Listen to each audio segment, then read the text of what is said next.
Hello, welcome. How's everyone doing today?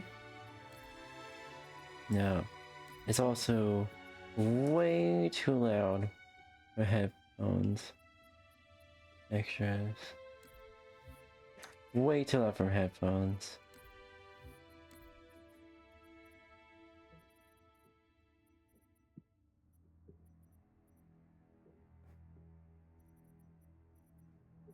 Holy shit.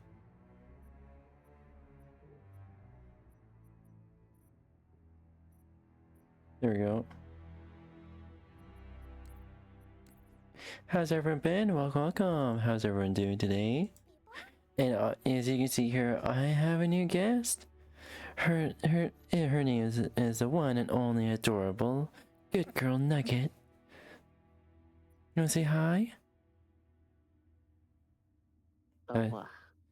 She's very eepy. She may fall asleep.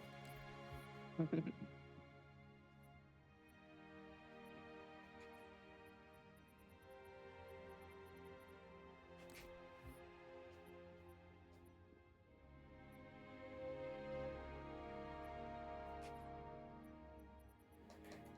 think I'm pretty much satisfied with everything I have here.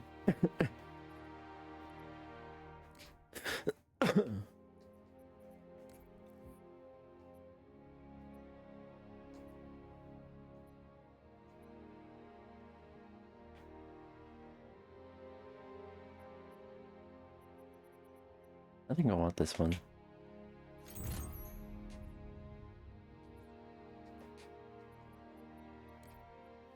Customization.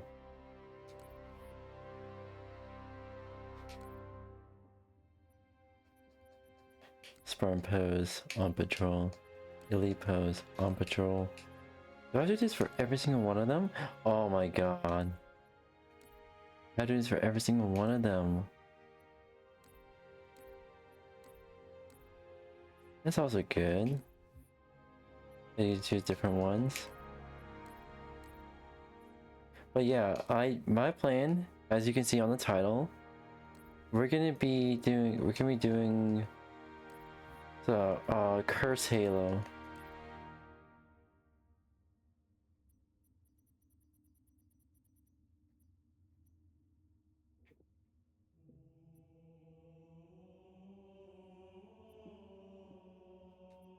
I'm doing Curse Halo. And you can start with Halo CE, then Halo 1, then Halo 2, then Halo 3.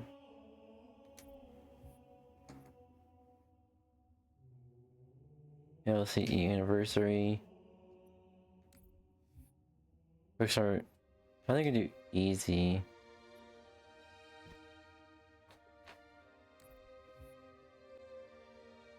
Oh, I'm doing quick start. Never mind. Why is... Hold on.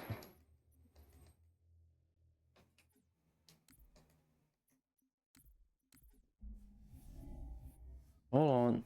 Anti-cheat shouldn't be on. What the fuck? What the fuck, Microsoft? Anti-cheat should not be on. Hold on. I am so sorry. I am so sorry. What the fuck, Microsoft? Microsoft, you piece of shit.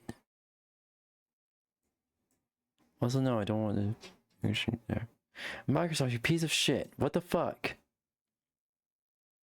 Properties. Customization. General.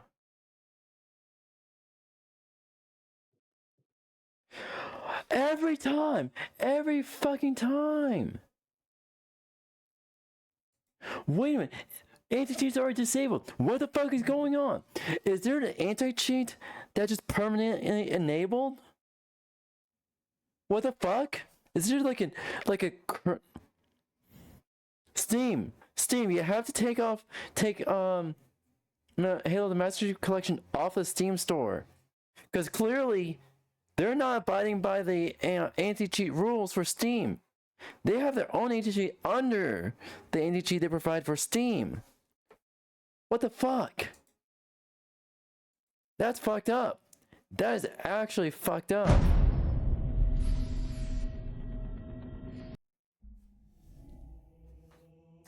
I am pissed. I am pissed from that.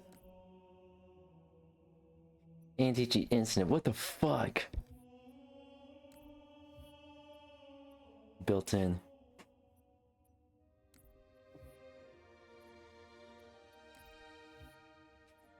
Cursed Halo again. Missions. Skulls.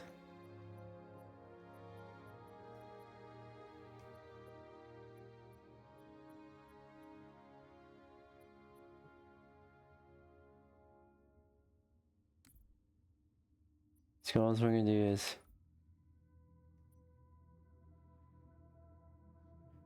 so once skills activated, goes radius increases by 2. Grunts, headshot, exploration. Blaze glory and plasma. Punching drops grenades. Mass increase. Decrease. Yes. Sputnik.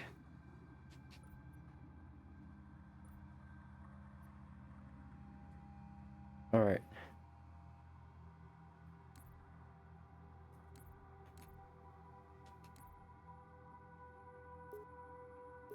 Pillar of Autumn, let's go. Oh, we have an ad that's about to start. Hold on, chat. I'm gonna pause before we even start because we have there's an ad about to play on Twitch. And also, welcome Trav33. Welcome. How are you doing today? Hope you're doing well. Welcome. Also, what the fuck? Anyway, sorry about the background noise. Pretty much, yeah, car again. But we're playing Cursed Halo. I had to like go like into the Steam workshop and see if you can get Cursed Halo. This is pretty much. I thought we were going to Steam workshop after like manually installing Cursed Halo. It's like, yeah. So we have Cursed Halo overriding the built-in one, and then we have another version of Cursed Halo here. Which is probably I'm just gonna be reinstalling Halo CE. This is the normal version of Halo CE. Then yeah. So yeah, that's pretty much that. Also, let me to where the fuck is everything? Ad is starting soon.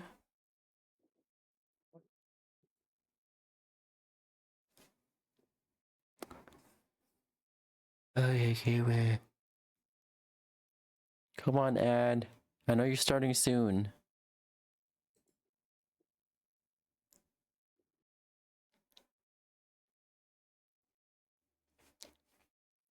There you go. 3-minute ad is in progress. We're going to wait 3 minutes.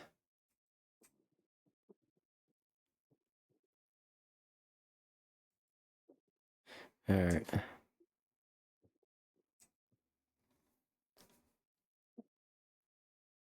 Yeah. So welcome everyone.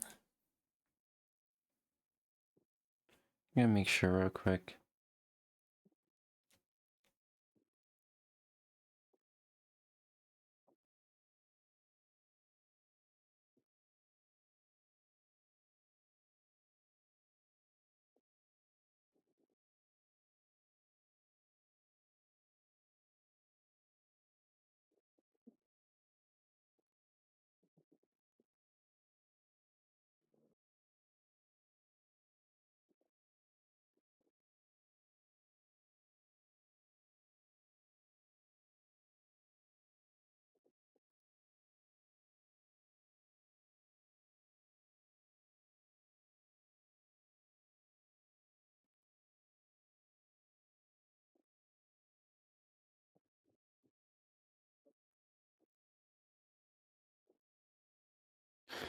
Alright, ad is still playing, holy shit.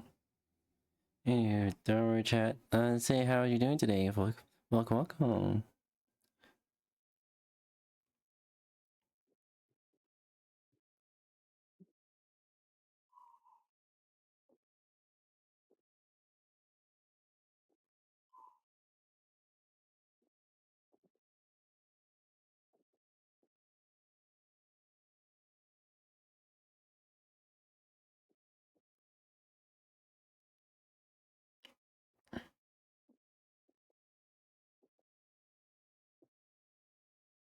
What?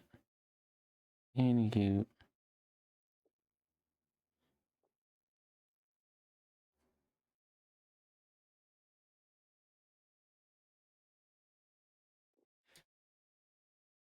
I also gotta make sure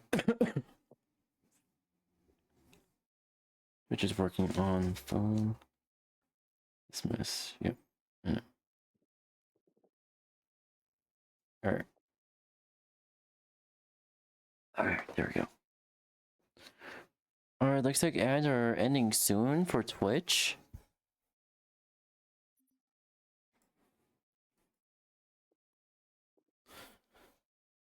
Oh fuck. There we go.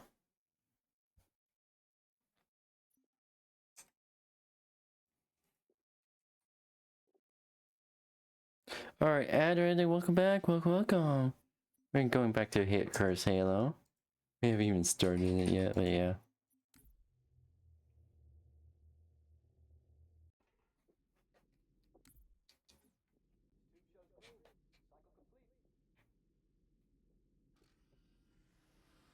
Sorry for the quick thaw, Master Chief. Things are a little hectic right now. The disorientation should pass quickly.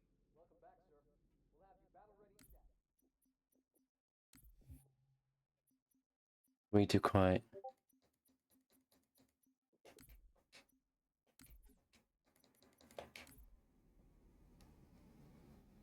Chief, please look around the room. Still way too quiet.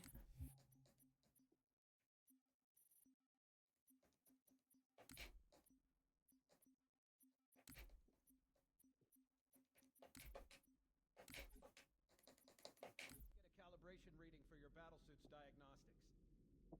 Good. Thank you, sir. I'm bringing...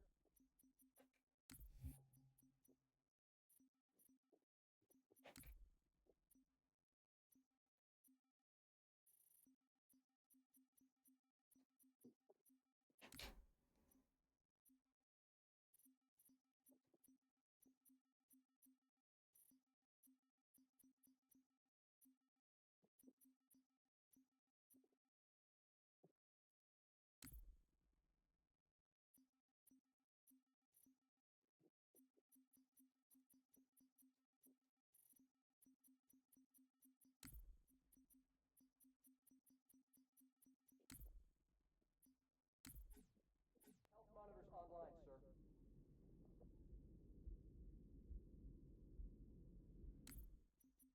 Ending, sorry about pausing.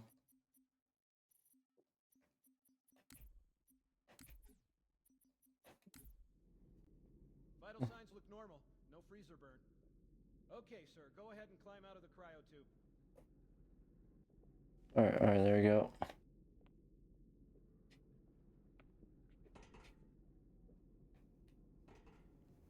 I gave you a double dose of the wake-up stim.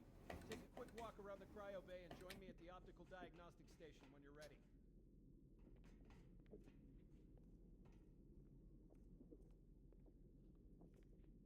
I know the ordnance techs usually take care of your targeting sensors, but we're short of time, Chief. Just look at each of the flashing panels to target them. When you lock on, it'll change color.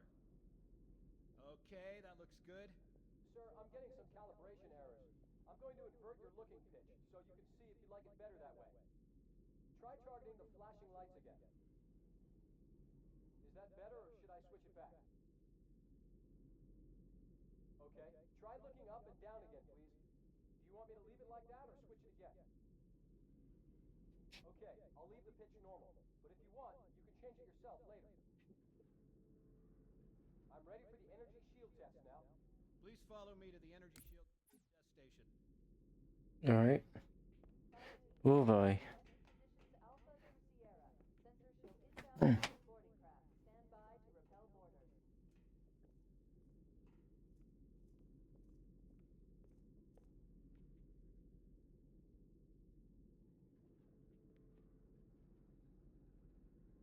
Okay, bring his energy shields on, please. He took a long time.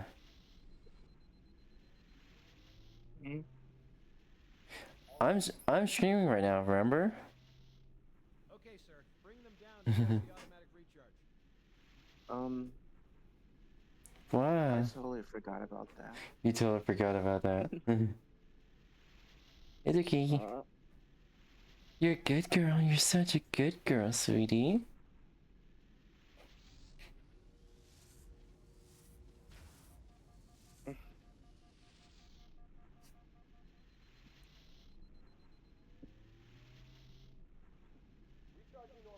Alright. Green across the board. Bridge to Cryo 2. This is Captain Key. Send the Master Chief to the bridge immediately. Captain, we'll have to skip the weapons diagnostics and double, crewman. Aye, aye, sir. The skipper seems jumpy. We better get moving. We'll find you weapons later. Okay, I'll leave the self-diagnostics running at least. Outside. They're trying to get through the door.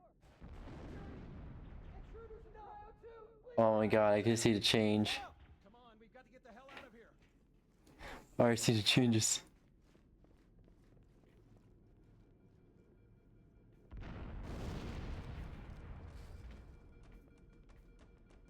Rip.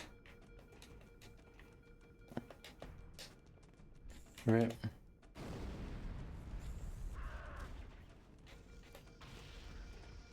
Jesus Christ. Already dead.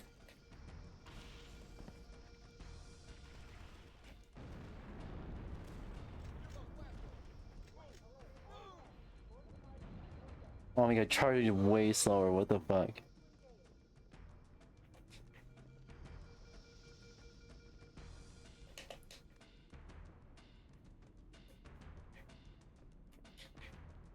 Oh, come on. Master Chief, sir. The situation is secure here. You're probably needed somewhere else. RGV.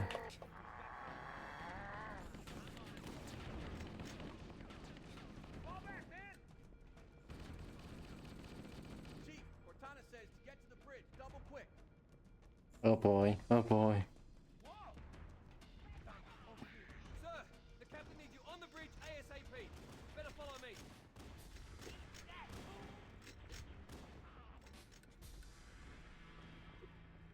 Oh boy, shit though.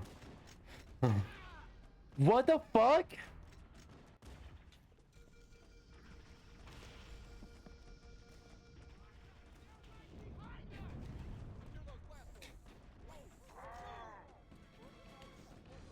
Oh my god, what the fuck? I can't even get to...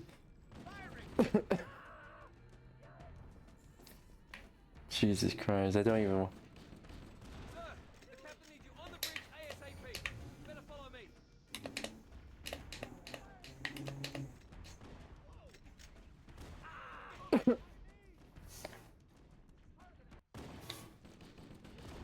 Sir, the captain needs you on the bridge ASAP. Better follow me.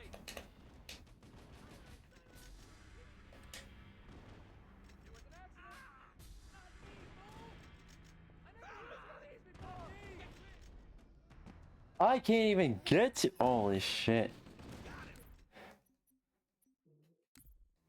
We're gonna have to skip that to Halo.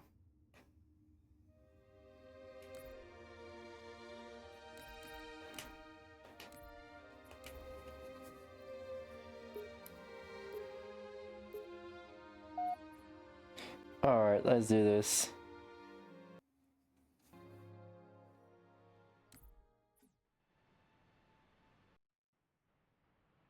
Chief? Chief, can you hear me? At last. Are you all right? Can you move? The others.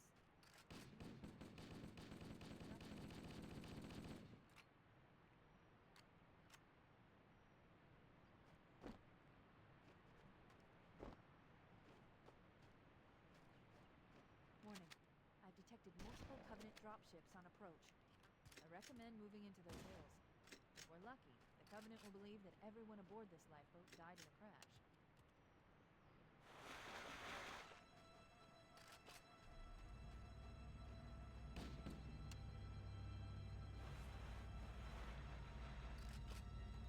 Okay. Alert! Covenant dropship inbound. They must be looking for survivors. I recommend immediate evasion.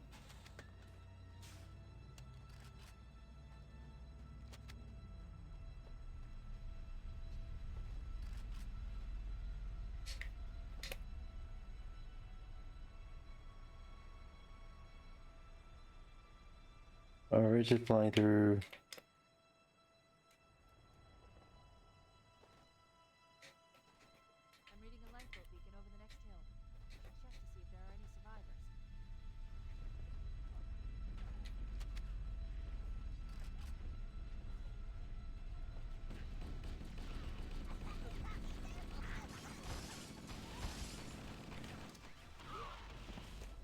Jesus Christ.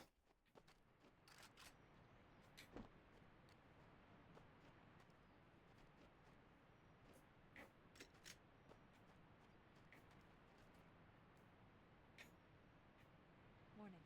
I've detected multiple Covenant dropships on approach. I recommend moving into those hills. If we're lucky, the Covenant will believe that everyone aboard this lifeboat died in the crash.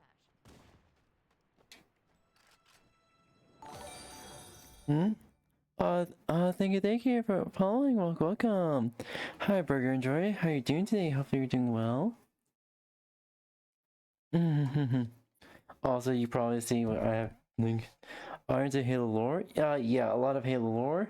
Also, pretty much, I did my casual playthrough of Halo, and now I'm just doing it again with Cursed Halo.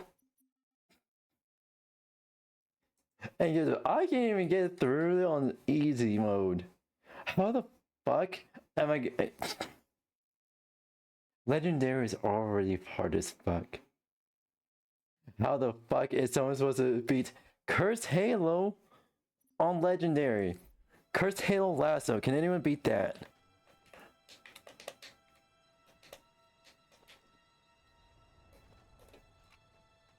I'm reading a lifeboat beacon over the next hill. You should check to see if there are any survivors. What the fuck?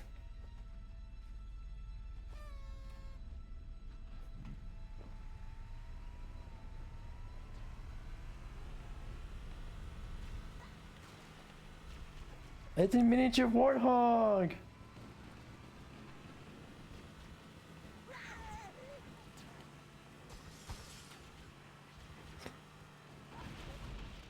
Oh my god, what the fuck?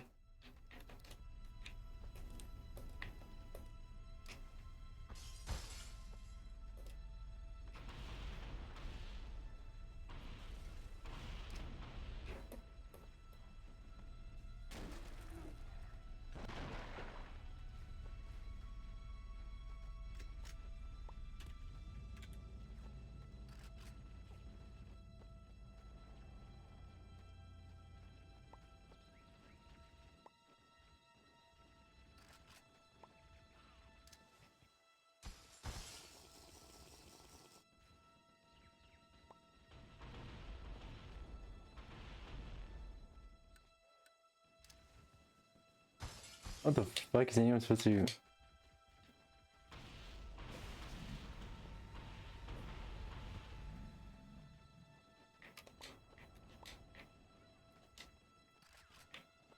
Okay. Can get it. Miniature Warhawk. I came across really interesting lore last day in Halo 2.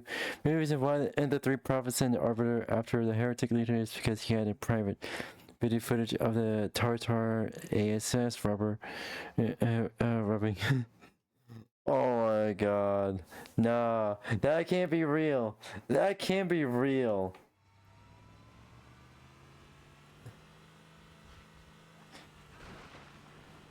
Also, all the grunts are trans. Yay.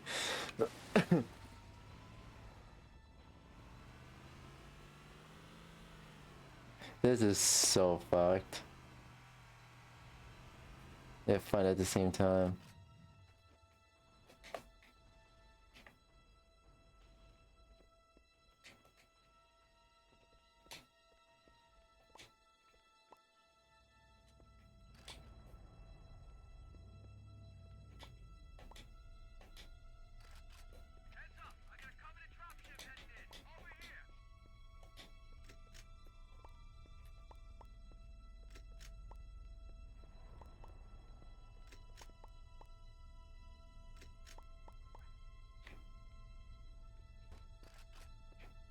Alright.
This is so stupid. This is so st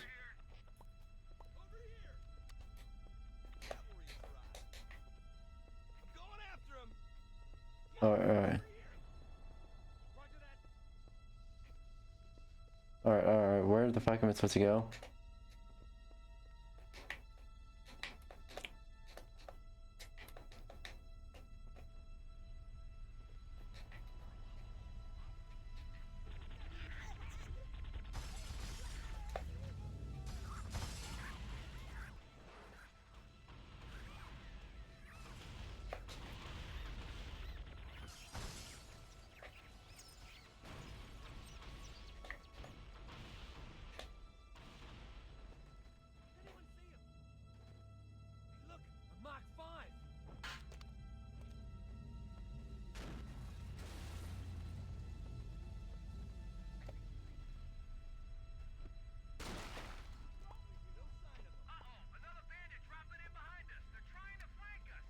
Like this.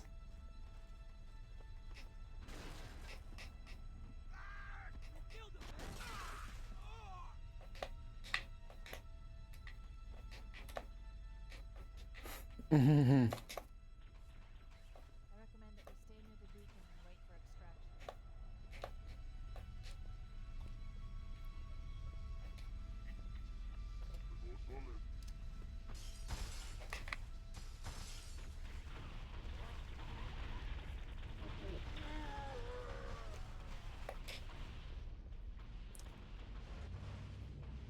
Alright.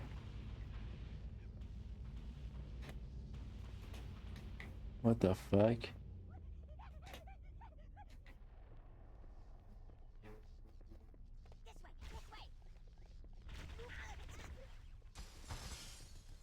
Oh shit, oh shit, oh shit.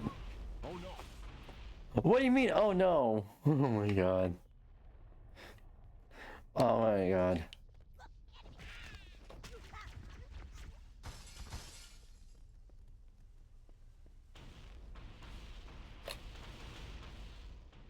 Fuck me.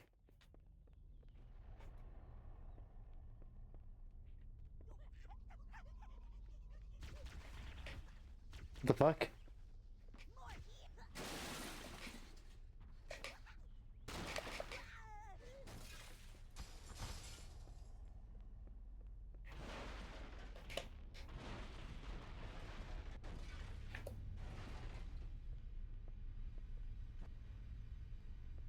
Alright, come on, come on.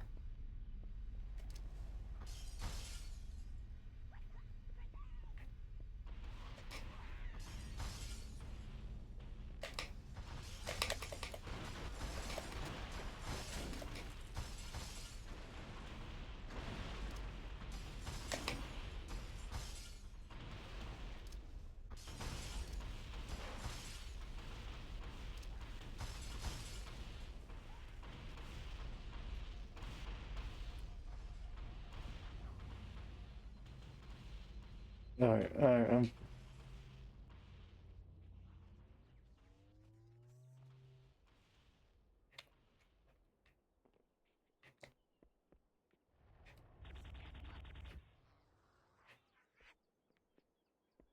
Look, more lifeboats. They're coming in fast. If those lifeboats make it down, Kevin and I are going to be right on top of them. Owlhammer, we need you to disengage your warthog. The Master Chief and I are going to see if we can save what the fuck? Roger, Cortana. What the fuck?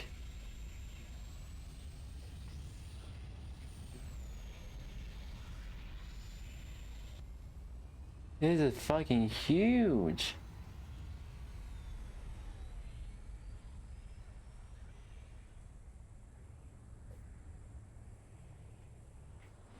Okay, Charlie.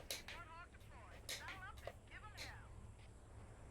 Roger, Owlhammer. Stand by to evac some Frog hog. them to safety. That's affirmative. Echo 419. Holy shit. Owlhammer. What the fuck? Yo.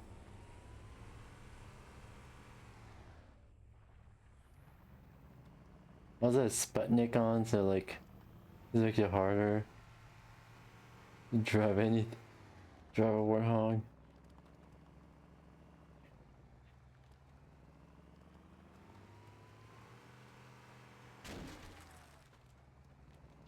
Okay, come on.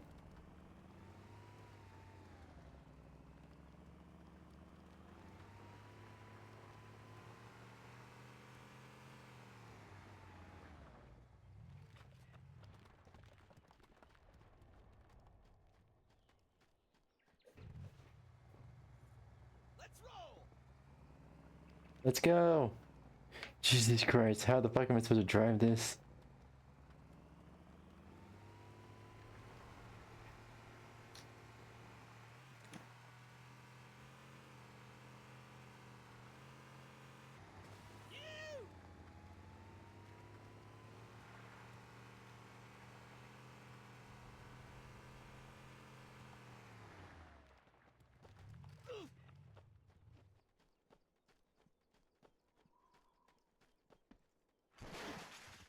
Survivors will probably stick close to their emergency beacons. We need to find where the lifeboats landed.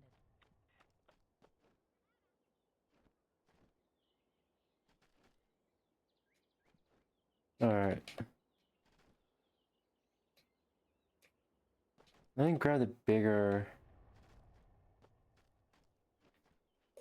the big hog. Oh my god.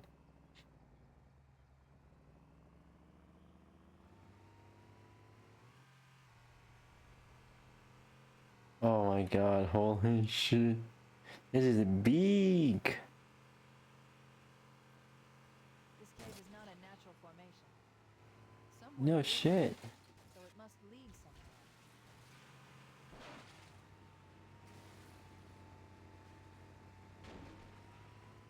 I've hacked into the Covenant battle network. We're actually This is foggy as shit. unencrypted channels. We should show them who they're dealing with. Master Chief, I'm going to use your suit's transcom system to monitor their chat. What the fuck? Jesus Christ.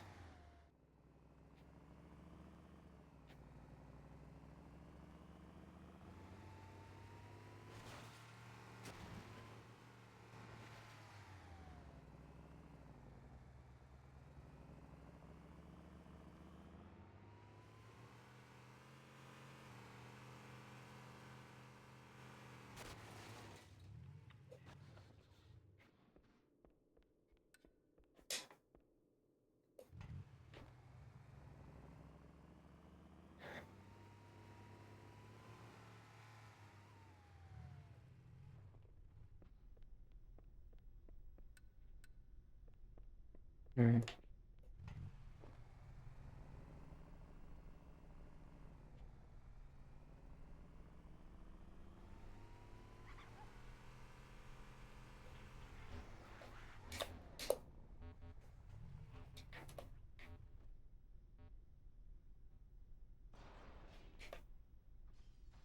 I guess you go ahead.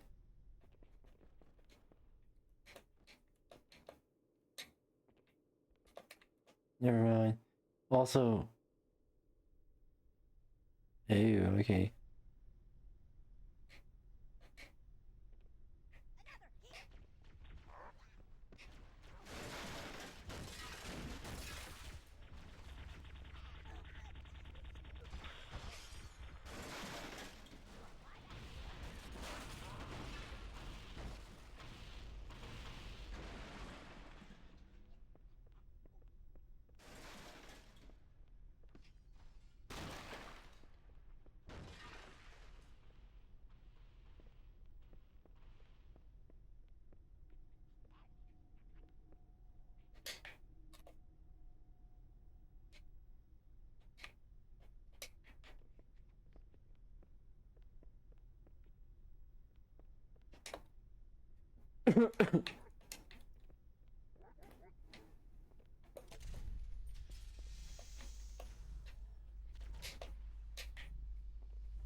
Alright, big hog, come on.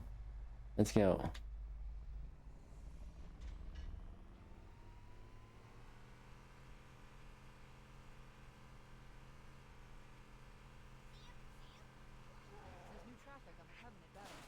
A lot more crew members got 'em than I had predicted. The captain really gave them hell. If we can find Captain Keyes and the other survivors, we have a chance to coordinate an effective resistance. Ooh.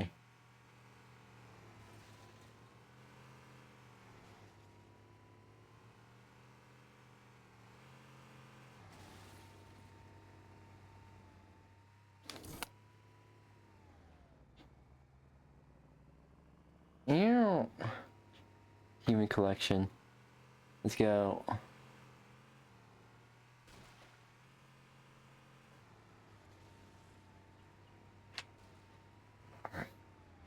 Whoa.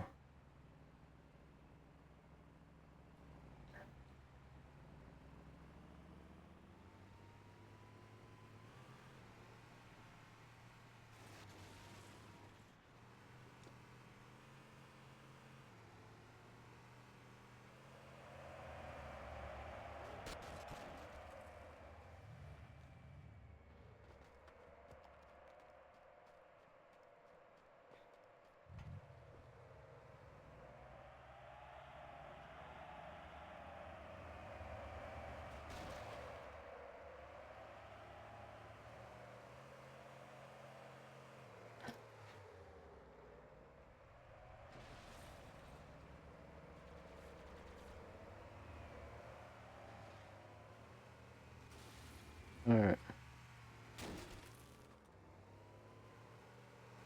Come on. There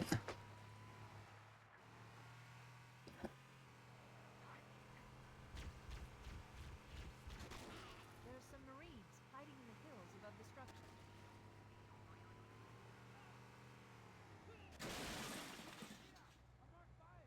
Game on!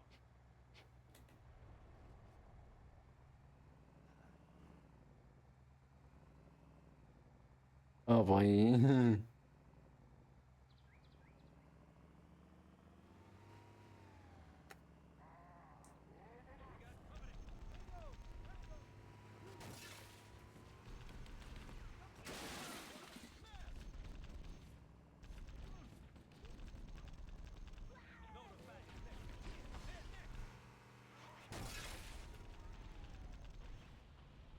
Oh boy.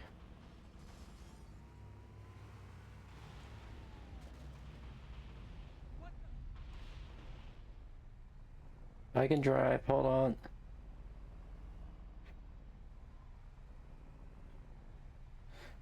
Oh Jesus Christ, come on, come on. Oh fuck.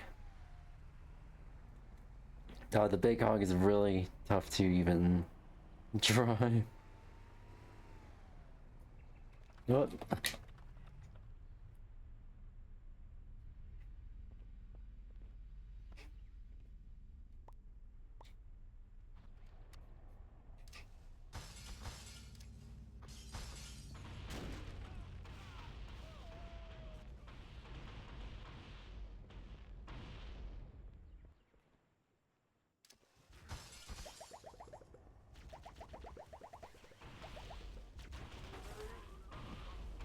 Rip, rip.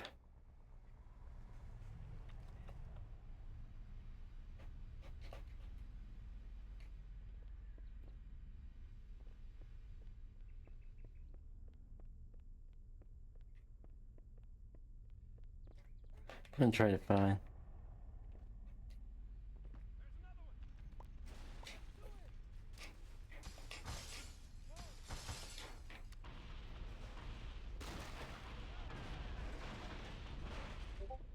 Oh no. Oh no.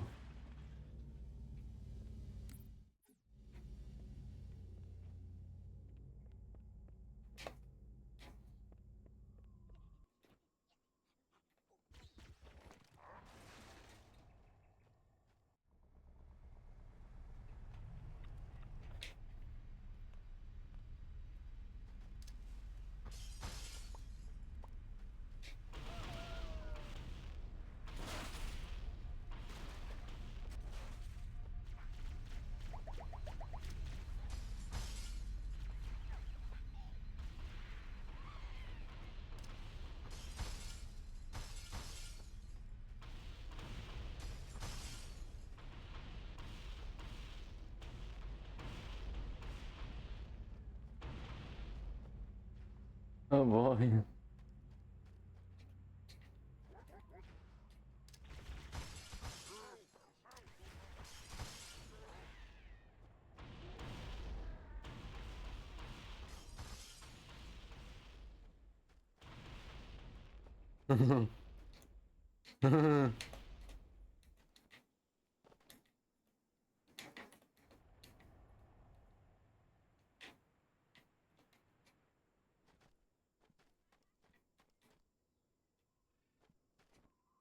Alright.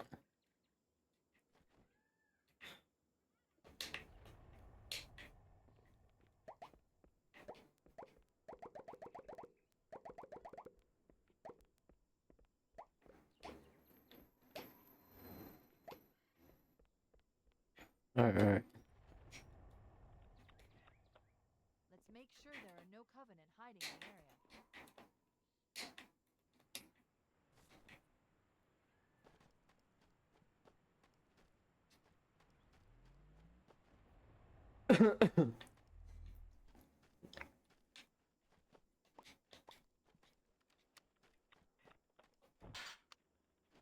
Lol.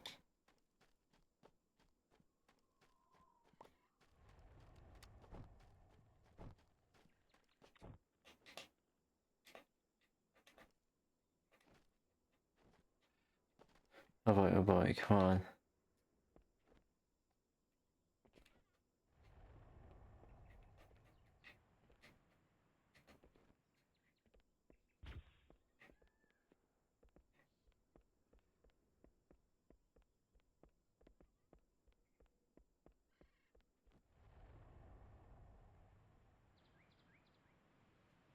Stop. We need to stay here with the Marines until evac arrives.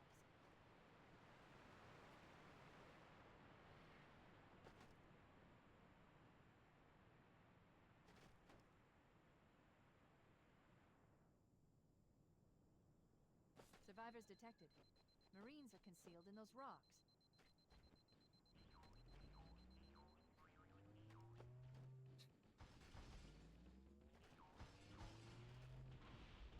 Oh my god, I could hear all the curse effect.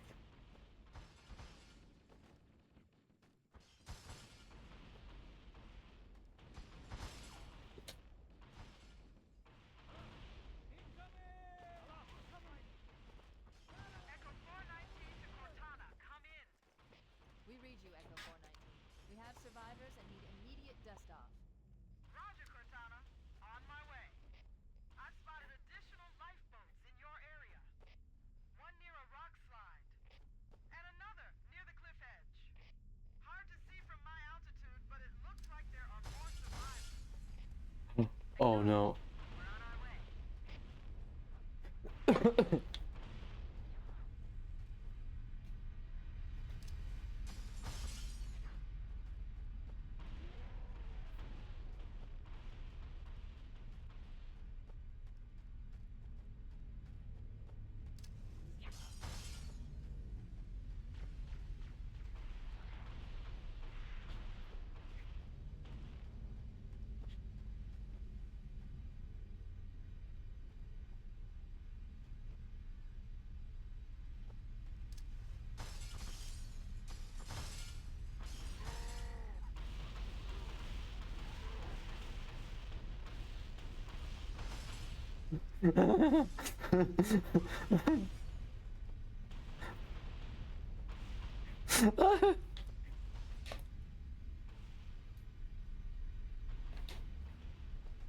Come on. Lower yourself down.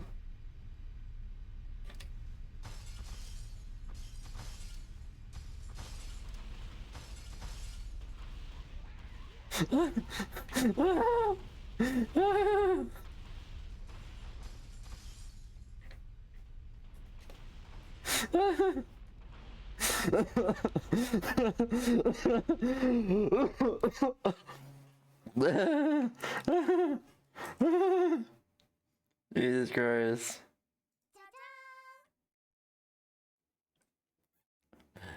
That was evil. Yeah, that was worth it. Alright. Yep. Oh, fuck. Headphones. There we go. Holy shit. Like, posture. There we go. Whew. Anywho. How's everybody? Welcome.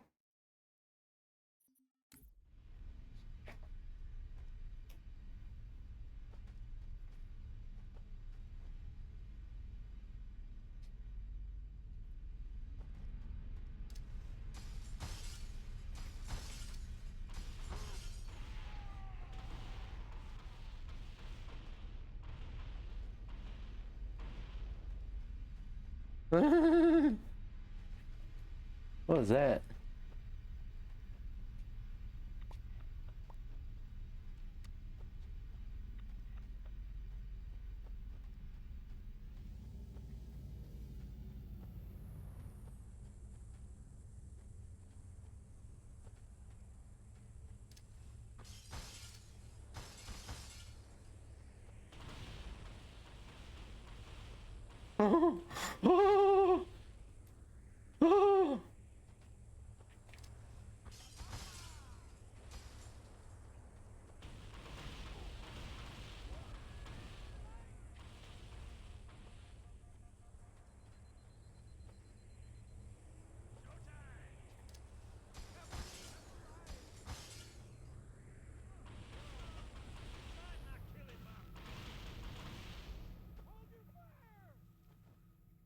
Nope.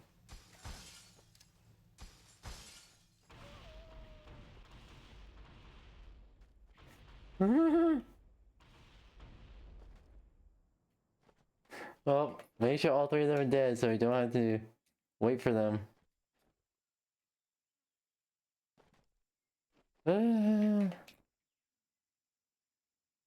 I believe the warthog should be right in here, right?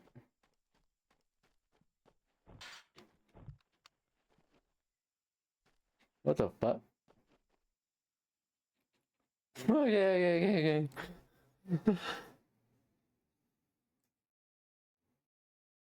I'm great. I promise. I'm a good girl.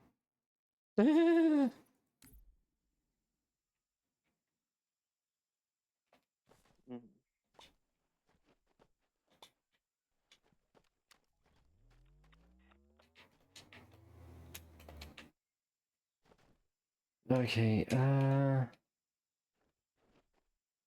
there it is.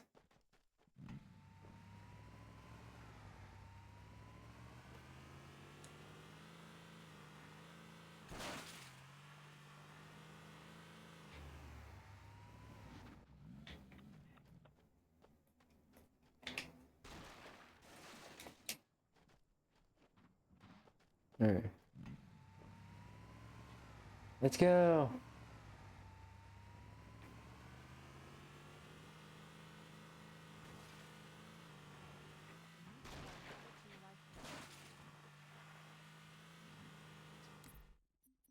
Settings, the voice.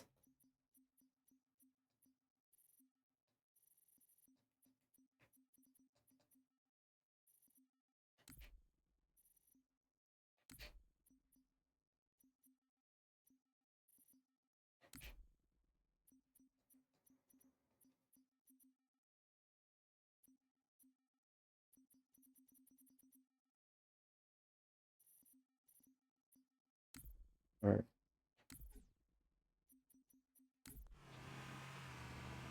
Alright. I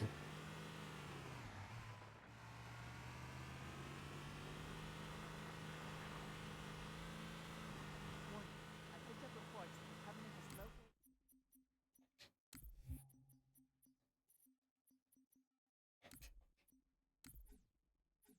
Sure, the Pillar of Honor faction. The good news is the captain is still alive. The bad news is that the Covenant have captured the entire surviving command. Shit. Let's hurry and find the final lifeboat so we can link up with the rest of the survivors. Alright.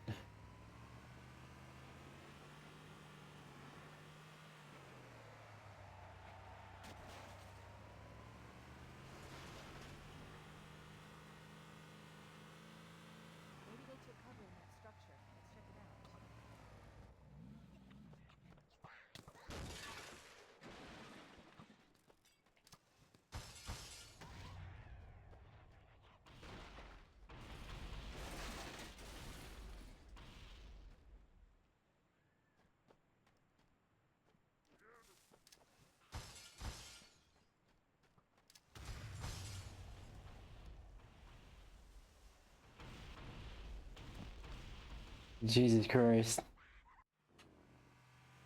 Maybe they should cover in that structure. Let's check it out.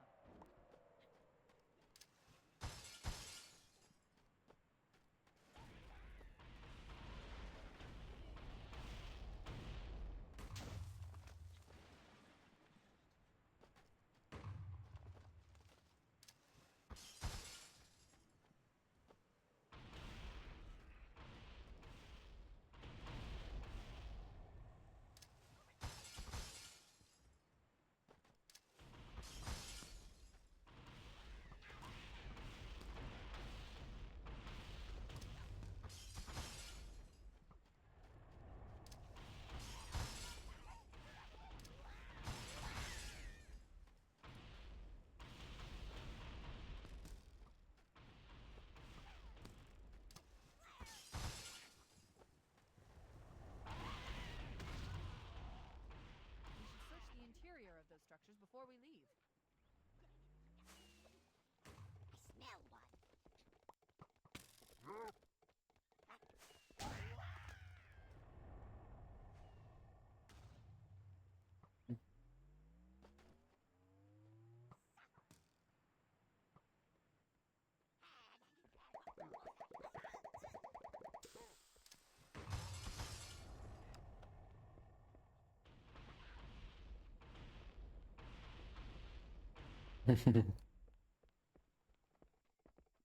Oh no.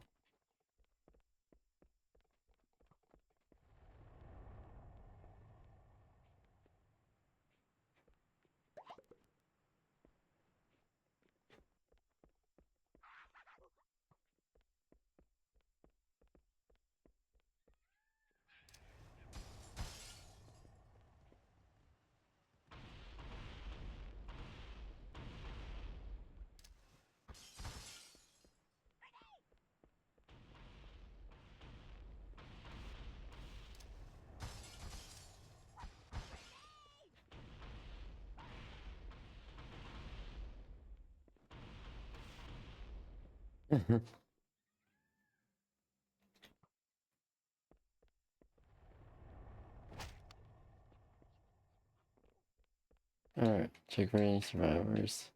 Let's check for any survivors here. Again, I'm streaming.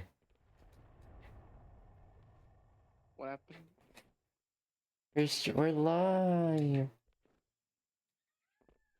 Rawr. Rawr. Wow. This way. I see one.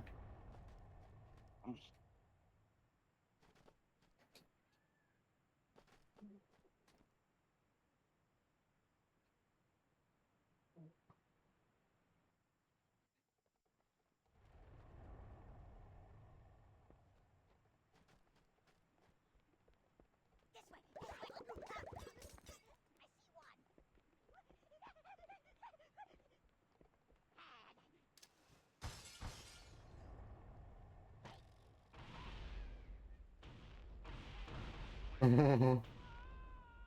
you blind?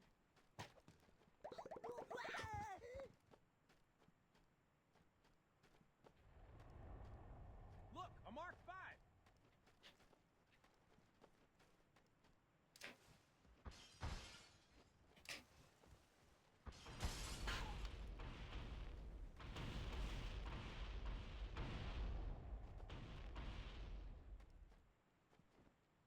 Checkpoint done. I've called for an evac.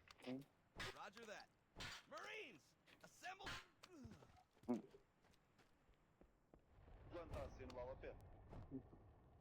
Lol. I didn't see it.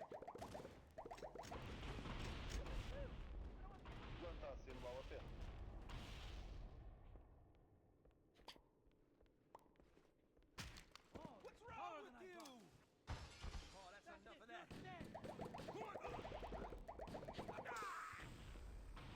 We didn't rescue any of the Marines. 100% casualties.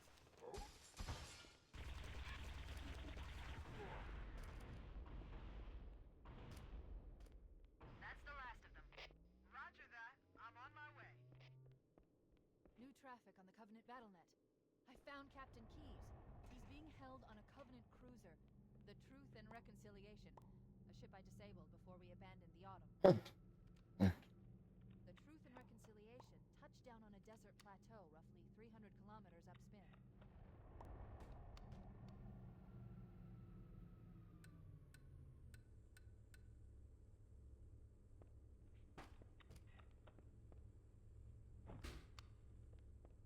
Alright, alright. There's our ride. Get aboard and let's get out of here. Welcome aboard, Master Chief. Ready for dust off.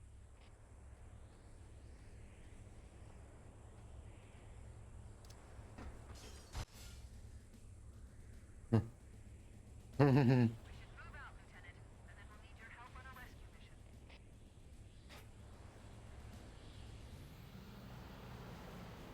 Let's go. Oh shit, that was fun. Also very tough. Oh, Truth and Reconciliation. Has captured Captain Keyes and are holding him aboard one of their cruisers, the Truth and Reconciliation.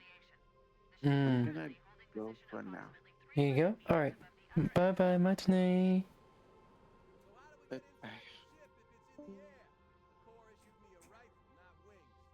There's a gravity lift that ferries troops and supplies between the ship and the surface. That's our ticket in. Once we get inside the ship, I should be able to lock on to the tracking signal from Captain Keyes' neural implants. Go, go, go! Go, go, go! The Corps ain't paying us by the hour.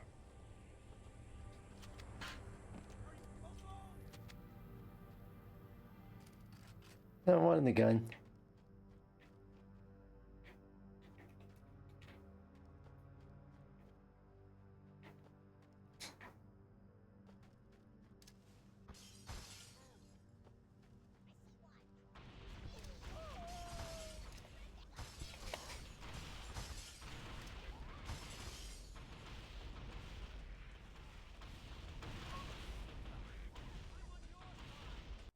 Everybody out! Get 'em, Marines! Go, go, go! The Corps ain't paying us by the hour. Cut it out! Hey, what's your fire, amigo? What is wrong with you? I want the gun.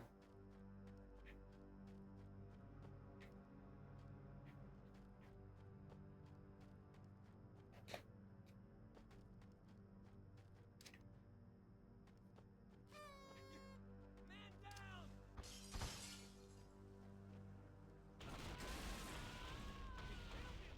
Killed him!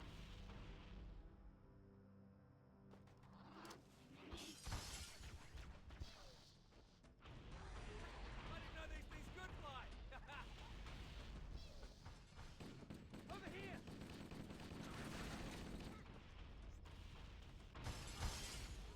Oh shit.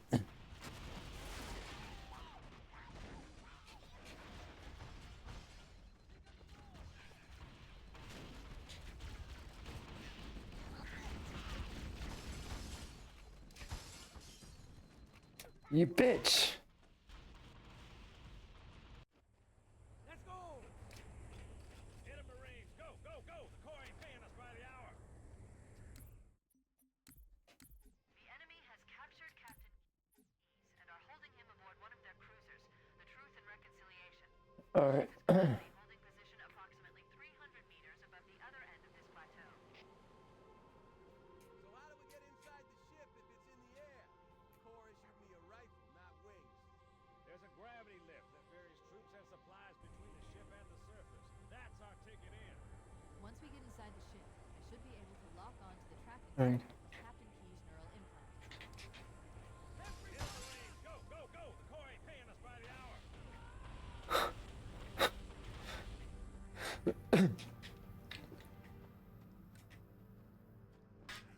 What's wrong with you?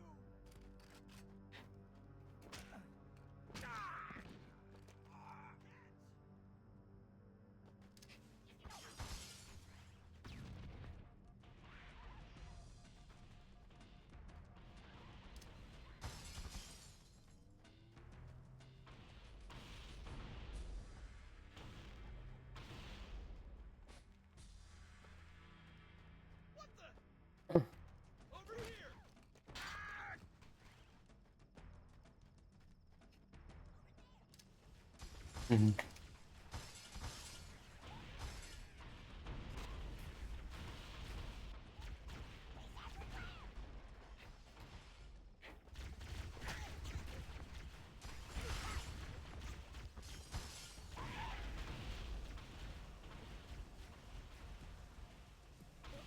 Oh no. Hit 'em, Marines! Go, go, go! The Corps ain't paying us by the hour!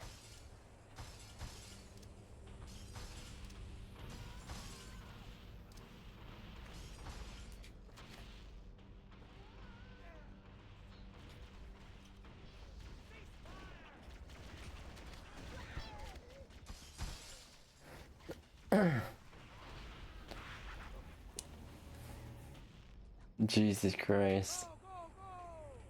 Hit 'em, Marines! Go, go, go! The Corps ain't paying us by the hour!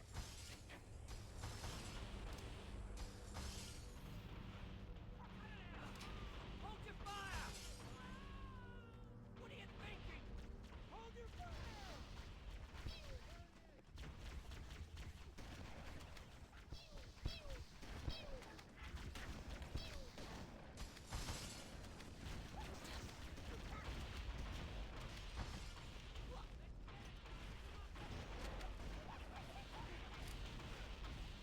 Jesus Christ, how the fuck? Fire loud! Hit 'em, Marines! Go, go, go! The Corps ain't paying us by the hour!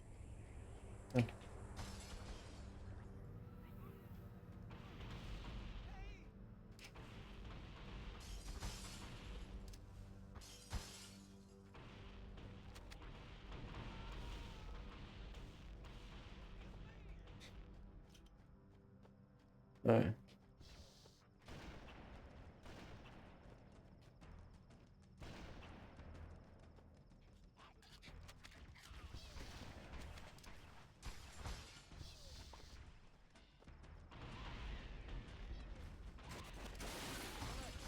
Oh shit. Run for that stationary gun. Take him out.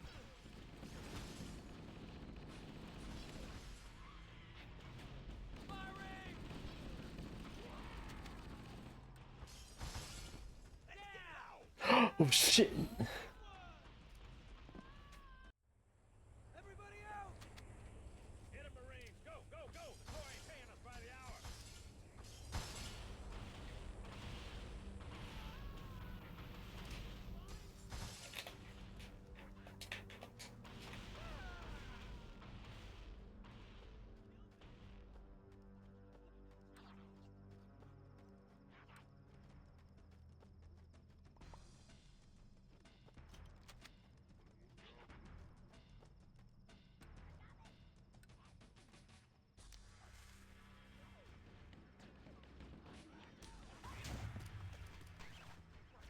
Mm. Kick ass! Hit 'em, Marines! Go, go, go! The Corps ain't paying us by the hour!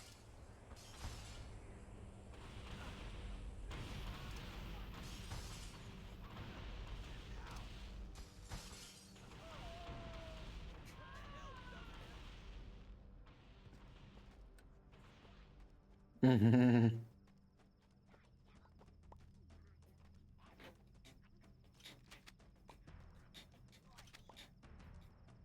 Oh, it says no internet. That's a joke. Covering fire! Shit.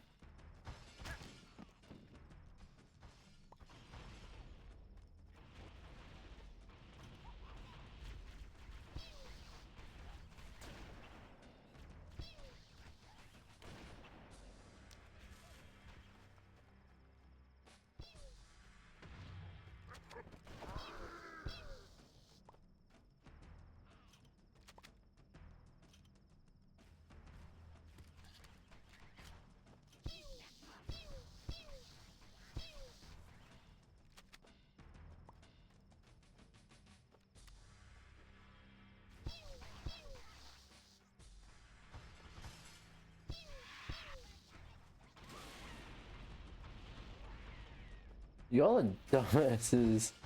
Holy shit.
Oh, this is fun.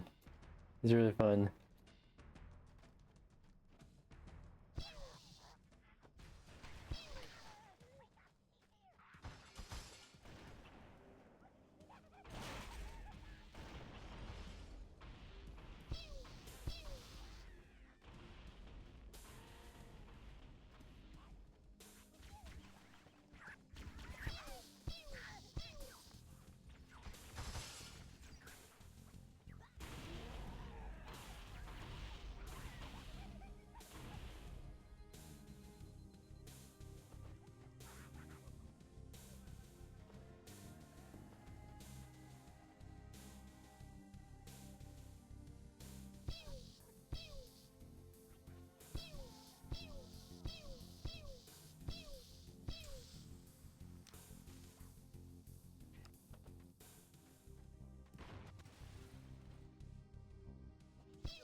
Alright. Oh shit.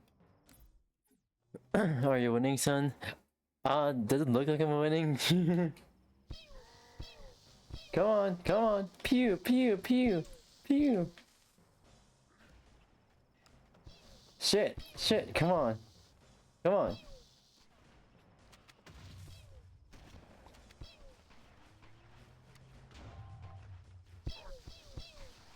Cortana to Echo 419, requesting reinforcements at our position.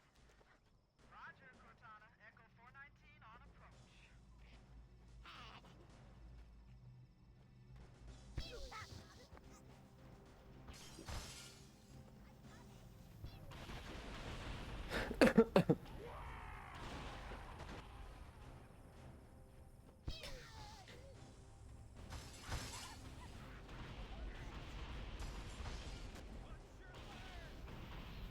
Oh shit.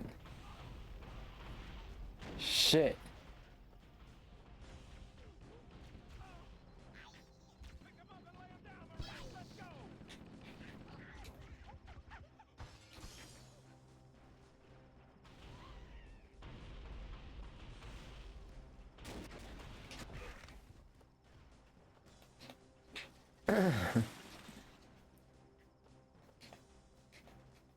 Holy shit.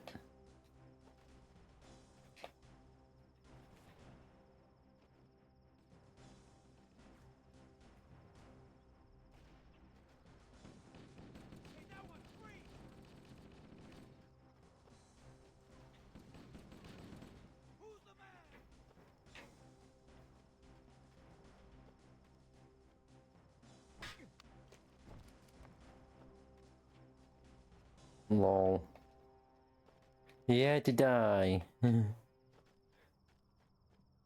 Oh, the 6, thank you for following one. Welcome. Holy shit. What the fuck am I supposed to go now?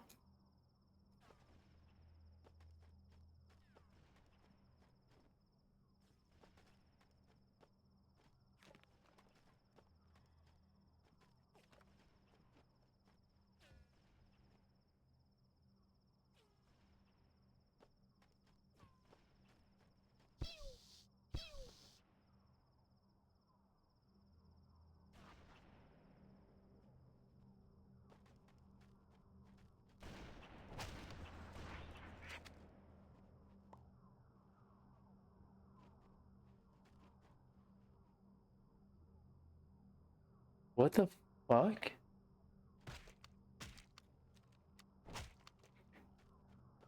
Okay.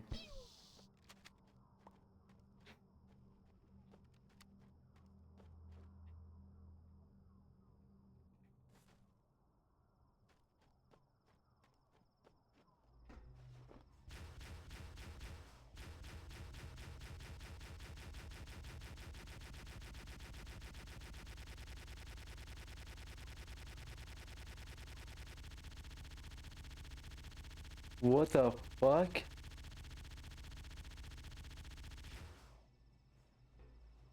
Okay, that's cool.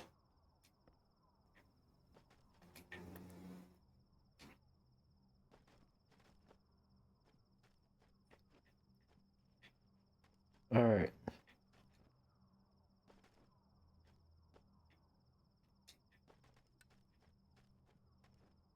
Oh, I need some place to actually like look through. Oh, what the fuck? What the fuck is happening?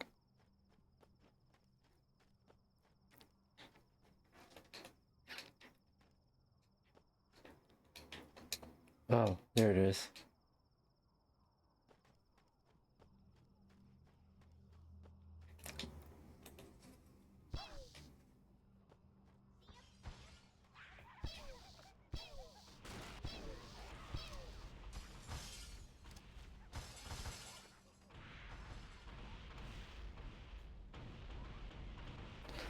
Cortana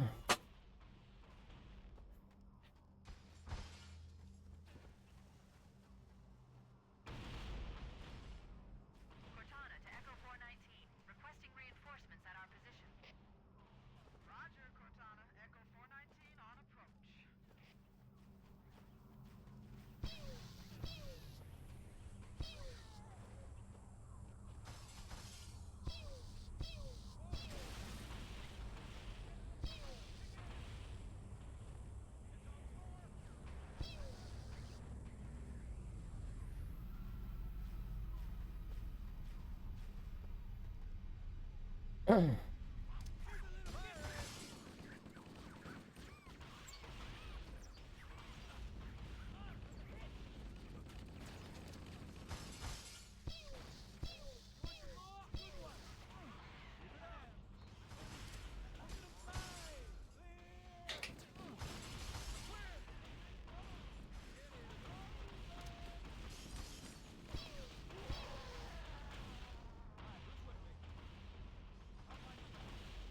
Alright, alright. Nobody on this side.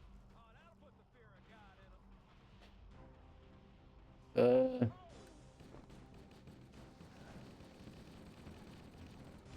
Yeah, got him!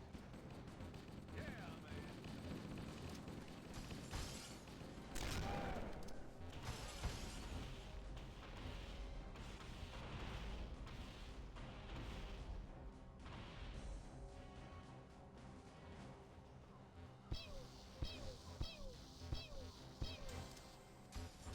Covering fire! You like that?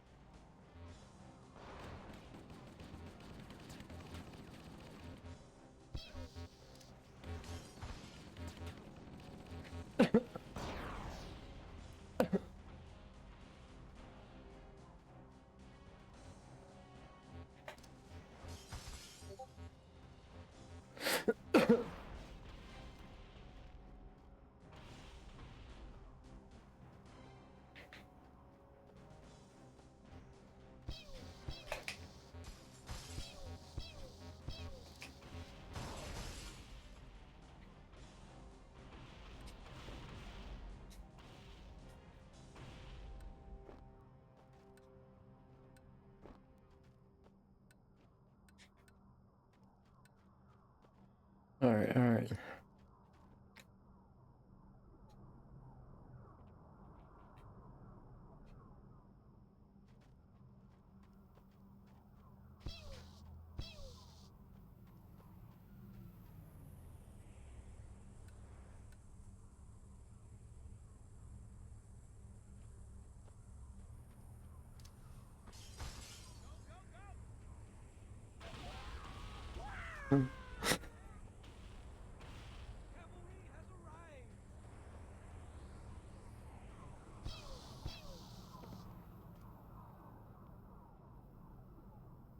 There's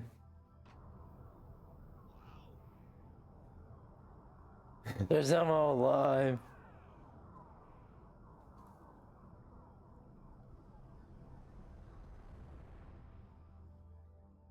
Oh my god, it's pink. We're in. I've got a good lock on the captain's CNI transponder. No Covenant defenses detected.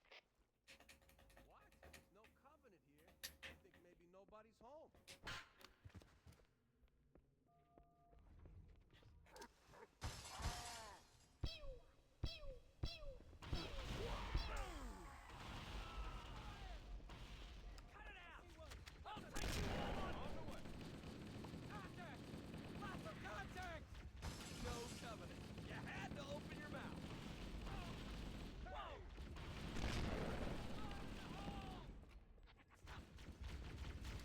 Shit, shit, shit.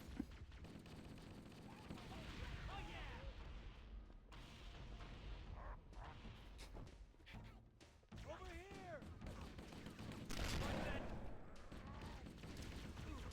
Watch out.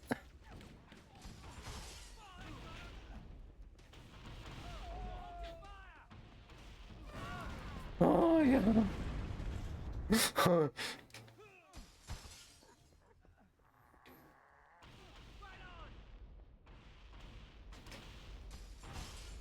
careful!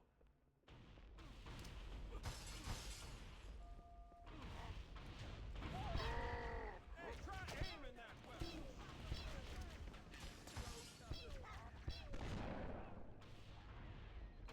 Hold your...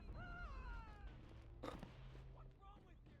My fault. That's the best you can do.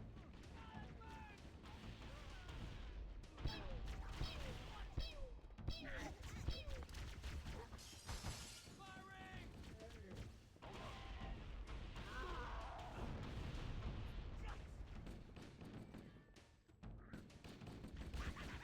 Did the best you can do.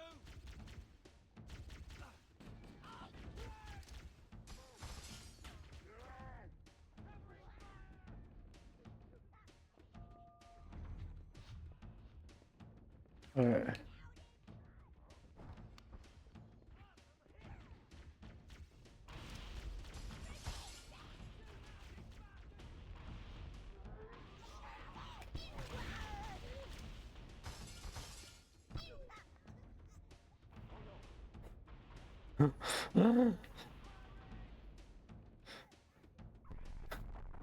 What? What the fuck? I see a fucking nuclear explosion. What the fuck? I'm surprised. I'm surprised that anyone's alive. Holy shit.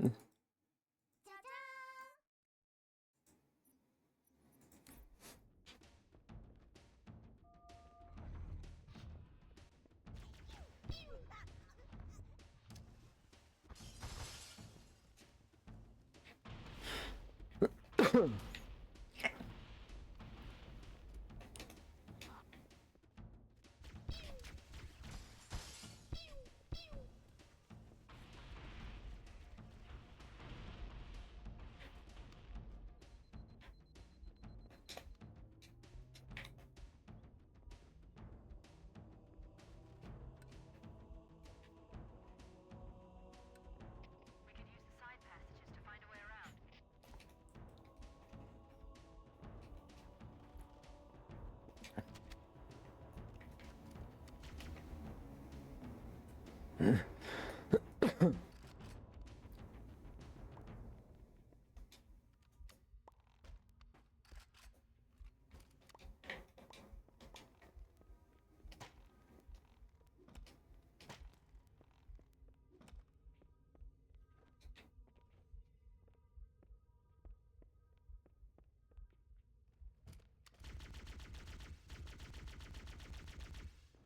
Man, this is a normal one.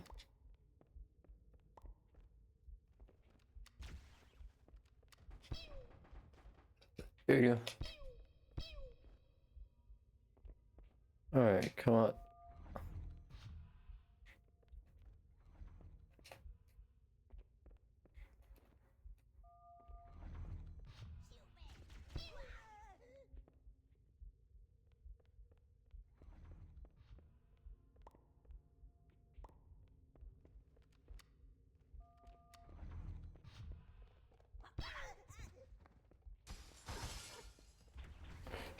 shit.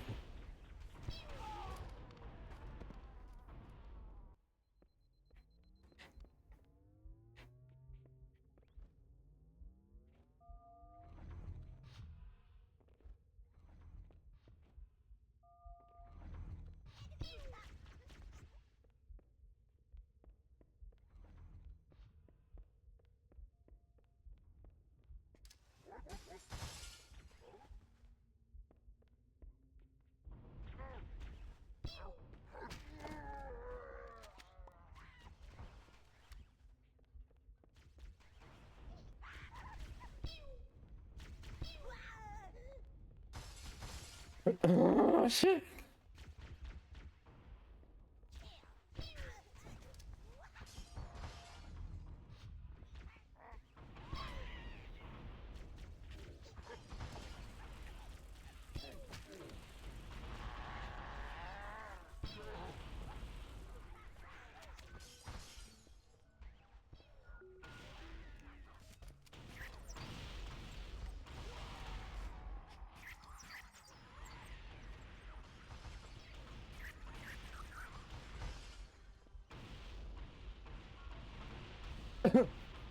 Jesus Christ.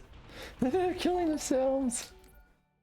Thank you, Flatman, for following. Welcome. How are you doing today? We're playing some Cursed Halo.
Own bolts are killing me. Jesus Christ.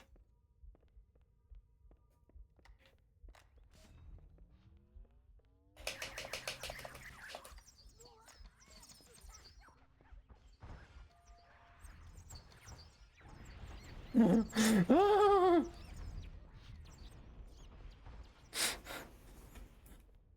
Oh, what the fuck?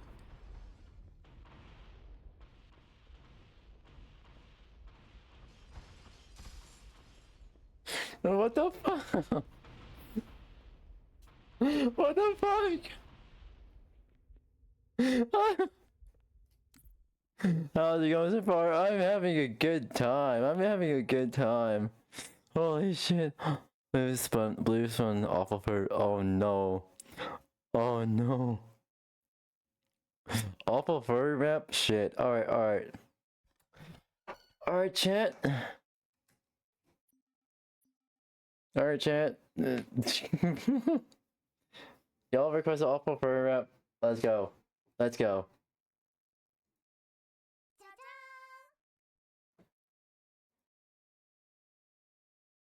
Let's go. Awful furry rap. Oh. I hate this.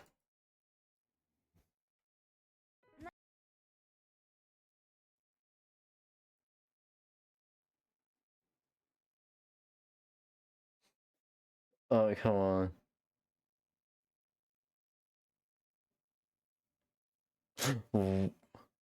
Wait, was the original? Hold on.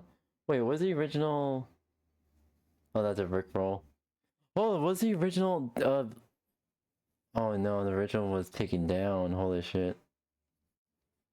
Oh, come on.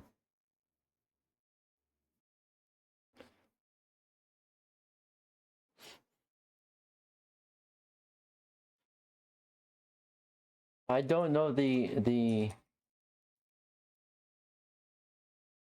You need to re. Yep. Oh my god, I hate this. Oh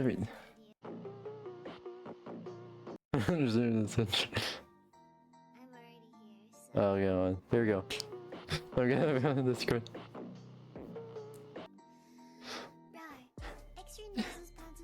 Oh my goodness. Okay, come on.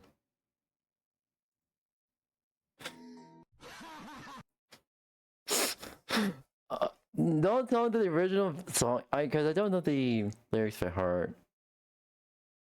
But I could try my own.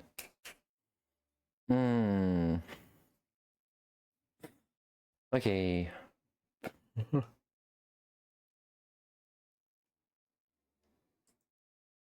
At the very least, we can watch Billion's reaction.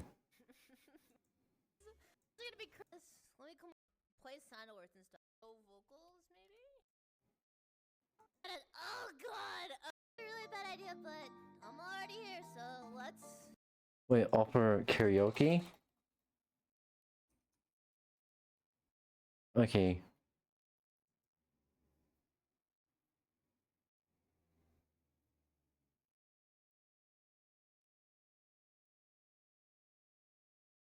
Oh, come on. Oh, that's horrible, but... I know this is a video, but... I'm already here, so... Here he fucking go. Oh no. Rawr. Nuzzle nuzzles about so you so warm. Can it help notice you bulge across the floor? Nuzzle yucky wucky murder hee hee. Unzip your baggy ass panty, oof baby, you so mucky. Take me home, pet me, make me yours, don't forget to stuff me. See me my will limit baby, tell your lazy wolgy. Kisses like as you're so hope you like likies. Nuzzles your future test, I be getting thirsty. Hey, you caught a little itch, do you think you can help me? Only 7 inch, will please adopt me?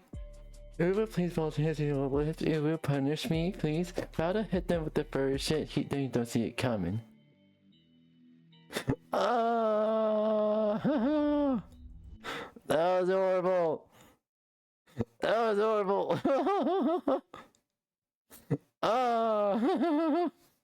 You're good. Oh shit.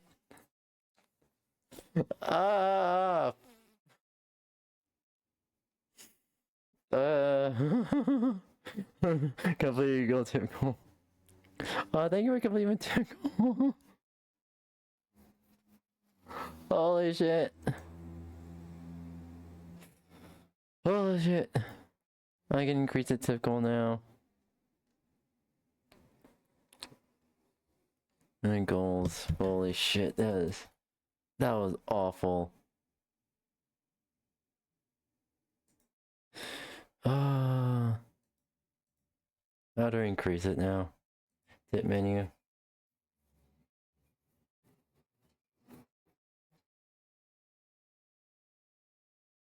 Oh, so channel settings.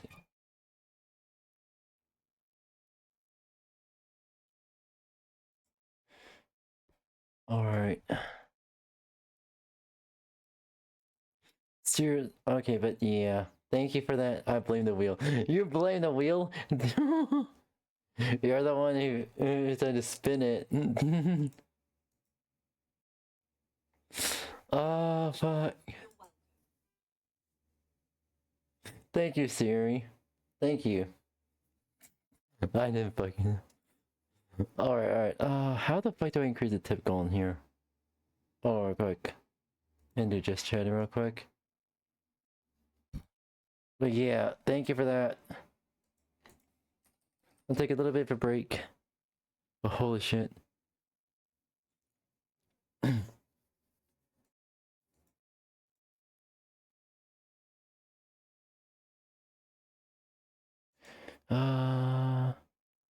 Yes, you are, but thank you for that.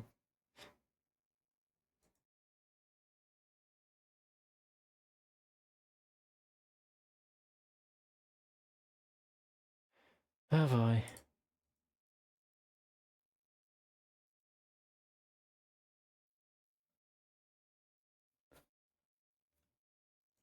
How do I? This is on joystick. This is literally already set up a tip bot for Twitch.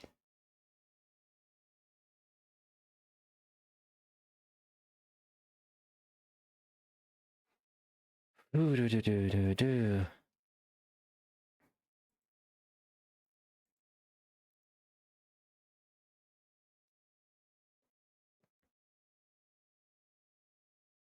Am I not allowed to actually change it during stream?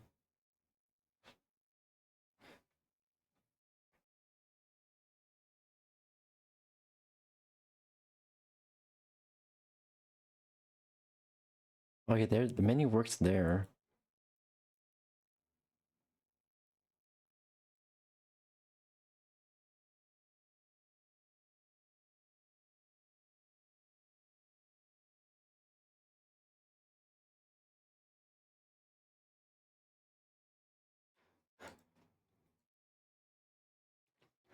Alright, I have no idea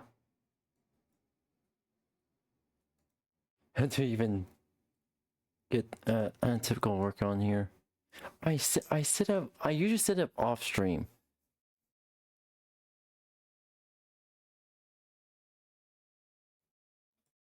Holy shit. Anyway, they do thank you for that.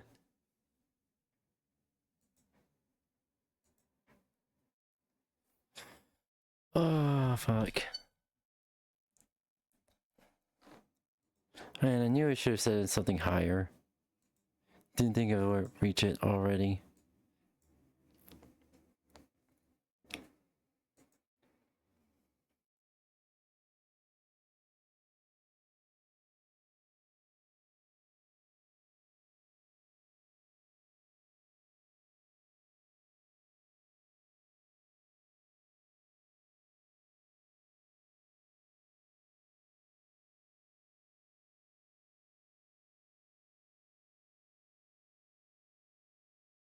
Seriously? Okay. No, I'm gonna figure this out off stream later. But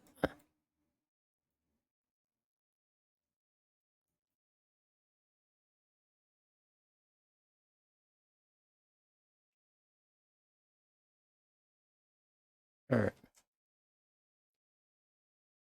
There we go. Alright, back to Halo. Alright, there we go.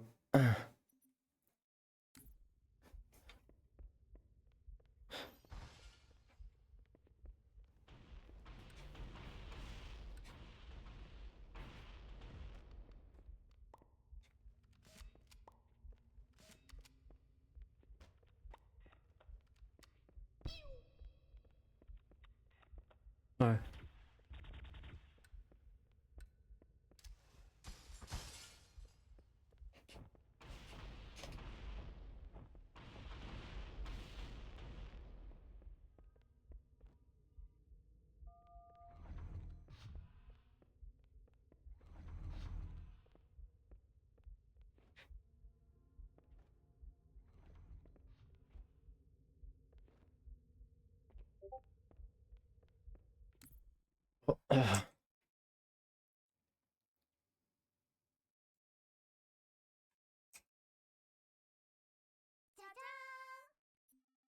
Last stream was enabled. What the fuck, Discord?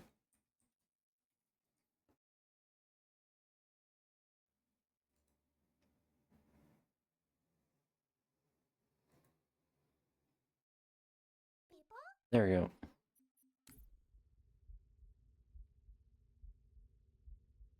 Alright. Debut. But welcome, Blue. I wanna say you're cute. Oh yeah, I've been being here. Where the fuck am I supposed to go now?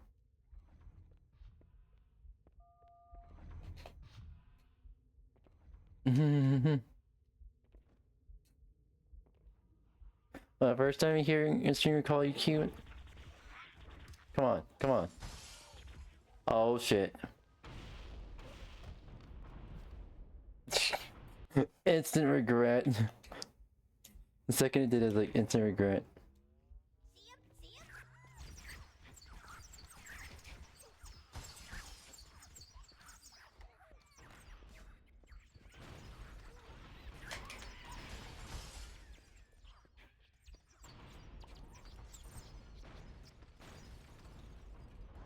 him? The chain reaction. That's your chain reaction.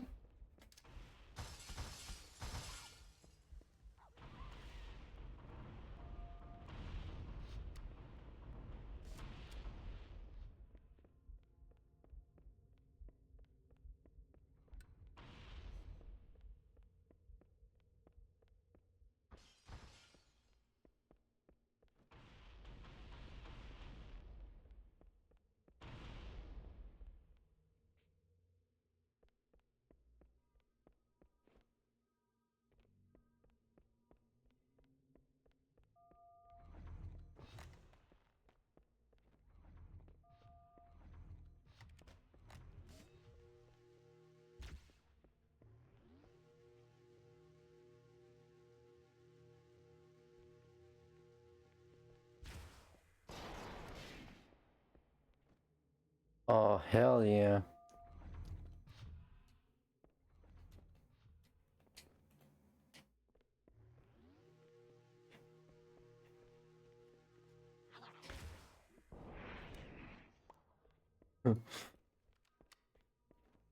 The true overcharge.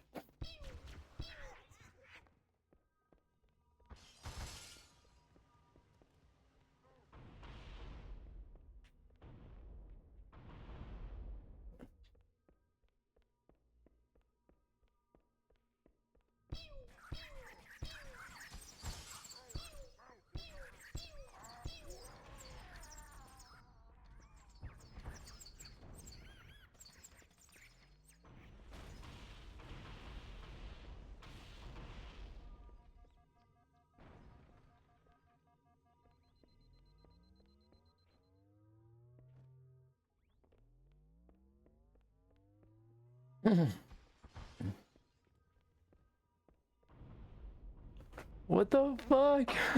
You're an idiot!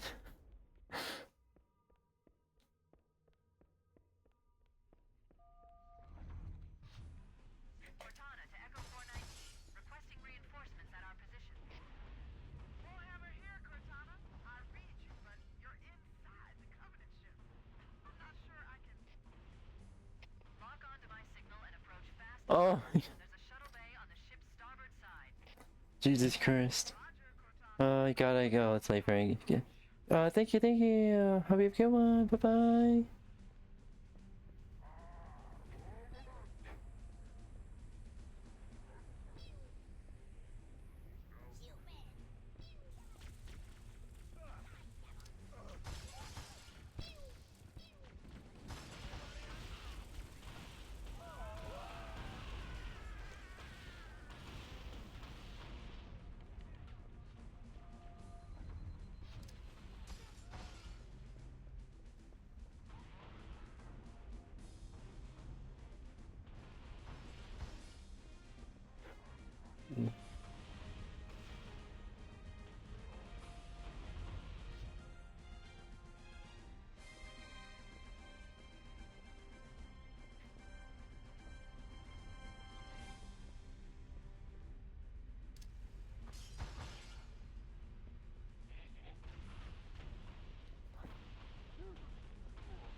Oh, is this already?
Sorry, I had to send a phone call.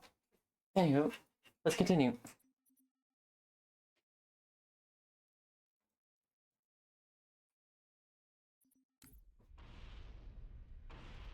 Jesus Christ, so much. Is it over?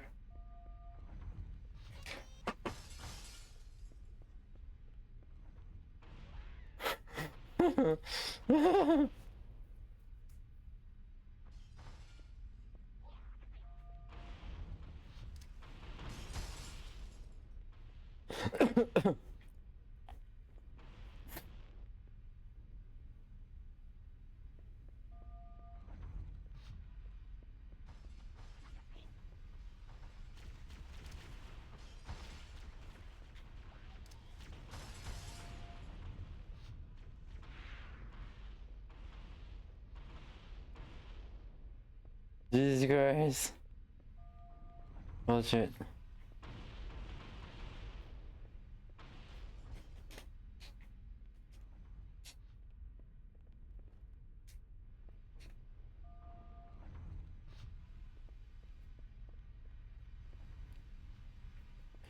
It's over.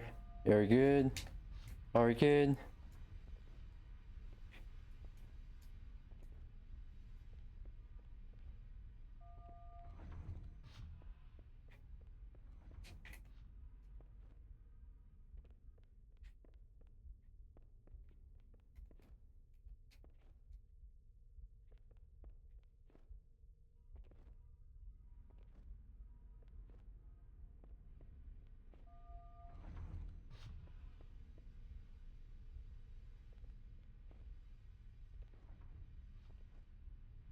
Here's where we're supposed to go.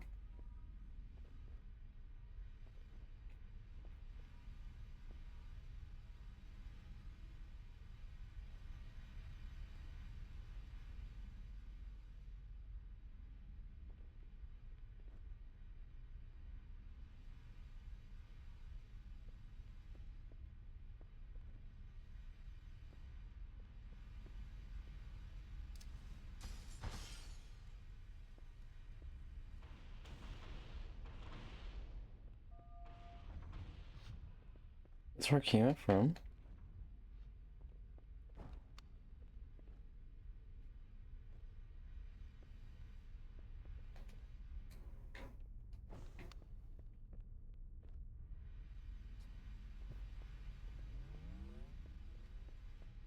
We got overshield. Let's go.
Oh no. Oh, this is more fun.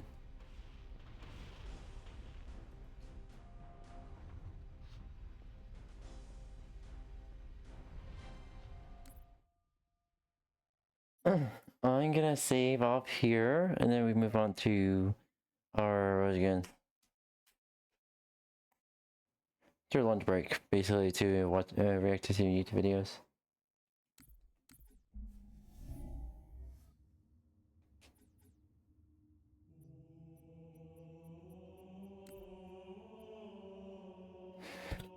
Alright.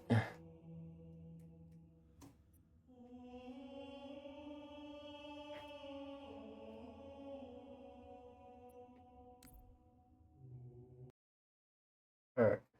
Oh, I completely forgot. One more thing I need to... I always keep forgetting to what again?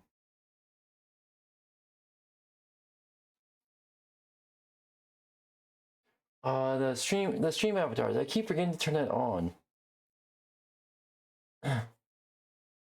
There we go. Yeah. Alright, allow me to switch the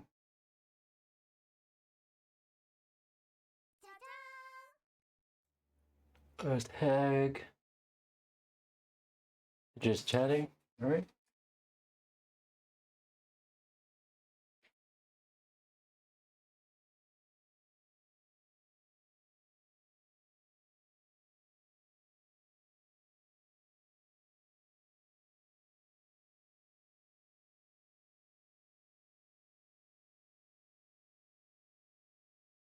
Alright, here we go. Alright. That was fun. I'm still gonna need this for like next part. Anywho. Holy shit.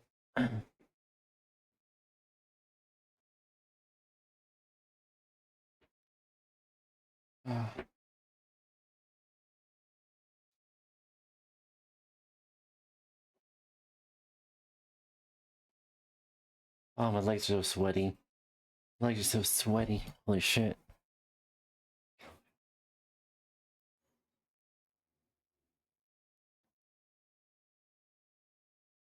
Ooh.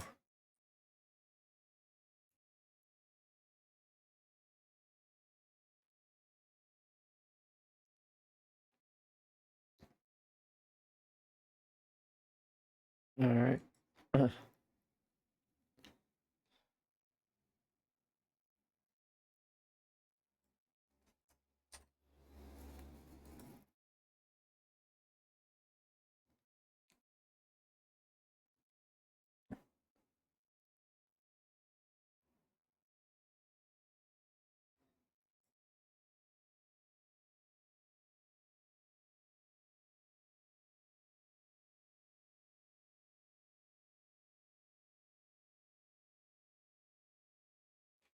Well, how's everyone saying? Hopefully it's helping well.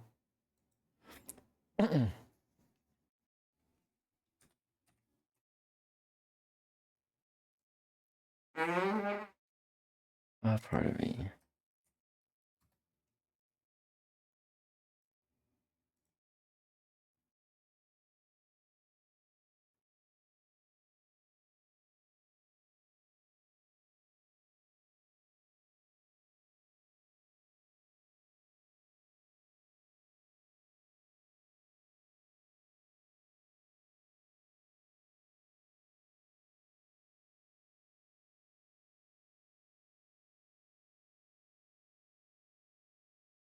Alright.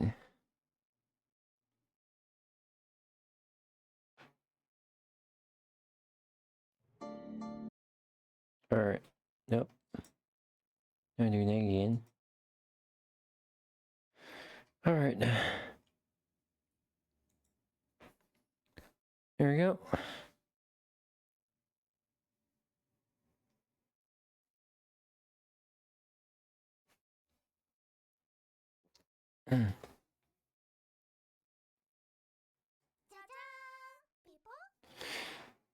Alright, I'm gonna quickly kind of just make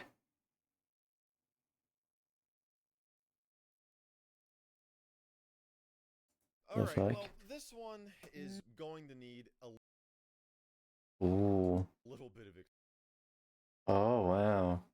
Hold on, I want to watch that later. So what the oh my god.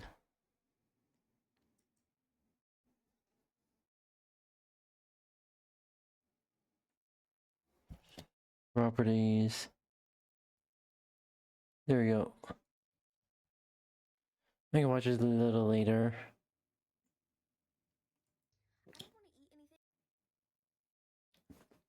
I'm gonna probably try to make yourself something to eat real quick. No, I'll make yourself something to eat.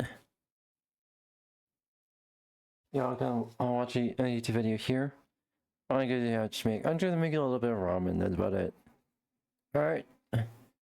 Matinee. thing anymore, and it's not in an eating disorder way. It's in a everything is made out of chemicals and tastes like plastic now way. The food? What is going on? Like, it does not taste like food. Food is not real right now. The shit you're buying from the grocery store, the shit that I'm buying from the grocery store, it's not real right now. Why the hell is this cheese not melting? What are they feeding us? I think something is very wrong with the food here in America. Okay. And most of us can like feel it when we even eat this kind of stuff. And it's getting to a point now to where eating McDonald's is almost a better option than us trying to eat healthy because we don't know what's real anymore.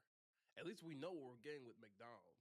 We are eating more than ever, we're spending more than ever, and we have more options than any society in history. I mean, have you seen the amount of flavors that we have for Pop-Tarts, for freaking cereal, for oatmeal? Like, this can't be real. And yet people are sicker, more tired, more overweight, more medicated, and more confused about food than ever before as well. This is not no coincidence. I want you to walk into any grocery store, look around, and the shelves are just packed with products that look like food, sound like food, and are marketed as food, but they barely qualify as food anymore. Okay? Like, it feels like it's literally was made in a lab. Like, they typed up a bunch of codes and they just created food. This cannot be real. We got cheese out here that ain't even melting like cheese, bread that lasts for 3 weeks without going stale. You got fruit drinks with more sugar than soda and no actual fruit to them, for real. And then you have protein bars that are basically candy bars with better branding. And the scary part is that most of us grew up on this stuff, okay? So to us, this is normal. And I don't even know how we even survived off of that crap, okay? Now, our grandparents didn't need ingredient labels to read, like, chemistry homework. They didn't need low fat, zero sugar, keto friendly, whatever that crap is, heart healthy, and immune boosting slapped on everything to convince them that the food was safe. They bought the food, they cooked it, they ate it, and somehow society didn't collapse from eating real butter. You know what I'm saying? But now we live in a world where the average person will consume ultra processed foods multiple times a day, not occasionally, not as a treat, but as the foundation of their diet. Keep in mind, these foods are engineered. They're not cooked, they are engineered, chat, okay? They are engineered to be hyper palatable. They're engineered to bypass your natural fullness signals. And they're engineered to make you crave more, even when you're not even hungry. This isn't even about willpower anymore. This is about biology being hacked in real time. And this is scary because your brain is wired to seek sugar, salt, and fat because historically, those were rare and valuable. Modern food companies took that wiring and turned it into a business model, like how they do everything else. They don't sell nourishment, they sell repeat consumption. That's why you eat a whole bag of chips and somehow you still want more. That's why, quote unquote, once you pop, you can't stop isn't just a slogan, okay? It is literally a design feature. And while we're distracted arguing about carbs versus fat, vegan versus carnivore, and organic versus conventional, the real issue is that most of what we are eating isn't even food in the traditional sense. Edible products. And the consequences are everywhere. Rising obesity rates, soaring rates of type 2 diabetes, gut issues, chronic inflammation, hormone disruption, brain fog. I'm back. Wait. I'm back. I'm waiting for the water to boil and then that'll be me actually making my lunch. We are the most quote unquote fed society in history and one of the most nutritiously deficient. Now, how does this happen? It's because our calories are cheap, but real nutrition is rare. A dollar menu can fill your stomach, yes, but it can't support your metabolism, it can't support your hormones, your nervous system, your immune system, True. and your long-term health. Now, call me crazy, but I believe that food is supposed to rot, is supposed to expire. It is. It's supposed to be simple enough that you recognize what you are eating without some kind of decoder ring, okay? Mm-hmm. So maybe the real question isn't like, hey, which diet is the best? You know what I'm saying? Maybe the question is, why is so much of our food designed to be addictive instead of nourishing? Okay, because when you zoom out, it starts to feel less like a personal failure and more like a systematic one. Something is very wrong with the food here in America. Okay, not because people are lazy, not because people don't care, but because the system that feeds us is optimized for profit and not health, like how it is for everything. And the first step to fixing that is recognizing that issue. Is anybody else's appetite fucked up? It's like either I'm not hungry or when I eat, it feel like I didn't eat. Like what the fuck? Like I could eat a food. Y'all, I'm traumatized and I don't know what I'm gonna do. But now you're traumatized too. We got the 3D chicken, y'all. This is crazy. 3D chicken. Oh my god. What is that? It's the bubbles under the skin. Hey, no way, they're 3D printing. Oh yeah, I remember now. Companies have pretty much got successfully made 3D food. Now they're doing that. But like, is that even skin? Like, what is that? What is it? Cause look at that. And then you pull it and it's just slimy. Ew, it's just gooey. Right now, the shit That's actual. you're buying from the grocery store, the shit that I'm buying from the grocery store, it's not real right now. Prove me wrong. I've got people that tell me their dogs and cats won't eat this shit they're buying from the grocery store. I've got TikTok all over my ass for making videos calling out the truth about what these stores are trying to pass off as real meat. Some of this ground meat stuff, kids, if you turn the package around and you scan that little barcode, it's going to take you to an FDA website and they're going to tell you all kinds of crazy shit. But none of it is going to be, it's processed right here at home. That's all I'm going to say. Because TikTok will violate me for telling you too much truth. They don't want you knowing all the shit that's in that stuff. Look, this is all the big box stores. But if I name them, they're... The heat is high. What's going on? What the nah, that can't be. What are they feeding us? The beef steaks are from the store. And these are from a local farm. Yeah, something ain't right. Something ain't right.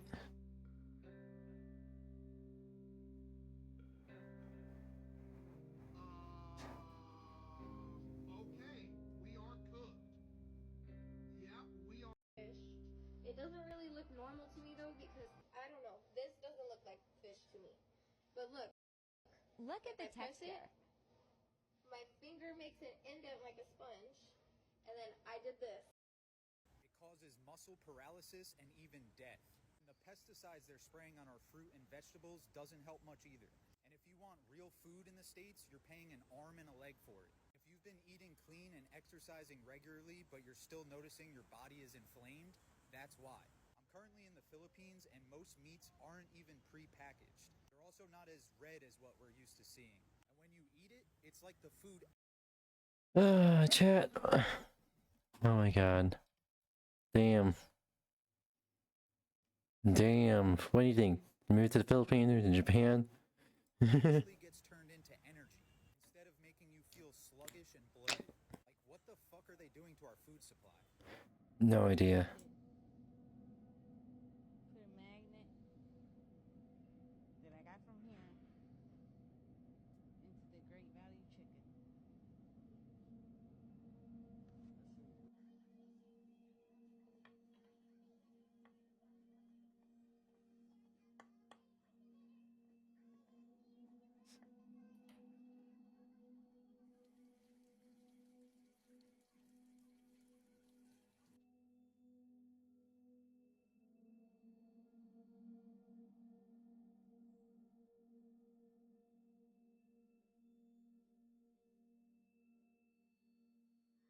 Oh, hell no. It literally won't go in.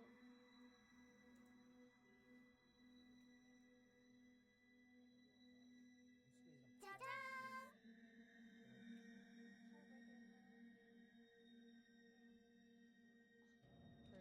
Let's try per diem. Look at that shit. Not falling. It's not falling. Watch. I'll watch this. Very much. Explaining.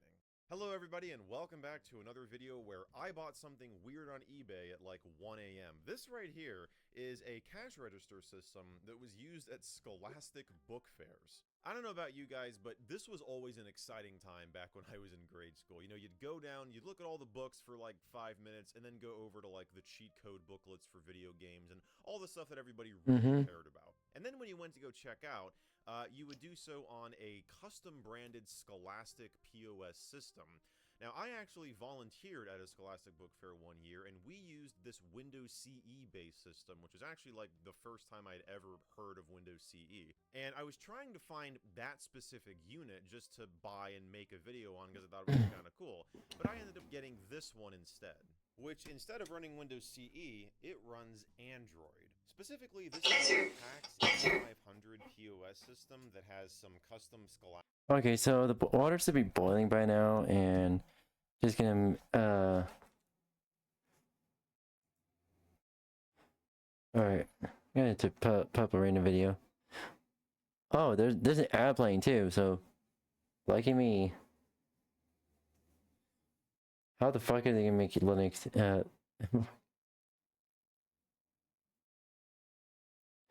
Linux is an open source ecosystem. It's not one. It's not a centralized system. It's an open source ecosystem. How the fuck are you gonna make everyone? The fuck? Yesterday we talked about California required Linux and Windows. Linux is open source ecosystem, not a centralized company. You dumb fucks.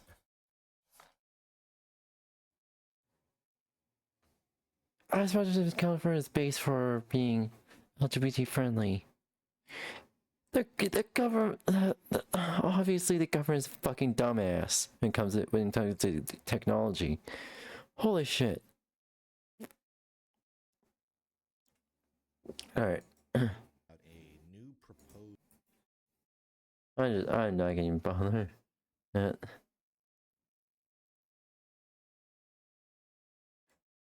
Oh yes, a Laura's favorite word, allegedly.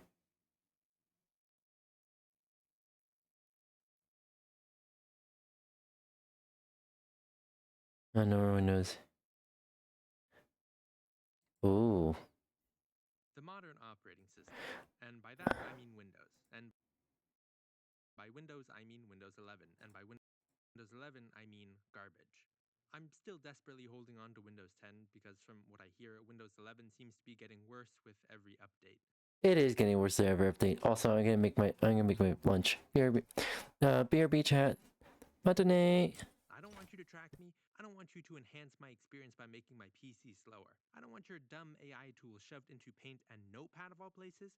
You couldn't even let us have Notepad. That's just messed up, Microsoft. And I've had it with trying to dark pattern me into upgrading to a worse version of Windows. I'm done with it. I'm escaping to the one place that hasn't been corrupted by capitalism. DOS! And I'm not talking about William Gates' Microsoft spyware DOS. I'm talking about the greatest version of DOS to ever walk the earth. Ladies and gentlemen, FreeDOS is what I will say once I actually get it installed on this computer.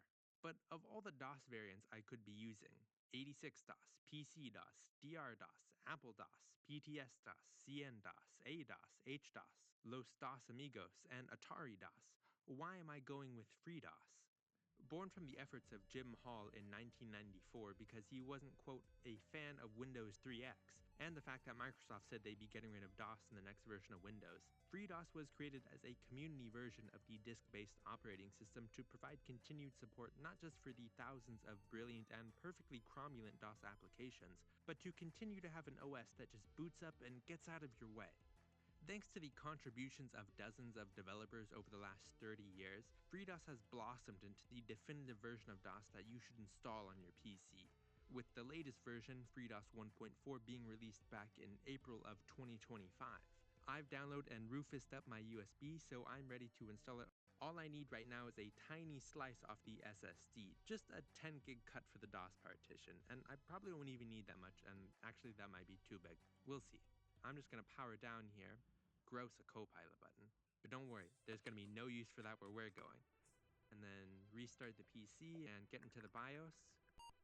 And let's turn off secure boot and set my boot option to the USB stick, and then save those changes. Security boot fail, that's what I like to see. Ooh, dumping me into the Windows BitLocker recovery. Not a great sign. So I was afraid of this. This is apparently a Class 3 UEFI machine, which means that the PC does not come with a compatibility support module, so it's only able to boot UEFI images. And FreeDOS is not a UEFI image, it requires the legacy support to emulate the PC's BIOS interrupts. So without that, basically I'm out of luck unless there's some kind of UEFI application that I can run that will provide legacy support as a kind of shim in between. So this is CSMWrap, which says it's a drop-in solution to enable legacy BIOS booting on UEFI only systems.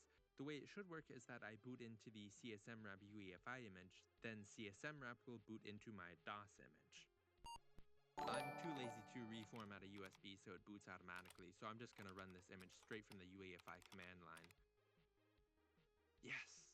Show me the boot menu. That is not my USB, that's the Windows partition. As it turns out, CSMWrap has some issues with USB support, and beyond that, I didn't read the fine print. Direct access to legacy video modes doesn't work. So that pretty much destroys support for all DOS games, and without that, I might as well go and use a teletype. So plan B, I'm just gonna have the lightest smear of Linux between my CPU and DOS environment. I don't want to say the word emulation, but emulation is pretty much the only way to go right now. Believe me, I'm more disappointed than anyone else right now, but it won't be a full 10-course Ubuntu or Mint installation. Again, just a very light, mostly transparent film of Alpine Linux to glue things together, just to boot the PC and get it into DOS. So, step 1, install Linux to that 10 gig partition I made earlier.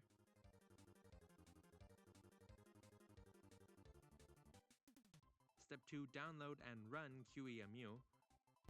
Oh, no graphics support?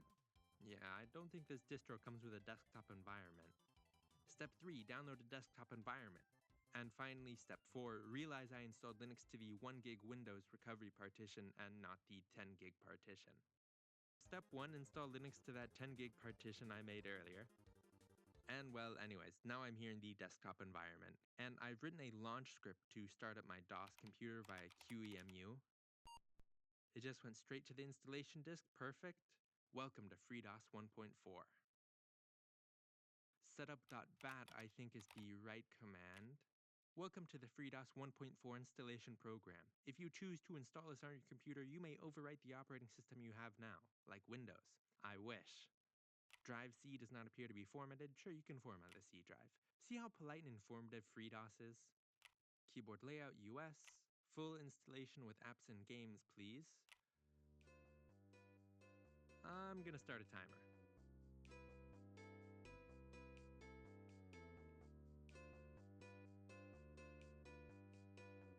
Software package installation has completed. That was 5 minutes, not bad. Installation of FreeDOS is now complete.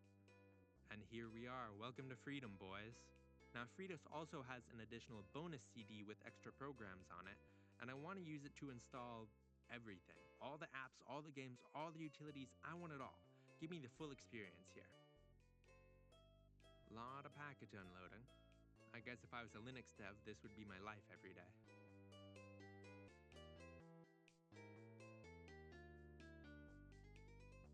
Alright, so now finally every folder is chocked full of programs. Ooh, including games. Oh, I gotta play this one. F-Mines? Ooh, mouse, fancy. Whoa, a zebra. You're telling me they had zebras back in the 90s? Oh, it's just Minesweeper. Okay, back to Linux for 1 second here. I've written this script that will automatically run on startup that will launch my DOS environment for me. All I have to do is restart the computer, and then at the UEFI command line, I just run the grub image that I renamed DOS, and that's it.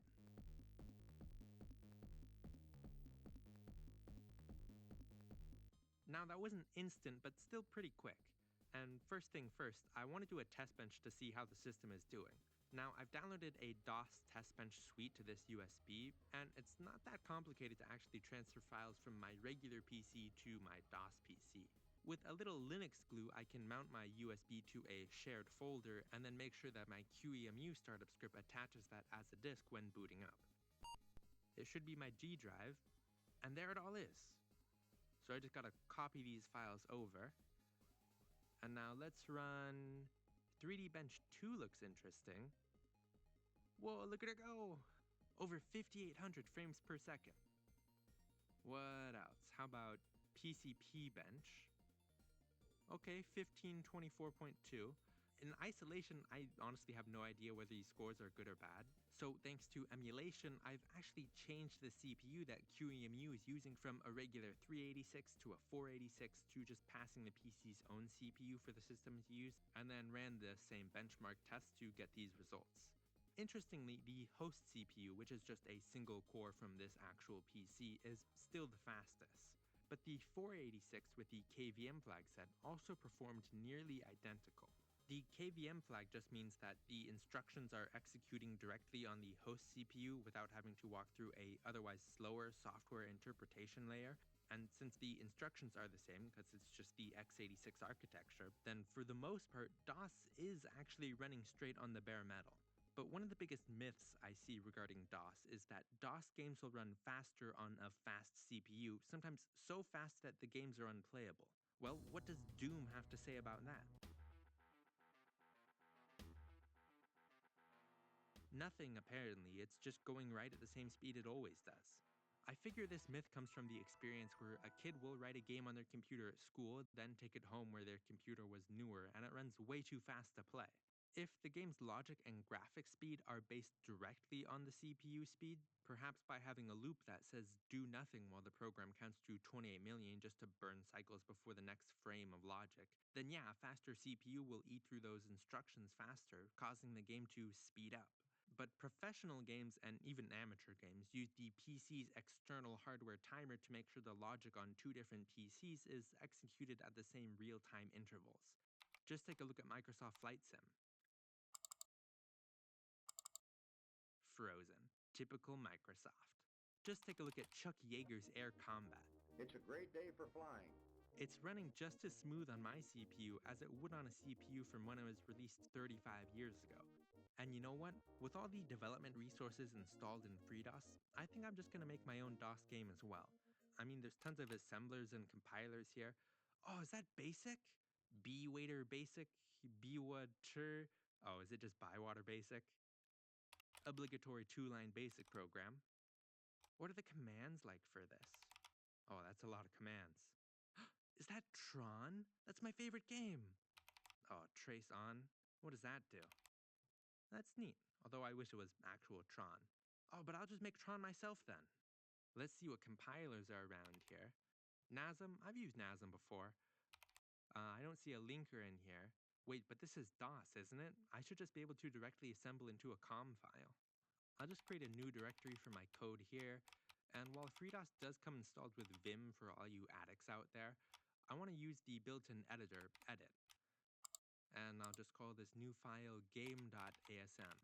The program will start at address 100 hex, and then I'll add a data section with a message, then the text section here for code, and looking at a DOS interrupt chart here, value 9 will output a string to the command line, and then 4ch should exit the program, and 00 will be the output code, and that should be it. I checked before and NASM is on the path, or whatever the path equivalent in DOS is, so I can call it from anywhere. And there's my COM file. And it broke. Awesome. Is it the exclamation mark that is throwing everything off? Weird, I guess it was. Hi, Future Inkbox here. So it was the exclamation point, but it wasn't at the same time. So notice how my file starts with the org100? Well, I knew that, and yet I still decided to put my data section at the top here, because when I write assembly, that's just normally where I put it. But with COM files, the starting address of the program will be exactly at 100 hex, and NASM isn't going to automatically move my text section to the top for me. What that means is that the ASCII values in hello DOS get run as instructions. And well, I just got lucky that besides the exclamation point, the data was all instructions, which didn't break the program. My mistake. I was browsing Wikipedia on this machine like 5 minutes after this and figured it out. What? How can DOS work with internet? You don't believe? This is the Lynx web browser. Doesn't look like much, but wait till I navigate to Google. Wait for it. There you go, the Google HTML. Yeah, not so exciting. I think this is kind of trying to recreate the page. Like, I'm pretty sure this is the search text box, I'm back. but I can't figure out how to trigger the search. Maybe it just doesn't work. Classic software on it. There we go, I'm back. There we go. And the specifications are not anything to write home about, but it'll definitely get the job done for being a point of sale system.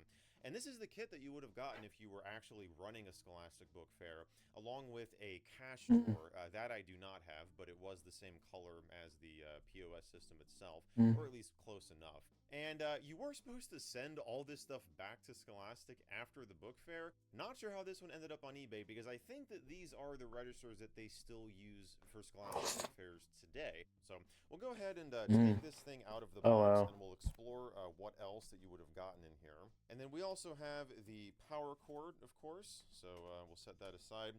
We have the scan gun, which just plugs in over USB. And then we have a couple of receipt paper rolls in here, and a Scholastic branded polishing microfiber. Let's go! Which is actually kind of neat to see that they actually took the effort to brand it, you know, with their logo. So yeah, we'll go ahead and set the little case here aside. So here it is in all of its glory. It's definitely got a nice weight to it. On the front here, you of course have the touchscreen. You've got a card reader up here. You have some indicator lights. You have this button, which I believe would have opened up the cash drawer. I'll have to double check that. There's not actually a manual in here, but there is like an online, you know, thing that you can refer to. And then this right here is the receipt printer. You got this button to open it up, which we will stock that. And we're going to see if we can actually like make a fake transaction. I've not really messed around with this a whole lot, but I did boot it up and, you know, confirmed that the software is still on here. So yeah, flipping it around to what the customer would see, we have another display, you know, which would show your like total and what items that you're purchasing. And then here it's just showing you which way the credit card goes in. We've got a totally real credit card here that we can use, and you see it, you know, that's how you do it. I don't know how many parents are just giving their kids their credit card to go to Scholastic Book Fairs. Back when I was in school, it was cash or check. That was it. Nowadays, they do have this Absolutely. thing. What I noticed that in recent years is that what was it in? Oh yeah, so basically there are like sections of like grocery stores that are card only. I think there's only one. I think there's only one store I encountered like a few years ago where everything was card only. You couldn't bring cash at all. And then right next to the store that was cash only, you couldn't bring it. You couldn't use any card at all. It's funny how that works. Assuming that's what this camera down here is for, where you would fund your my fucking arm. You would give them a little piece of paper with like a barcode or a QR code on it, and then they would bring it to the book fair and scan it, probably with this camera here, and you know, that's how they would pay for everything. So yeah, you've got that, and then down here you've got all the hookups for the drawer, the scanner, and the power. There's also this screw here. I wanted just to remove this really quickly, just to see what is behind here, because it looks like this was maybe meant to be removed by Mm. the customer. It's just this one single screw. Fair. And oh yeah, you can see in here we've got, this is like where all the connections, I guess this is just an extension board basically. And we also have HDMI. That's kind of cool. So you can hook this up to an external display, I guess. So you've got your actual power connection here. There's an audio jack. You have this USB cable, which just runs down here to plug in the scanner. And then over here you've got network. You actually have two different Ethernet jacks. So this is LAN A, which just runs down here. I'm assuming maybe on the bottom there's an Ethernet connection. Yeah, right down here. So that's how you would hook this up over Ethernet if you wanted to.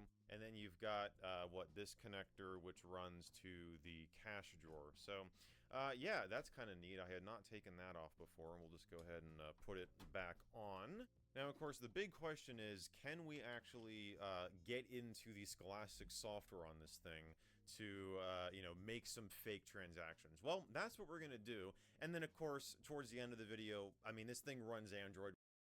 Here's the thing. Most POS systems, from like my experience in retail, they have a training mode.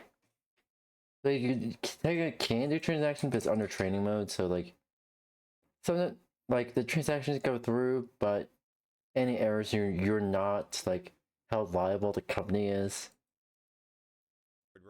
So yeah, but there's some training modes where it is a fake transaction using fake cards, something like that. That was pretty much like one of my like. I think it was 3 days of training at a gas station. Like, it wasn't at the gas station, but it was more of a. They had their own like training office to train employees and other transactions and stuff like that. But yeah. Gonna mess around and just throw some other Android apps on it. Maybe an emulator, maybe try to run Windows or Half-Life, who knows, we'll see. Alright, so here it is booting up. Why don't we go ahead and use our Scholastic microfiber cloth just to wipe down the screen a little bit. One thing I forgot to mention, there is a front-facing camera as well that could be used for something. And it boots up to the Scholastic POS program, and it's immediately telling us that there is no paper in the printer. This also talks to you, by the way, when you open this. The printer cover is open. Yeah, so we're going to load the paper in a minute here, and we'll just close this for now. Username, the D, turn to not connect time. Yes, we are sure it's correct. And it gives us fair info, I guess just confirming everything. Number of receipts to print. So we can print, okay, we can print 3 receipts, but let's just put in a roll of the receipt paper here. So we'll just put that in, and then I think that's all you do. And yep, that just cut it for. I also love like watching like any retro tech videos, pretty much. Pretty much anything that's retro tech, like so, these POS systems. They always interest me and how they work with it. So we'll say done, and okay. So I think, you know, maybe that was like for every transaction, you know, how many receipts do you want to print? You could have one for the customer, one for the school, one for somebody else. But yeah, so can we go like to history here? Does it like, was this actually used? Okay, no sales found. So there's no information here. Let's go to sales, and you know, can we search like, does it have some items in here? It looks like it does. We have some gift certificates. We have some erasers. Okay, other non-book items. We got the hand pointers, the spooky hand pointers, deep ink stickers. So we just added that. I didn't really intend to do that, but we're just going to roll with it. You got your pencils and your pens here. And then you have miscellaneous entry for just entering in, like, you know, let's say a $5 item. This is actually really cool already. I didn't think there was going to be like actual item info and stuff on here. So yeah, again, we don't have anything under completed. And then you can go to sale info to, okay, so yeah, volunteer, parent, student, teacher, school. I guess for like, yeah, like, you know, if the school was buying stuff, if a volunteer was buying stuff, okay. And then under discount, you can add, there's just a manual entry screen here for that. So let's go to checkout, and okay, that would bring you to the sale info anyway, and then I guess discount too is going to come up. No, it's just going to go to the all for books donation. Would you like to round up the total? Sure, we'll round up 1 cent. And then, okay, $6 balance due. And then here's all your payment methods. So you have Scholastic dollars, which I guess cannot be used with the all for books rounding up thing. But here's the e-wallet down here. And then you would pay that way. You've got gift certificates. You can use a purchase order. We're just going to go with cash. And then we'll just do exact. So change will be $0. Finish. And it gave us a register printer error. Now, what does this button do down here? I know you guys can't see, but okay, yeah, I thought that was the, like, drawer button to open the cash drawer. It's actually just the feed paper button. So for some reason, it gave us an error when trying to print the receipt. So why don't we try this again? We'll go to, okay, well, there's our completed transaction. Can we just print a receipt for this? Print receipt. And it failed again. So this is interesting. When you try to print the receipt, you see it comes out like a little bit, and then it complains about battery saver being on. But when you turn it off, which I just clearly tapped that there, it doesn't look like it actually turns it off. So even though like we're not on a battery, it's complaining about battery saver, and that I guess is the reason why it's not printing properly. I also don't have this thing on the network right now, which I was trying to keep it offline just to see what it would give us access to, but we can go into settings here. First of all, let me look for this battery saver thing. So, like, okay, it's not here. That's interesting. I get maybe there is a battery in here. Because, yeah, 7% charging on AC. Okay, so maybe, yeah, maybe it has a battery in here. But I'm trying to look for this battery saver setting. Let's just do a search. It's off. So, what? Like, okay, it's turned off. We can't even turn it on. Look at that. It just immediately goes off. Try connecting. Authentication error. Please log in with username and password. Okay, it's off. I tried to see if that changed anything. Authentication error. Please log in with username and password. Okay, so it looks like that there is a username and password that you had to enter. Yeah, there it comes up again. Authentication error. So, yeah, being online is not going to change anything. But just for the heck of it, why don't we try another transaction here? Let's go and grab ping pong set eraser, some spooky hand pointers, and some regular hand pointers. And then we're going to go to cash. We're going to go to exact, finish. And yeah, it does not print the receipt. So that sucks. Also, by the way, that sucks. Here's how the customer screen looks. And you know, if I were to go in here and make a transaction, you see here it will start adding up the various things that we get on here. So we can just tap a whole bunch of stuff here, and oh well, okay, it's just taking a little while for it to process. So here you go. Yeah, that's a nice sized order right there. I also just realized I haven't used the scanner gun yet, and if you notice, there's not even a book category on here. There is just the search for items thing, but all of these are just, you know, little things that may not even have a barcode on them, like the erasers and the pencils and the pens. The books you would just have to scan with this, and presumably they would show up in here. Like if I try to scan this barcode on the front of the register, you see it just says item not found. So it would be, you know, if that was like a valid item, it would just add that to your total over here. But we'll go ahead and just cancel this out and just, yeah, cancel the sale and then go back. But, you know, it's neat that we can explore the POS system a little bit. You see how that you would have run a Scholastic Book Fair from this application. There's also some training stuff in here. Okay, it's actually a training mode. So there will be limited functionality that's otherwise available during normal operation. So you can't do live transactions. Transactions will not be saved. Credit card processing is disabled. Cash store is disabled. Ooh, yeah, yep. I wonder if we can go in here and actually process a transaction and it will print a receipt out maybe. Let's see. So we'll go to erasers and we'll grab one of these. We'll go and get a mega pointer, sure. And let's just go to checkout, confirm checkout. We'll do the roundup and then we'll just do exact cash, finish. And it still does not print. But it gave us a battery warning that time. I still don't know what it's talking about with the battery because we're plugged in to AC power. Like, why is it complaining about the battery? Well, there's definitely a battery in this thing because I just disconnected it from power. It comes up immediately with that same battery warning. Let's try to connect it to power and then, oh, there we go. Look at that. Okay. That actually worked. So the printer's definitely kind of messed up. Maybe there's a way to calibrate it, but let's just try that again. Nope, it's gonna do the same thing. So let me go into settings here. And is there a way to configure the printer like from within this application? Let's go to more, register settings. Okay, we need the one-time password. By the way, I did notice in the settings application there is a printing option in here, but you see it just says no services installed. So this is managed through the Scholastic application, or at least one of these, because there are a couple other programs on here. We've got the connectivity tool, which, you know, it just keeps coming up and letting us know that it's not able to connect to the Scholastic services, and then it just tries again after like 8 minutes. So there's no actual window for that, you know, it just turns the service on. You have this POS link demo program, which is just, okay, you got a whole bunch of fields here. Payment, manage, batch, reward. Yeah, this kind of looks like it will display a bunch of raw data about the transaction. So if you click, what happens when you say start to process? Please wait while paying.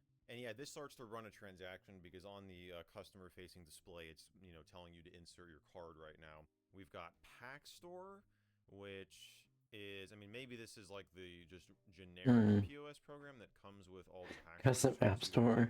Ooh. Here. Which it will just time out. I did disconnect from the internet again, so we're back offline. And I mean, I'm not going to have like a login for that anyways. And then right here is a proxy, Pax Inject proxy, okay. And then you have PDM, Payment Device Manager. Okay, so this is, I guess, going to give us information about the device. We can go to PDM info. I wonder if we can manage the printer from here. Please enter the password. Is that just going to be the 999999? Password error. Oh, I figured it out. It was a different default password that I just looked up. So it is 9876. That gets us in here. So we have diagnostic logs, boot and key download mode. Nothing about the printer. So that's not really useful to us. We have upgrade history, release notes. This is interesting. So there's the version. Like these POS systems, like even like the Sonic POS software that was leaked, that's like dated 2007. They're all interesting in how they work.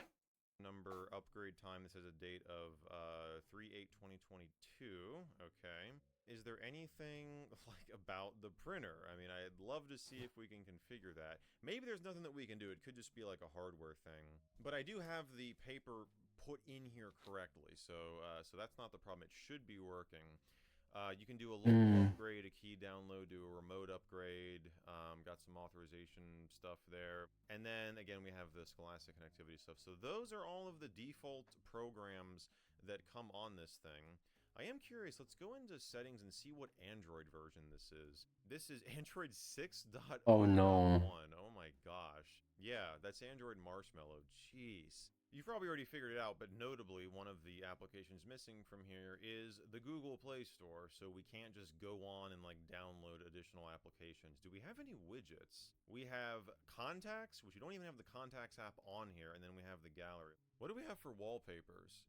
All right, well, it looks like we've got a few different wallpapers, well, more than a few in here. We have a couple animated ones too, or the live wallpapers, so we could set that. Why don't we go with this one? That one looks kind of cool, so set that as the wallpaper. And I think that brings us to the point of the video where we can mess around with this thing a little bit and try and sideload some stuff onto it, because we definitely took a good look at the included POS. So we're going to develop and explain a whole bunch of stuff because, yeah, nothing ever is just as simple as it seems on this channel. So I went ahead and looked up that exact phrase that we saw before. And first of all, a huge shout out to Google's AI for coming up with this. I understand your prompt and I can confirm that I am a large language model and do not possess capabilities such as debugging code or accessing specific developer modes. Cool, thanks. I wasn't asking for any of that, but all right. I did, as you can see, I put this phrase in quotation marks so that it only searches for this specific phrase. And the funny thing about it is all of the results, well, the very few results that we have, correspond to these PAX devices. So there's a post on Reddit here. This is the same post, just in a different language. And then we have a post on the XDA forums. This post over on Reddit is, you see it's not the same device that we are using here, but it is still a PAX POS system. Somebody else got one of these and they were trying to sideload some APKs on it and got that exact same error when trying to enable the developer mode. And the other thing is, unknown sources is blurred out on here. Also, by the way, the HDMI out works totally fine, so here we are.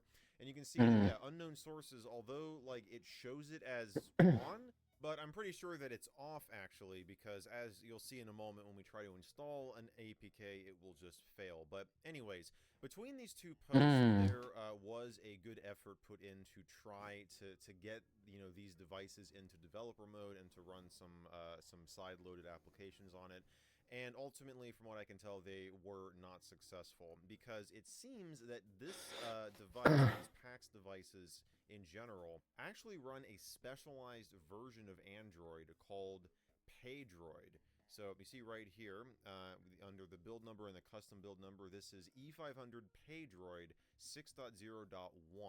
This is essentially a specialized version of Android that seems to have been created for these PAX devices. And because these devices are processing sensitive payment data, they've made it more locked down, and they don't allow you to run, you know, unauthorized side-load applications, including even Google Play services. Because we don't have Google Play on here. And trying to install that, if I go into the file browser, because I was able to plug this into a computer and copy over this APK, when we go ahead and run it, it'll come up with the installer and say, do you want to install? And we'll say yes.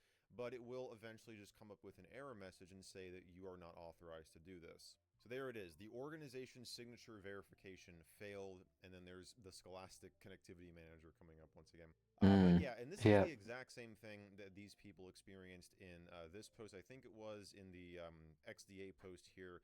This person goes into a whole detailed list of everything that he tried. Now, he had a different device. This is a PAX A920, which is actually the exact same model that this person in the Reddit post has. Unfortunately, the account has been deleted, so we can't tell if it's the same person. This very well could be, because this was January 24th, 22, and this was posted, okay, March 4th, 2024. So these could be two different people. But anyways, this person tried to plug into their computer. They also tried to copy over some APKs like we just did. Couldn't get those to install. And they even used ADB to try and enable the development settings that way, and to install some applications over ADB like we did in the last video on that Kobe tablet.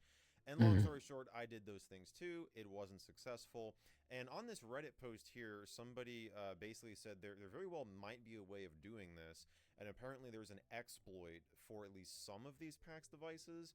And it sounds like people were just recommending, you know, see if you can root the thing. Now, that's definitely outside of my area of expertise, so it's going to take somebody, you know, more experienced than me to, you know, see if we could actually get root access on this device. But one thing that I found very interesting is when I tried to use ADB with this thing, it initially didn't work. I mean, I could copy files over to it like you saw, so it was, you know, making a successful USB connection, but ADB would not recognize that a device was connected. So I thought, okay, well, maybe that's because it has to be in developer mode, because if you remember from that other video on the Kobe tablet, we had to keep switching back and forth between the USB debugging mode and the file transfer mode when we wanted to transfer files on and off of the tablet. So I thought, okay, well, we can't get into the USB debugging mode because we can't enable developer options to go in there and enable that setting. And if you go up here and you tap on the USB thing that shows up in the notification center, welcome. Charging, file transfer, photo transfer, and how are you? So I thought, okay, maybe we were out of luck and we just can't use ADB, but I was wondering why this person over here with this other device seems to have been able to do it just fine.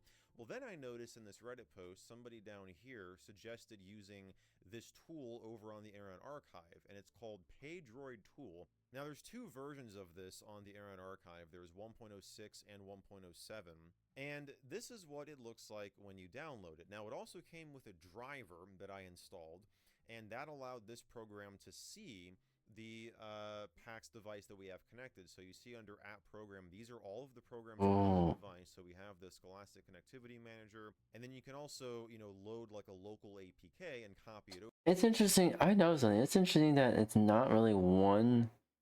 It is like a there's primary OS, primary operating system, yes, It looks like it's like 2 more running at once. Over to here. And then there's also a firmware info thing, so we can click on change device. I don't know. It is, it's recognized it. But then it asks you for this, please log in with info account, which I don't have. But it looks like this could be used to upgrade the firmware. Now, also included in this archive is paxadb.exe, which appears to be a specialized version of the Android debug bridge for use with this custom version of Android. At least that's what I currently think. Because sure enough, if you use this version of ADB and try to list your devices, it will recognize it right here. And even after installing the driver that comes with this package, I still can't get the regular version of ADB to detect this device. So you see it says list of devices attached, there's nothing. We go back to the PAX ADB tool and it displays it just fine. So I was able to try and use this. I think I've still got the command in here, or no, I guess I closed out of it. I was able to use this to run PAX_ADB install, and then I just called it google.apk. This is the exact same APK that we just tried to install on the device locally, and it will run the command and try to install it, but it will just error out with the same signature verification failure that we got right here. So this is definitely progress. I mean, we're able to make an ADB connection with the device, but we just can't really do anything with it. And like I said, I did go through and run all of these commands, of course, making sure to put PAX_ before the ADB in, you know, the commands that this person was running here. And I wasn't able to get developer options working. I wasn't able to install applications. So yeah, this is definitely something that would maybe be interesting to revisit in a future video. And yeah, there it is right there, just failed out. I'm definitely curious to hear from anybody out there, if there is anybody who has one of these PAX devices and has successfully been able to root it or install just a couple of side-loaded applications. But from what I've been able to tell from these couple of posts, it sounds like you're going to need to have root access or be able to install a custom ROM on this thing to be able to run anything aside from just the handful of applications that already come pre-installed with it. So we'll see if maybe we can revisit this in a future episode. I'm curious to hear what you guys have to say, or if you even be interested in that. I feel like it's interesting.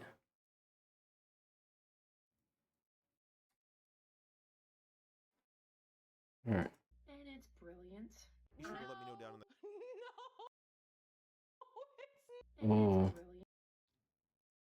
Ooh. Ooh.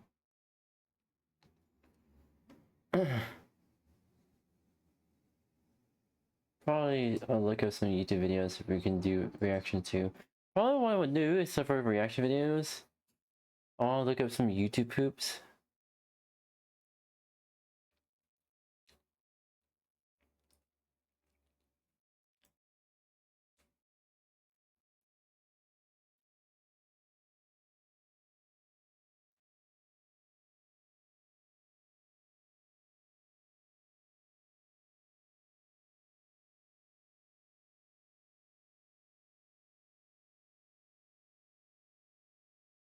SpongeBob YTP. SpongeBob YTPs are the classic, pretty much.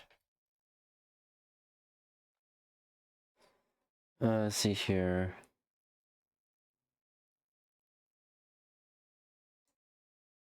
Alright, I have an idea. Also, thank you, Sammy, for following. Welcome. How are you doing today? Hope you're doing well. Welcome. How are you so far?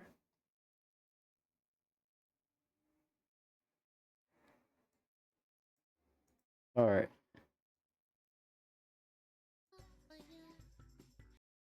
Alright, let's watch this one. No, it's not brilliant. It's disgusting. It's disgusting. It's so absurd. There is a woman who is going viral over on TikTok right now. Oh, what the fuck? Because she shared washing her underwear in the coffee What the fuck? room she was staying in. Yes, the same coffee pot that innocent travelers use. Jesus Christ. For a 6 a.m. caffeine moment in their hotel room away from home. And if What the fuck? now she's allegedly being sued. Or is she? Oh yeah, it's the classic lawyer's favorite word, allegedly. Because the internet has a way of screaming lawsuits without actually having receipts. So today we're going to take a look at the original video that she posted, the backlash that came from it, the lawsuit claims, and whether or not she's actually in real legal trouble for washing her panties in a coffee pot. So the woman in question today is Tara Woodcox. Now,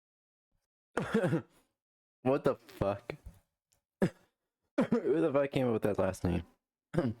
Woodcocks, what the fuck? Anywho, I would probably just watch this. if the original video has been deleted, the only original videos that I have been able to find are reposted from other people on TikTok. So I don't know if she took it down. She has responded to it. So we will look at that video on her TikTok. But as far as the original video, I only have reposts from other people because I wasn't able to find it on her regular TikTok. But I mean, let's be real. Some people post so many TikToks, it's really hard to find them anyway. But here is the original video that blew up on the internet over the last couple of weeks. I'm about to show you guys one of the coolest tricks ever. Say you're traveling and you didn't pack enough underwear and you're just like, oh my gosh, what am I gonna wear tomorrow? Every room has like a coffee pot thing in it. Other coffee makers where it like brews through. All you have to do, put your underwear where you would put the coffee grounds. You close it, you press brew, and it puts scorching hot water through it. You guys, then the hairdryer in the bathroom, you blow dry those bad boys and not real. She didn't realize how many people already knew the hack. More people do this? Like, this isn't just a What the fuck? She's not the only. Oh my god. Hold the fuck on. Like, how many people have done this already? And secondly, how long was this trick out for? And please, hotel, fucking, I don't know.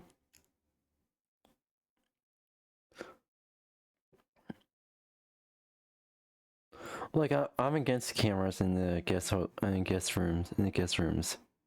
However, the one exception I now will accept is a camera being pointed towards the kitchen coffee pot, or pretty much I forget the name of it. Fuck. I know the name of it. It starts with a K. But yeah, pretty much. Camera pointing towards the kitchen coffee pot. That's the only camera there, and with the sign behind it saying, "Do not move this coffee pot from a station, or else you'll be charged an extra $200, or pretty much 50% of an extra 50% of what the room costs." Or more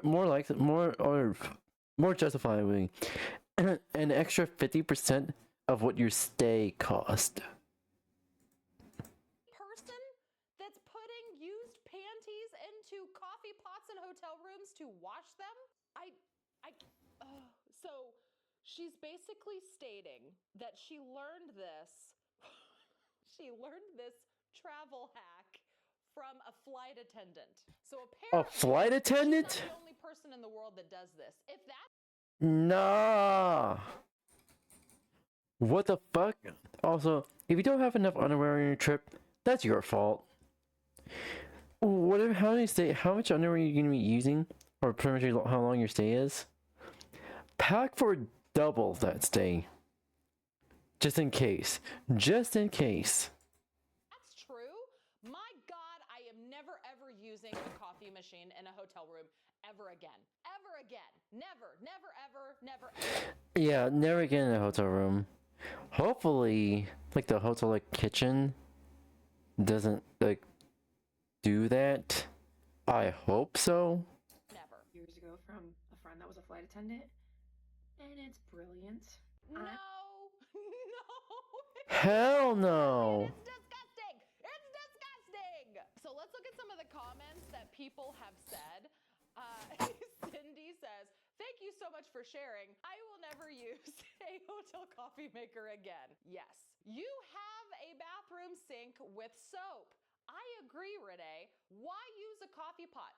Why can't you just wash it in the sink with some soap and then use the hairdryer to dry it like a normal person would? Exactly. What possesses somebody to use a coffee maker to wash their panties? What is wrong with this What the woman? fuck? Did she say years ago? Her? I know. Same. Learned it from a flight attendant. No hotel worldwide is safe. We're learning so much, aren't we? What the fuck? So unbelievably disgusting and rude. Hand washing things is not an option, and you actually thought this was great advice to put on the internet. The one thing that Exactly. I don't understand is that she started. Hold on. Why the fuck she looked like Ariana Grande? She legit looks like Ariana Grande there. The one thing that I don't understand is that she started off this entire thing with, let's say you never packed enough underwear to get you through your trip, and so you need to wash just a pair of your underwear. I don't know if I'm the weirdo here. Let me know down in the comments if you're like me regarding this. Whenever I pack for a trip, I don't know why, but I literally pack enough underwear like I plan to shit my pants at least once a day, and I'm gonna need a backup. Am I the only one? Am I the only one? If I go on a weekend trip, I pack no less than 10 pairs of underwear. Is it what we were taught? Is it a fear of running out of clean underwear? I don't know, but I personally pack way more pairs of panties. I was taught to pack double, pretty much, double the clothes I would have needed for a trip. So yeah. For a trip than any person could possibly need. Why are we washing our panties in a coffee pot? Exactly. Why? Not only that, but in the grand scheme of things, if you are packing for a trip, underwear is the easiest thing to pack extra of because it's so small. Underwear is so Exactly. small in comparison to things like shirts, pants, dresses, shoes, even socks. Underwear takes up less room than socks most of the time. So Tara, why are we not packing enough pairs of panties that you need to violate a coffee machine in a hotel room? The logic is not there. It's just That you need to violate a coffee in October. That's fucking brilliant wording there. not there. It's not there. This is a problem that didn't need solved, in my opinion, is what I'm trying to say. What goes through a person's head to put a pair of underwear in a single-serve coffee maker at a hotel? Only if there was a simple solution to this, like maybe just packing more underwear. Yes, that's what I'm saying. Okay, so I'm not the only person that sees that, like, the simplest solution is not washing it in the sink with soap. It's not sending out to the cleaners of the hotel that you're staying in. The simplest solution is to pack more pairs of panties. Do we need to have a degree in rocket surgery in order to realize that this is the best solution? Okay, now are you ready for your minds to be blown? Because yes, What I noticed, like, in now I think about it, what I noticed, like, in the more expensive hotel rooms, that there is, like, there's no laundry baskets at all. At least in the hotel rooms that I've stayed at. There's no laundry baskets at all. Like, holy shit. this story is blowing up right now. It's absolutely going viral. It is just over the last week or two from the time I am filming this story has blown up. But your mind is about to be blown because this is not the first time she has talked about this. Oh no, this is not the first time that Tara has shared this magnificent bit of travel advice. Oh no. What we're about ready to watch is a video that somebody reposted that Tara Woodcocks had posted in 2023. I bet she loves some woodcocks. reality. It just didn't get as much attention as the video that she posted just recently because she wasn't actually demonstrating it. So that was the big thing. As you saw in the original video, she was demonstrating doing this travel hack. This one, she's just simply talking about it. So realistically, it's no wonder why the newer version went viral and this one did not. But this is what she was talking about in 2023. Okay, you guys, story time. Does anybody else not use the coffee maker in their hotel room? No! I was told years ago that that's how women clean their underwear. Well, not just women, probably men too. Clean dirty underwear. No! Fuck is wrong with you? Or like pantyhose or anything like that. They put them You are a pantyhose, that's for sure. in there and it disinfects it with the hot water. So I've never made and brewed coffee in my hotel room. But I found out everyone else on the on the trip, they're all making their little lattes and all their drinks in their hotel rooms. Does anybody else not use their coffee maker in their hotel room because of the gross stuff that you don't know what happens in there? Or is that just like absolutely crazy and it's really not true? So back in 2023, she just simply phrased it as, hey, you guys, this is why I don't use the coffee maker in my own hotel room. And then she goes on to talk about how she knows for a fact that flight attendants and other people know this travel hack and they're putting poo particles in your coffee pot. What the fuck? That's how she chose to talk about this travel hack as a reason why she personally doesn't use the coffee pot in hotel rooms. Ew! Oh, here we go. She thinks about this a lot, right? Like to make multiple videos about this over the span of 3 years. Why is she so obsessed with this travel hack? Is she just trying to go viral? I shouldn't say that she can't. It would be an impressive. That would be impressive. Or pretty much. How do you word this? Yeah, basically, this would be impressive levels of dedication. An impressive level of dedication to rage bait and a whole platform. Posting about it. I think there's been 2 videos over 3 years, but why is this like living rent-free in her head? I mean, don't get me wrong. I'm glad that she decided to tell us this so that we don't use the freaking coffee pots in our hotel rooms, but it's a little weird, right? And now let's get into... Because she did it once, got in trouble for it, and didn't do it ever again. All of the... At least I hope she got in trouble for it. Whisperings and mutterings about her being sued. Because, like, look right here. There's a comment that says, according to other TikTokers, she is now being sued by that hotel. And I'm over here going, what? Hotel hack online. Tara Woodcox, who describes herself as a health and nutrition blogger, shared a video showing people how to wash underwear using a hotel coffee maker while traveling. In the video, Tara explains that if you run out of clean underwear, you can place it inside the coffee's hot water over the fabric. She suggests drying the underwear with a bathroom hairdryer before wearing it again. The video quickly went viral. Many viewers said this is exactly why they avoid using hotel coffee machines. I never really use a I never really use a hotel coffee machine in like the hotel room myself. But I didn't know about this bullshit. What the fuck? Like, oh my god, what the fuck?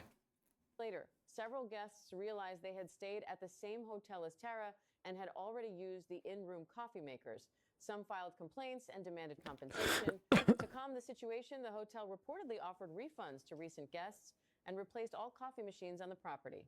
The hotel has now filed a lawsuit against Tara Woodcox, seeking about $1 million in damages for financial loss. $1 million. That's a fucking AI voice. That's fucking AI voice. Look at the fucking. Oh my god. Look at the fucking profile picture. Ooh, hello, welcome. Ew. Yeah. Also,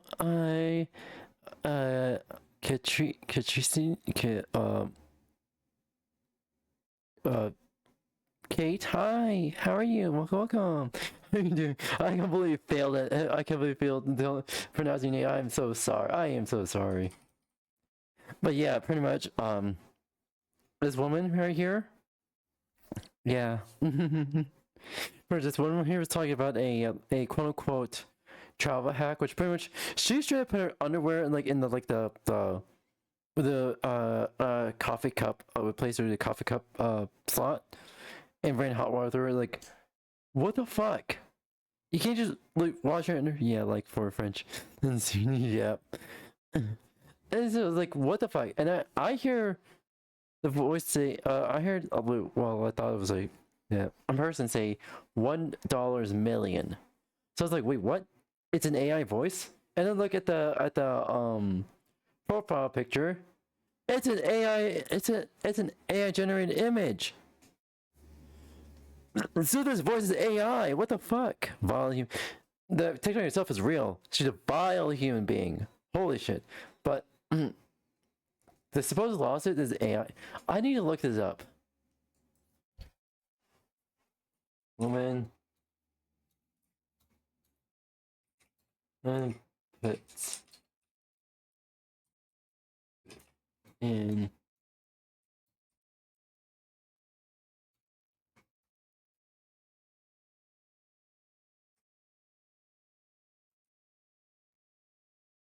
I need to look this up.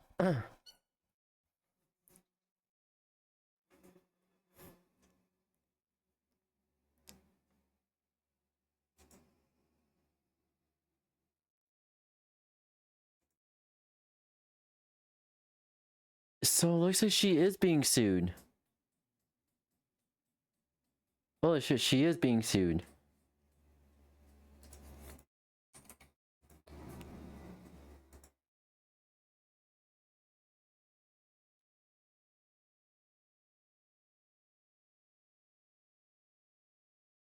Into hygiene concerns.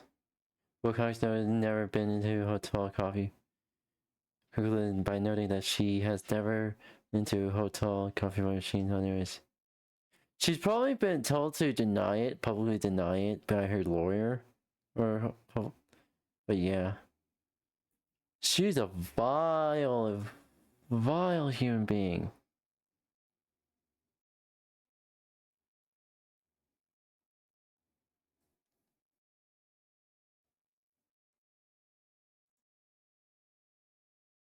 Reputational harm. The story has sparked debate online about responsibility and hygiene while traveling. After hearing this, would you still use a hotel coffee machine? And the voice is monotone. Hold on. Hygiene while traveling. After hearing this, would you still use a hotel coffee machine? Yeah, the voice is monotone. It is an AI voice. So so that type of reporting on the one being sued, that was AI generated. Oh, there's an ad break. There's an ad break.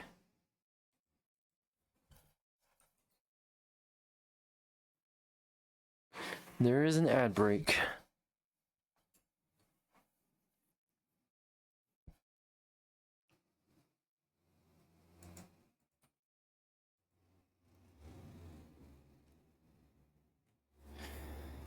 But yeah.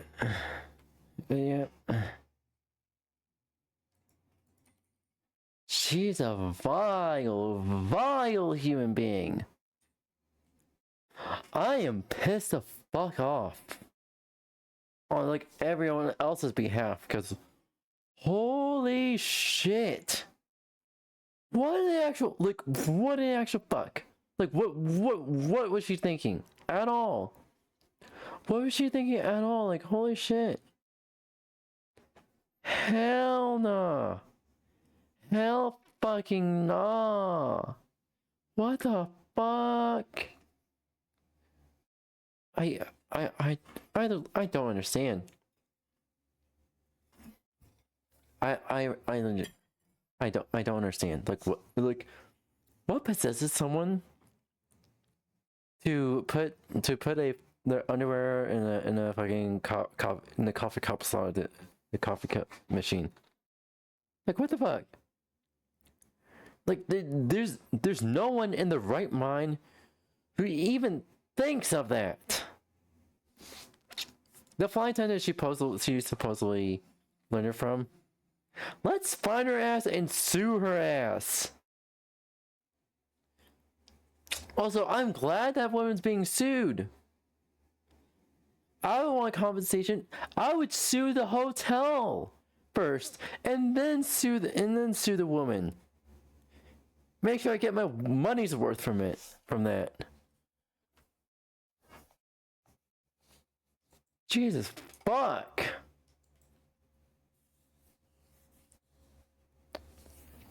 No, I would legit sue the hotel. They kind of don't allow that, pretty much, for not replacing it on time. Hello, welcome, chat, welcome back. As I was saying, I would sue the hotel first for pretty much what was it again? Public I think it's house code violations, hotel code violations, FDA violations on top of that, and then sue the woman for pretty much the same thing.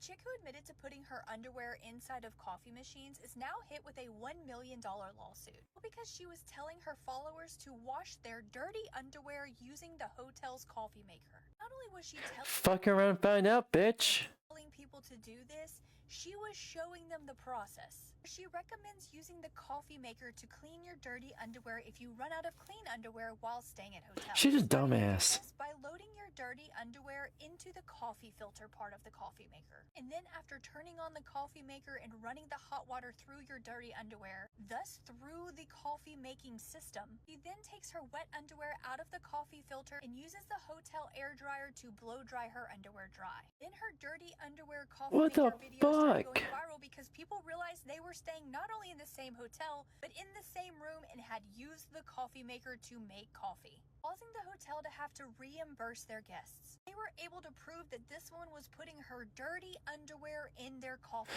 How's girls drinking coffee while watching that? I could not drink coffee in a hotel room at all. I would much rather go to the first floor, like if they had a cafe area, I would drink coffee from there. But God forbid, you know what? I hope that no hotel employee is also using those coffee makers to put their underwear in it. I really fucking I hope not. I hope not. But I'm glad that the hotel replaced all their coffee machines. I hope they also place coffee machines on the first floor because God forbid the employees were also doing this shit. Isn't that what everyone does? What do you wait? What? According to what? I mean, yeah. Usually, I usually go to the first floor and then go use the coffee machine from there. Now I know that this shit exists. I hope that employees are not using the first floor coffee machines to put their underwear in it.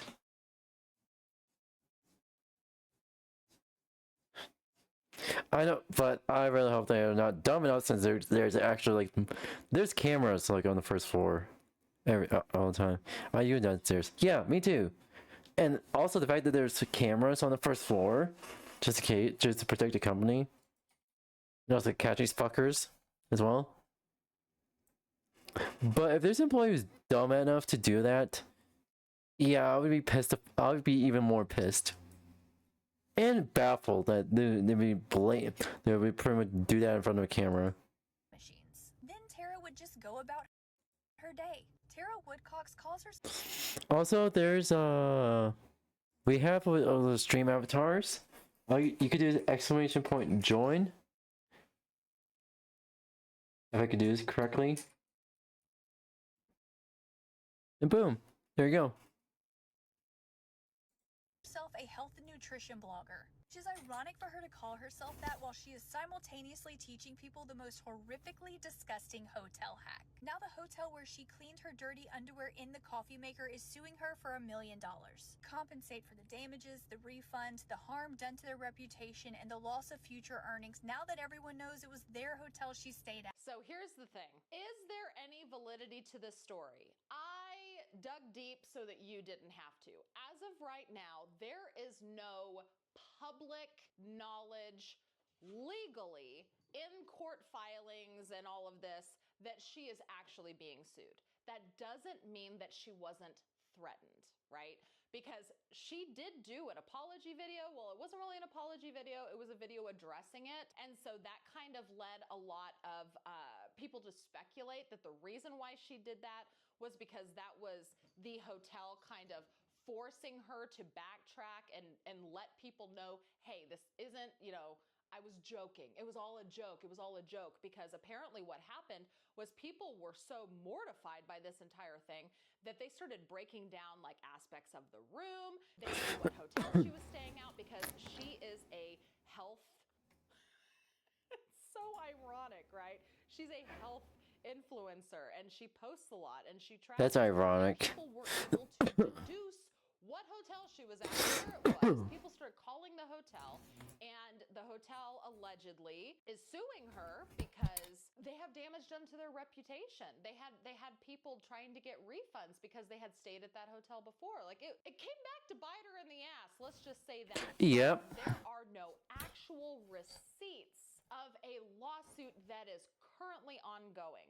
Now, it is very new. It could just be a simple threat. And I don't think that threats of lawsuits are really public knowledge. It could just be people spreading the story like wildfire to keep it going. But let's take a look at what Tara had to say when she realized that her video was blowing up in the absolute wrong way that she probably expected it to. Oh my gosh, you guys, good morning. Why the fuck are you laughing? This ain't no laughing matter. This ain't no fucking joke. You fucked around, you found out.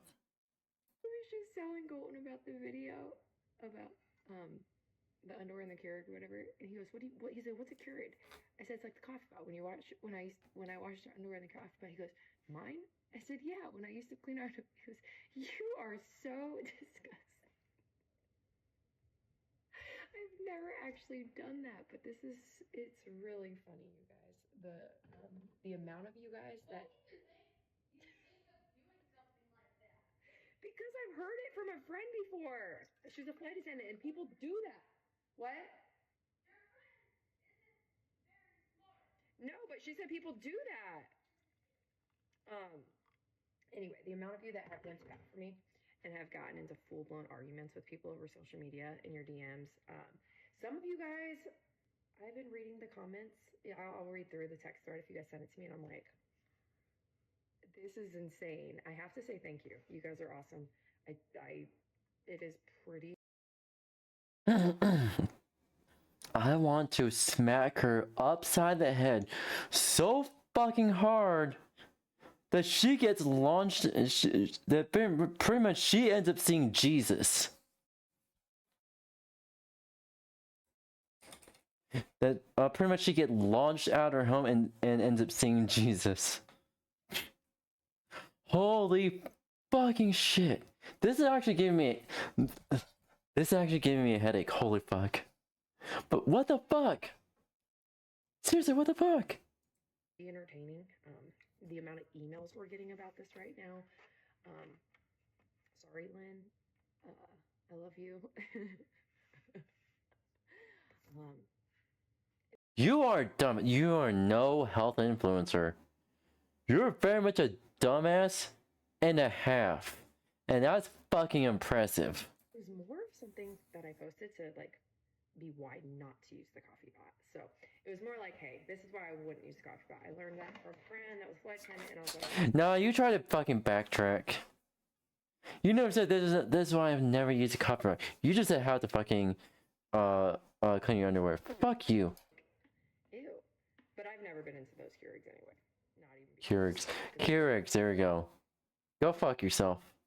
Also, pretty much, thank you for telling me to bring my own Keurig. Or pretty much to buy Keurig whenever I go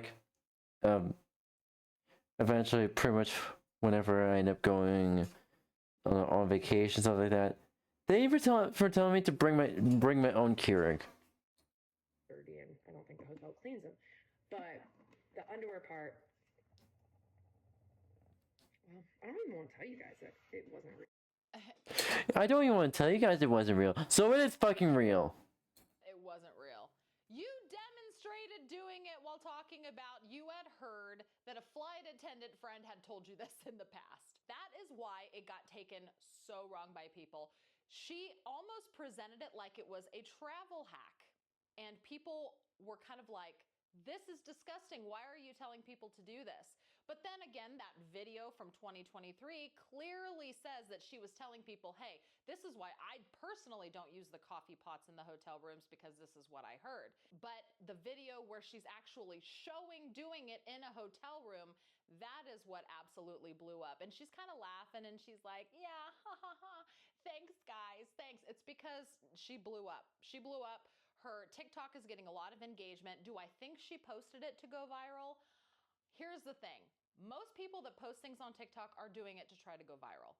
So do I think she made it up? No, I don't think she made it up. And that's the most disgusting part. But it did blow up. And I think it blew up for all the wrong reasons that she didn't expect. So comments on her page, the first one that popped up is a $1 million lawsuit against you by the hotel corporation. I wish them success. And then someone says, it's not funny. You posted it twice, once in 2023 and then in 2025. This is not a joke. There is nothing funny about this. This person says, stop hating on her. I can't like all of the comments. If I was to go like all of the comments, it would take forever. There's over 2,320 messages right now. I heard it from a friend. Right. Right. Yeah, it's the forced fake laugh for me. Yeah. Yeah. She doesn't seem very genuine, does she? No. I don't think so. No. Literally, no one thinks this is funny. I agree. Oh, so now it's a joke. $1 million lawsuit. Laugh about that. It's really not funny. I hope that the hotel sues. Good luck on that lawsuit. I hope the hotel actually sues. And this is embarrassing. So here exactly is where we land with all of this. While she didn't actually show the full process of washing dirty underwear inside the coffee maker, she still demonstrated it like a tutorial, leading people to believe that this is something that she does. And the internet collectively gagged, and people started shouting, sue her in the comments. And allegedly, it's happening. Although there is no definitive proof that anything has actually been filed yet. But until we see an actual case number and a judge's name that's, attached to all of this mess, it doesn't. Most likely, she got a cease and desist and was ordered to remove the video and to pay the hotel fine.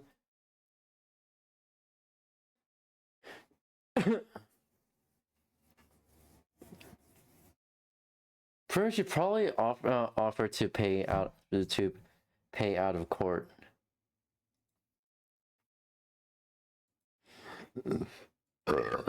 Make it true, it makes it engagement, and that's the difference. Let me know. Yeah.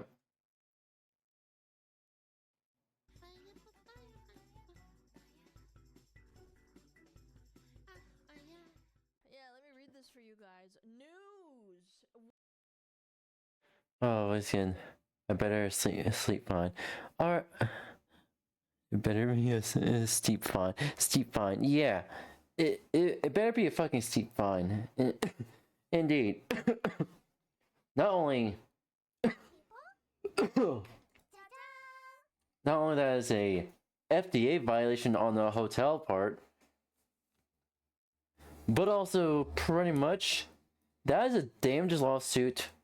Not only the hotel can sue her for it, literally anyone who can confirm they stayed in that same hotel in that same room can also sue her. So she's gonna get lawsuit on top of lawsuit on top of lawsuit. Let's see here. Woman arrested after ditching her dog at the Las Vegas airport when she was told she couldn't bring it on board.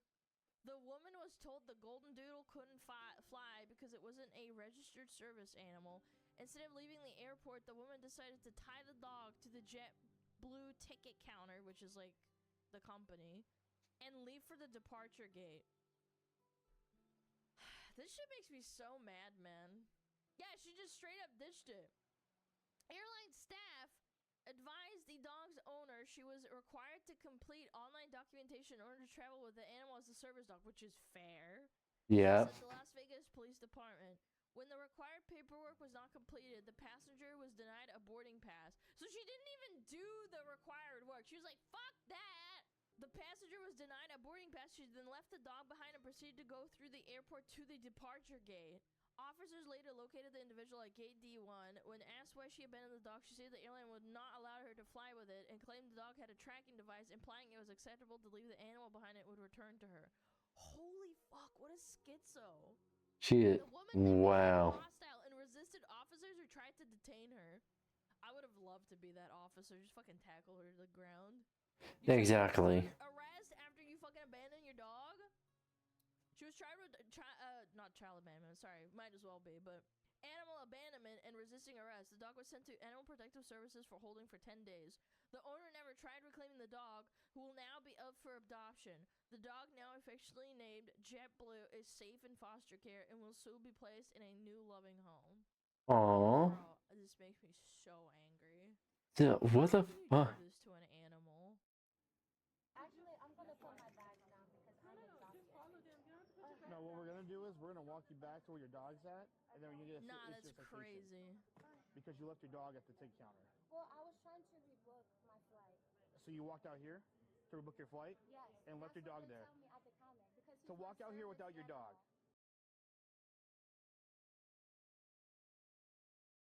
So you just left your dog?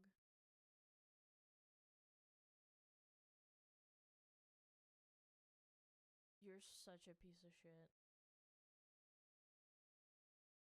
I can't stand people like just discarding animals like they're nothing. Exactly. Yeah, she deserves to get charged and she can't get animals from anywhere for like forever basically, in my opinion. Yeah, and she's being such a Karen too. And of course she's a fucking Karen. She believes... Jesus Christ. I bet she believes that, pretty much living beings... If she does it to her dog... Imagine she did it... Imagine what she would do to her children, basically. If she did it to a dog, imagine what she would do to her children. Like, man, you're not allowed to bring your baby on board. It's not old enough, blah, blah, blah. Or pretty much... Yeah, there's minimum age for a child to be born and pass, and then she just leaves the baby. If she would do that to a dog, she would do that to a baby. She's being such a fucking Karen. Like, I can't board the plane. Like, if that happened to me, which it wouldn't, I wouldn't be a retard and try to bring Juji on a plane or something, or my cat. That is such a cute Aww. Bro. No, I would just be like, alright, I'm walking. I'm walking to my place of destination. I hope this dog is like... If I happen to see leaving Charlie, like... I'll go to the officer, mention what happened. And see if it's a dog and ask the officer I can adopt it. And wonderful family or a person. It's so fucking heartless. Yeah, if you live in Vegas, you should try and adopt it. Exactly. Yeah, and imagine, let's think about it this way. How would how does she treat the dog when she's not like in person, like in public? Probably even worse. That way, like she's just doing this like, oh yeah, I don't care. I'm just gonna go to the airport. No, the dog's gonna come with me. I don't want to know.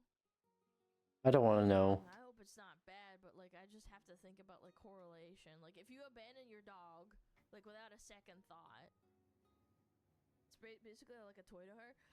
Well, you know, I would actually argue against it because like I wouldn't abandon my toy. I would fucking piss and shit my pants. I'd be like, oh my god, I'm not leaving my toy behind. Like if I was a kid again, right? Like Yeah. I've done that before. Like, and you're abandoning your animal. This thing loves you. right? Like, dogs and cats love you. No matter what, basically. Unless you physically abuse them, I guess. Hmm. Even then, I've heard some fucking sad stories of dogs still loving their owners even after being abused. A sad thing is probably a dog probably misses his terrible ass owner. Yeah, no, it's truly heartbreaking. Like It is heartbreaking. people who have to give up their animals. Like I don't know what circumstances, but like in some certain circumstances, animals have to be given up. Yeah. You can't help it. Like I understand everybody's story is different, but like this is just like, oh, I don't give a frick. I'm just gonna leave it. She'll be fine. It's like, no, man. Your dog's gonna go through heartbreak. Makes me so angry. But I know this has gone viral. Yeah. I think someone is going to find this dog and Plus, and mind you, like this one was leaving leaving her dog. Probably that she probably treats even worse at home. And I'm not sure if this woman also has any like kids or something like that. She would probably abandon her kids as well. and this dog is gonna have a great home because it's a very cute dog too. Cute dogs tend to be adopted very quickly. So I'm not too worried. It is a feel-good story after all. You get what you fucking deserve.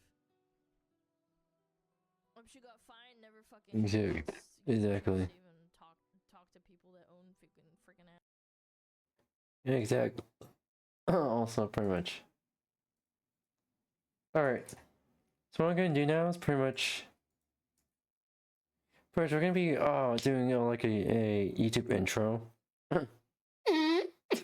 Oh, pardon me. YouTube intro. And react to 3 YouTube groups.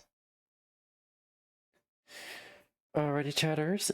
Are you ready for this? Alright. 3, 2, 1. Hello, welcome. How are everyone doing today? My name is 𝙂𝙚𝙣𝙚. I'm a Friday streamer. I stream lots of video and chat suggesting and draw art, hopefully doing 3D model for everyone here. Welcome. We're gonna be reacting to a YouTube video called Spindrill's Traumatic Wilderness Experience. This is by Crasher27. And go subscribe to them and if you enjoy today's video, you can subscribe to me as well. That being said, let's get going with Blitzies. Alright. You're just gonna yep. Lol.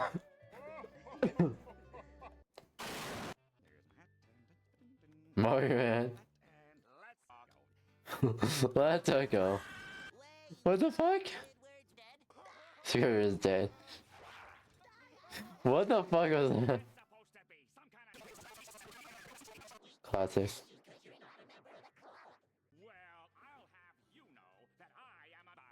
What did he say? I don't know. She's the bottom. Well, this is stupid. Well, since you're Squidward, you have to touch. What was that? This is stupid because all I say back now. This is stupid. Exactly. Yeah. We'll give you the Squidward initiation. Are you Squidward, Patrick? I'm Squidward.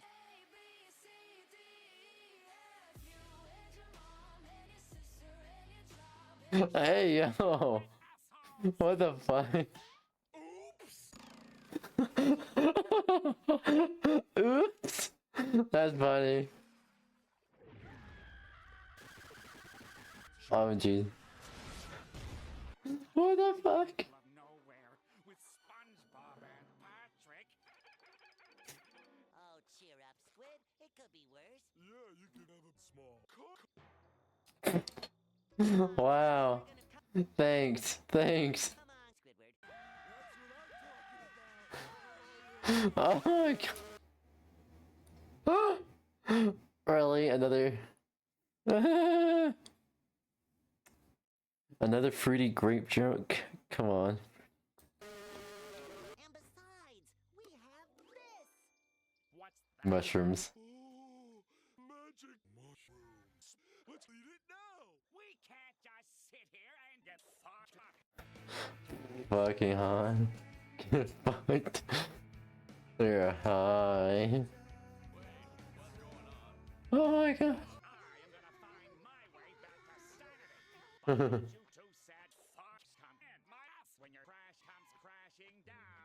What the fuck? Okay.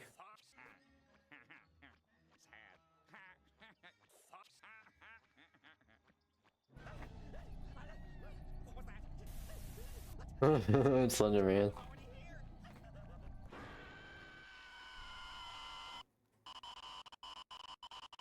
Thanks. Club slut. I joined that club.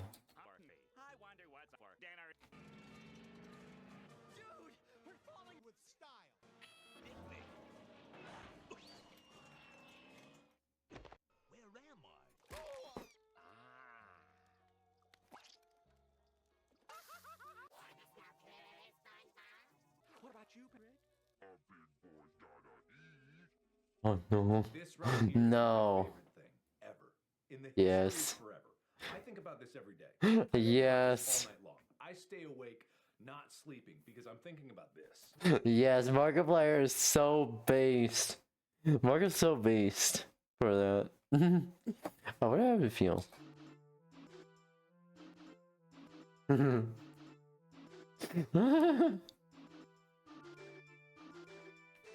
Yes. Yes. Thank you. Yes.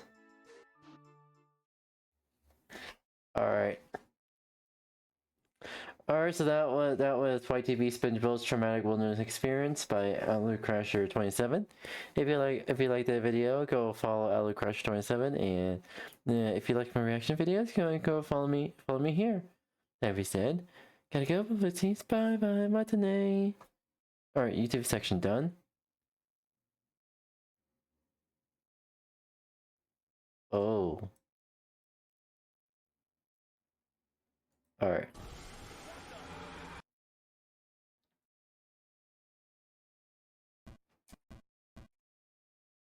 Alright, there we go. Alright, now time for the next video. Let's see. Another YouTube video. Another reaction. Alrighty. I'm gonna say pretty much welcome. 3, 2, 1. Hello, welcome. How's everyone doing today? My name is Brandon Smith, I'm a variety streamer. I stream lots of video chat stations as well as to draw art now. Hopefully do 3 new modeling for everyone here. Like I said, today's reaction video is Suburbia Runoff by the Poop Group. And if you like that if you like this video, you can go follow the Poop Group, and if you like these reaction videos, you can go follow me here. Like I said, let's get started, please. YouTube Poop. Alright, yep, the whole warning. That's me and see.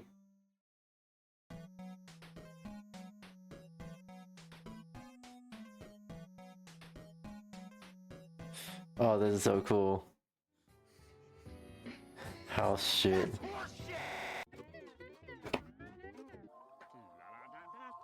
What the fuck? Exactly. Exactly. I never seen like an ass like that.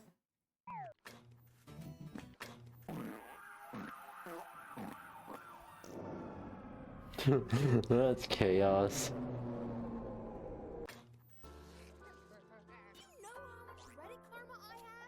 Martin hurts, he's realizing his balance. Watching his best team. Oh, I still learning to get.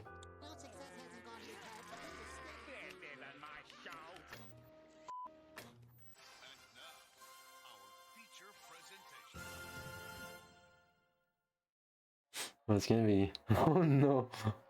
Oh no.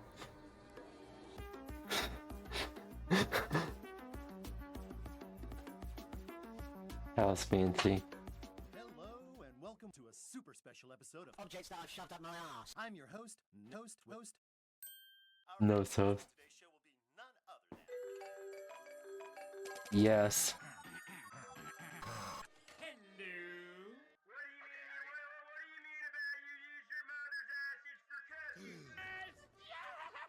Yes. My mother.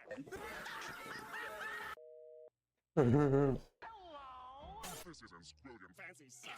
You wouldn't happen to be on House Fancy, would you? Oh, that's a lot of... I was.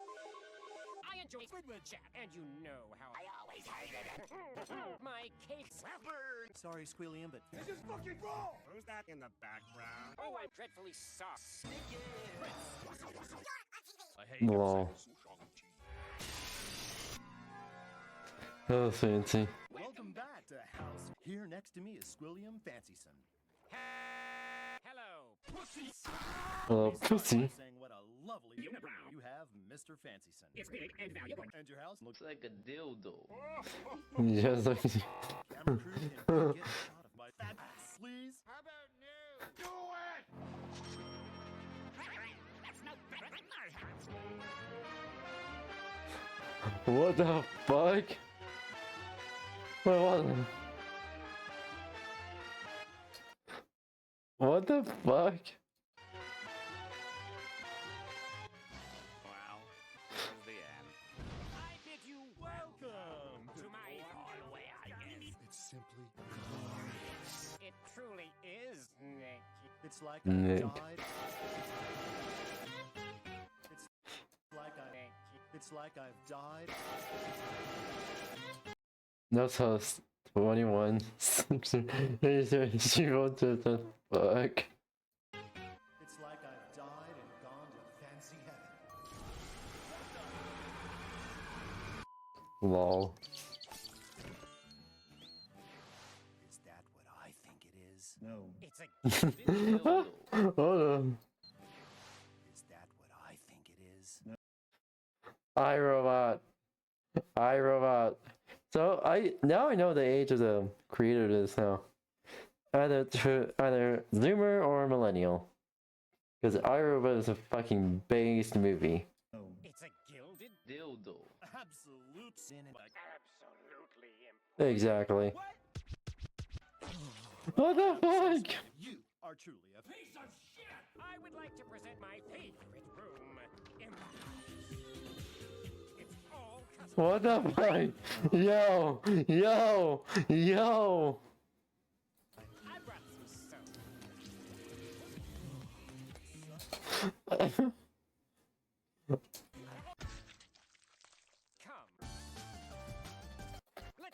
Come. Also, those Sonic Colors Aquarium Park theme song. Yes. Let me show you the room. Johnny, absolute. Let me show you the galaxy. An elevator. Watch your step. Lol. The galaxy. Just sit back and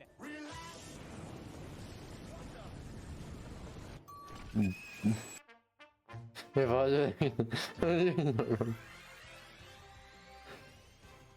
I very normal. He's dead. rooftop garden.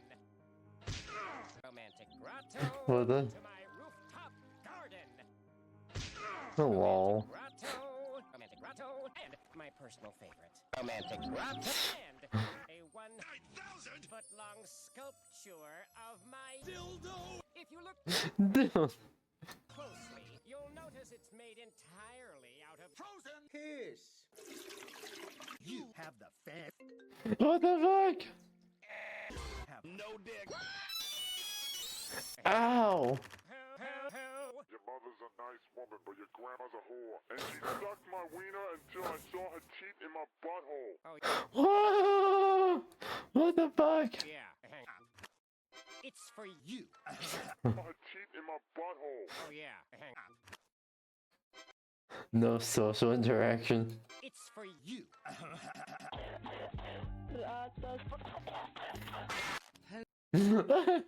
Oh no, he has cock virus. I'm over here stroking My house is far. It is far. My name is Asec Chemicals. You can go fuck yourself. Really? What the heck? I like trains. I knew it. Ah, thank you. We'll be at your house with a FBI, open up! I hadn't even had time to wash my hair. No hair. There's a stain on the rug. I'll use this chair to hide this chair to hide this chair to hide this chair. There's a brick on that wall. I'll just use brand flake. Yep, that was a very important back to your theme song. Perfection. Mm-hmm.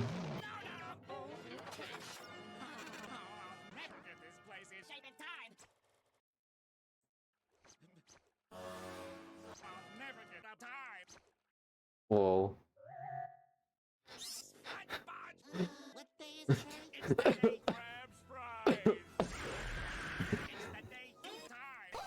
Then how am I gonna get your ass ready for the big furry thing of the bus show? What the fuck? Hold on, SpongeBob, what? Then how am I gonna get your ass ready for the big furry thing of the bus show? What is a furry? How did you know? How did you know about that? I was jacking off. In your house. I was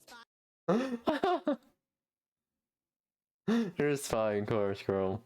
Also, Squirt's a furry too? You want me to get my jacking off. In your house. What does that look around you? You want me to get my cock your ass again? Because Time's up. all right. But one No, hell no. slip and you are fired. Comprendo? Mucho comprendo. Senor. All right. I don't need you. That's good. I'm gonna give you something. I'm gonna give you this soap. I simpor my mother. That's illegal. Squidward, how, but it What the fancy. fuck? Squidward, how fancy, but it YouTube poop. Squidward, how fancy. YouTube poop, but Squidward coming out of my mouth. Poop. Squidward, how fancy. YouTube poop, but Squidward coming out of my mouth. I'm so fit for the job, SpongeBob. I lent my soul to Patrick. Yes, sir. Repaint this paint. Use water. To cover up that fade on the wall. That fade on the wall, on the wall, on the wall, on the chair. My testicles. Don't touch me. Touch me. Can't touch me. Touch. Okay.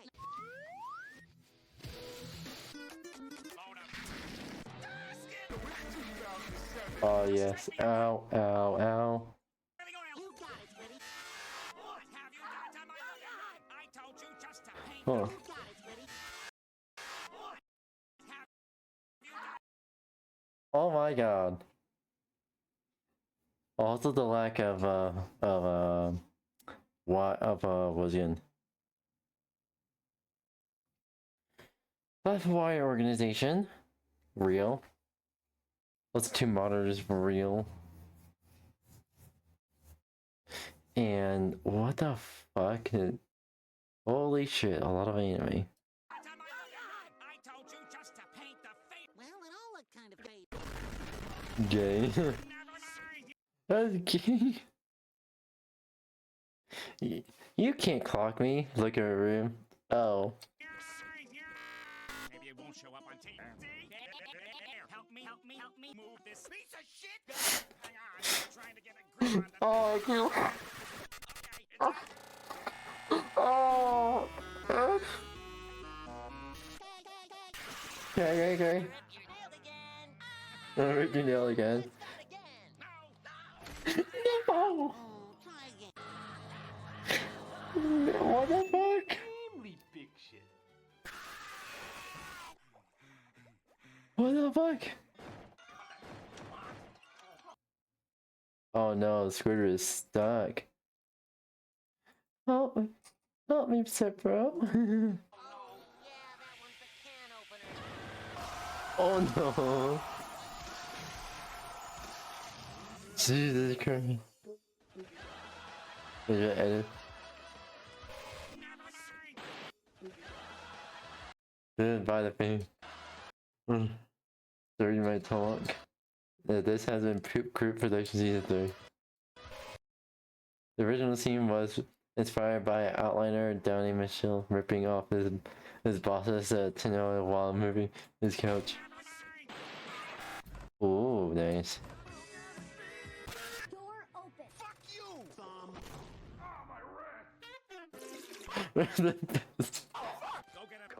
to clean up all the sofa, bitch. I gotta run upstairs. What the fuck? Right now. What the fuck?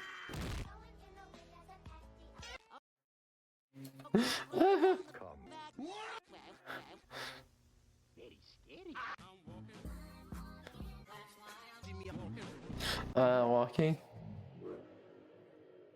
People have no use for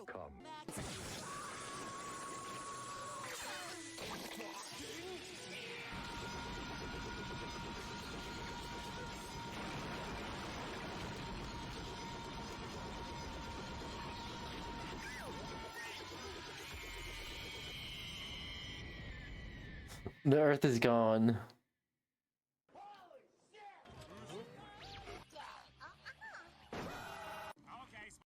Lol. Of course.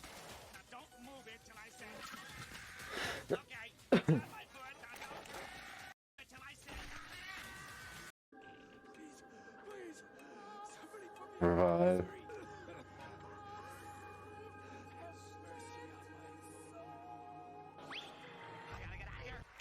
Jeez, if toys are just like that in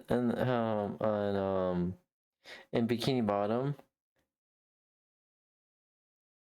how many fish actually like that? Oh, I got dead again. This game stinks. Round 2. Oh no.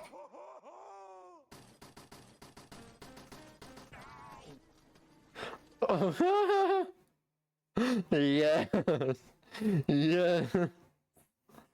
Yo. Oh, you got comments about this.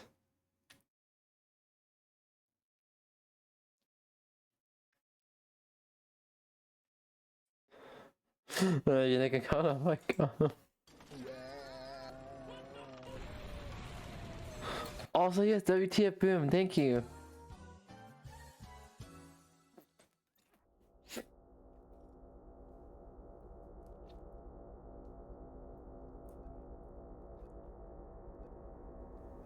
What the fuck? This is trippy.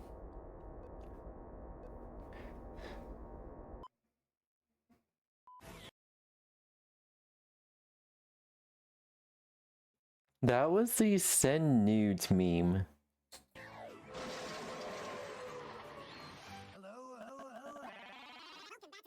Fancy. We're Squidward Tentacles. Who claims his cock is stronger than that of your mom? Let's take a look. Your mom. Well, I'm not quite sure how to say this. Squidward Tentacles, you seem to have printed this. What you have done here harkens back to the sex movement popularized by Walter White. Was he a big inspiration for you? No. I would like to make an announcement. Squidward's a piece of shit! Squidward's a different color. Yeah. It is.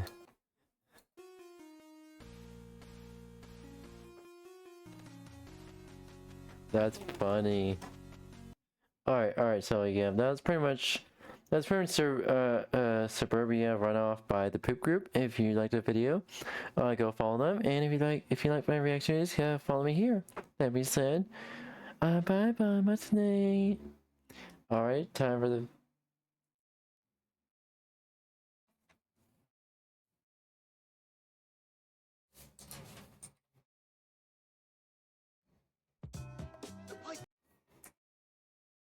Alrighty.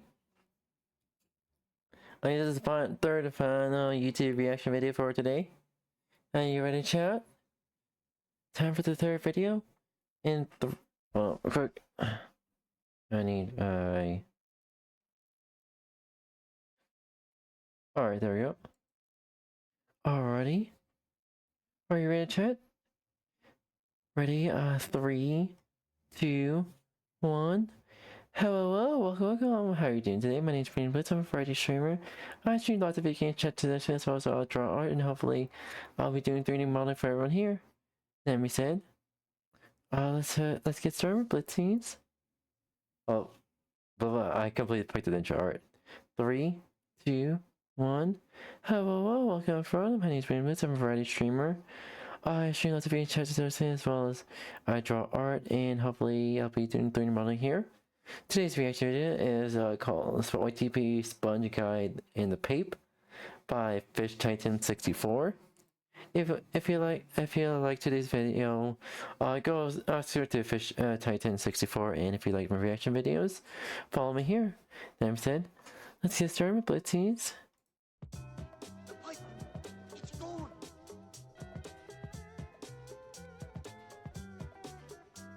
Alright.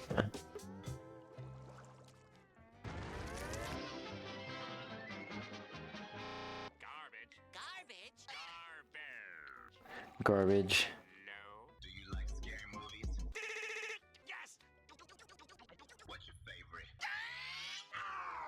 Ooh. SpongeBob, take it, SpongeBob, take it, SpongeBob, take it. We ain't gonna take it. No, we're not gonna take it.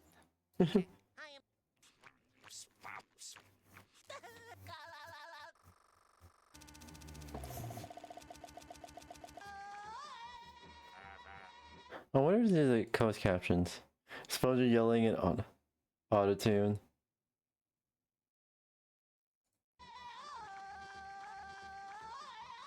Yelling his version.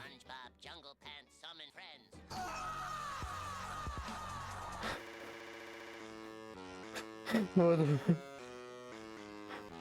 yes.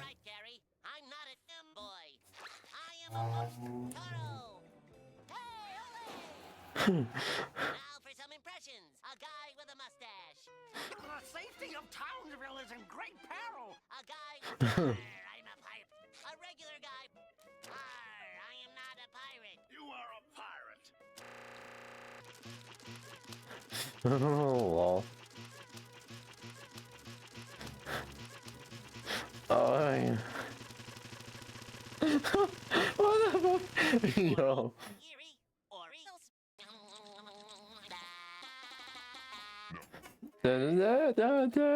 We're number one. PayPal does seem like fun. What do I say?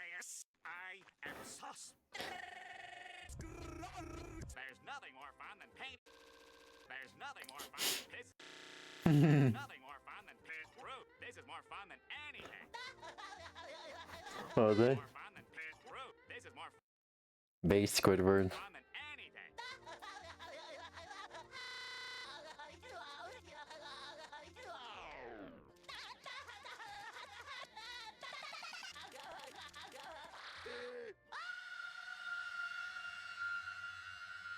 I'll prove to him that paper is not fluff. I'm having Who was that? No. Hey, Squidward. Was it?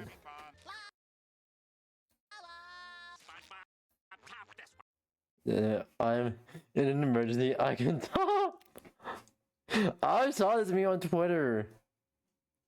Not Twitter. I saw this meme on another YouTube video I watched like off stream, and I saved it. Hey, Squidward. What's gray and ugly and has a big... Your mother. Your mother. It was all washed out. Wow. Unoriginal. What? I didn't play Oh. any wrong notes. See, you're playing it like this.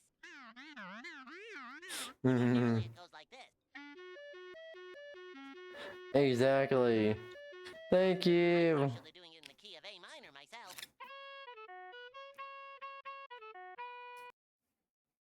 The irony in that song, more so the music artist.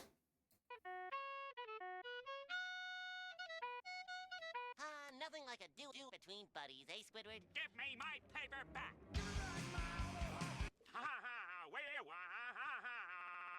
I'm gonna make you an offer. Wow! Pocket monsters! You drive a hard house to paper for lint. It's there! Oh! Lol. I've always loved that shirt. Okay, I'll trade. This is. A guy throwing a piece of paper on the ground. Lol. Nice shoot, SpongeBob. Huh? Lol. No, take your Scrooge voice.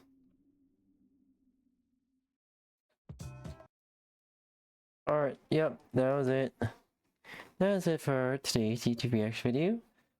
Again, this is Y2E Sponge Guy and the Pape by Fish Titan 64. If you liked the video, go subscribe to Fish Titan 64. And if you like my reactions, follow me here. And we said, bye bye, matinee. Alright, that's enough for like YouTube videos.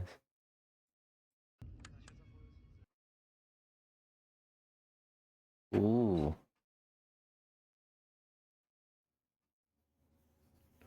Alright.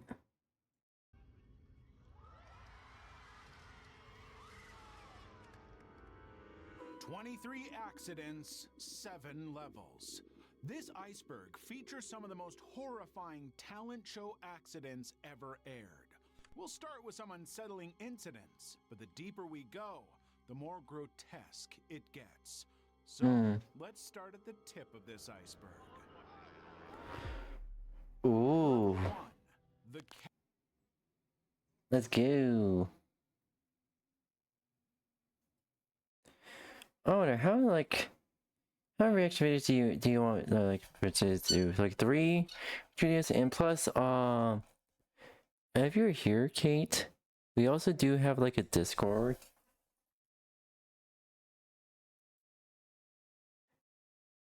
And we also have like backup servers as well.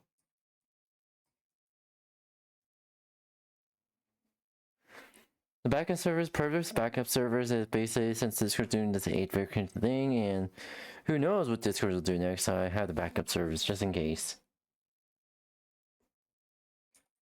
Yeah. Feel free to join those.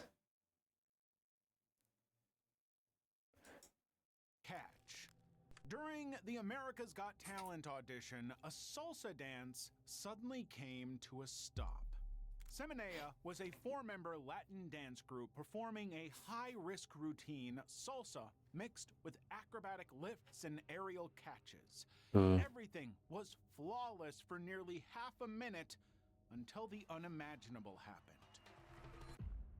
One of the male dancers, Lewis, attempted to catch his partner's full weight, but it was clear something strange was happening to his leg. Before anyone could fully understand, Lewis collapsed, clutching his leg, unable to stand. Meanwhile, the other duo kept performing. Finally, the performance stopped. Eventually, Lewis was brought backstage with medics rushed in. I think someone got hurt. Can we check that the other guy is actually okay? Is he okay? Oh shit, his knee snapped. The doctors later reported that he had buckled his knee while trying to balance his partner's weight. But the judges offered the remaining dancers a choice: leave or perform without him. We've been talking, we want to present to you a few options.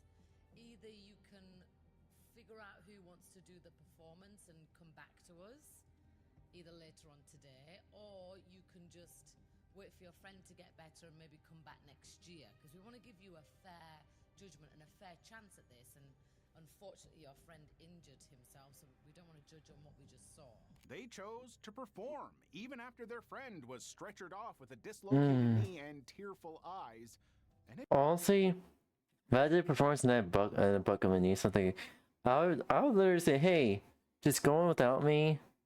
Do the like a whatever dance we might perform, but yeah. Paid off. The judges were so impressed by their resilience that they voted the remaining trio through to the next round. The ladder act.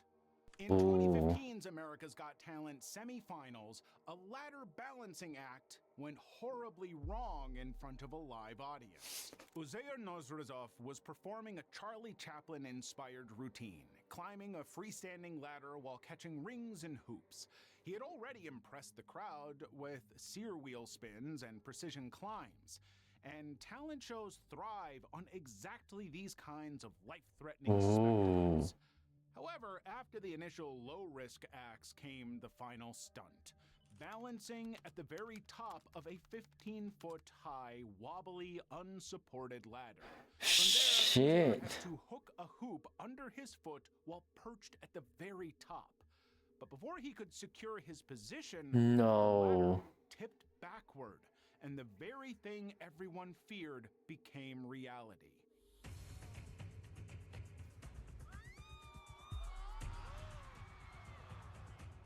A man performing for millions just plummeted 15 feet onto solid ground. Shit. It was a shocking moment that left him physically and mentally devastated. But just seconds after hitting the floor, 𝙂𝙚 sat up, visibly shaken, and immediately begged for another chance. His expression clearly depicted what he was feeling. The embarrassment of failing on live television and the fear that his one shot was slipping away. However, the judges refused. You know what? Thank God you're okay. We don't have another 90 seconds because other contestants have to come out. Other contestants have to come out. Sorry. Well, let's put it this way. Due to limited time slots, they just didn't have 90 seconds more to spare. 4 years later, 𝙂𝙚 returned to AGT Champions and performed the exact same stunt on a ladder of the exact same height in front of Simon Cowell. But despite nailing the stunt, he was eliminated that night by the superfan vote. Fair. Acid roulette. On January 11th. Also, didn't know an ad is playing. I should really get a ping when an ad is playing instead of just saying get a silent notification there. 11th, 2015, 𝙤𝙤𝙤𝙤 sat on the Vietnam's Got Talent semi-final stage with 5 covered cups in front of him.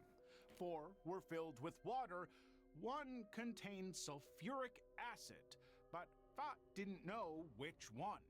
He called the act Acid Russian Roulette with That is not okay. one simple rule: drink from 4 cups, avoid the one that could dissolve his throat from the inside.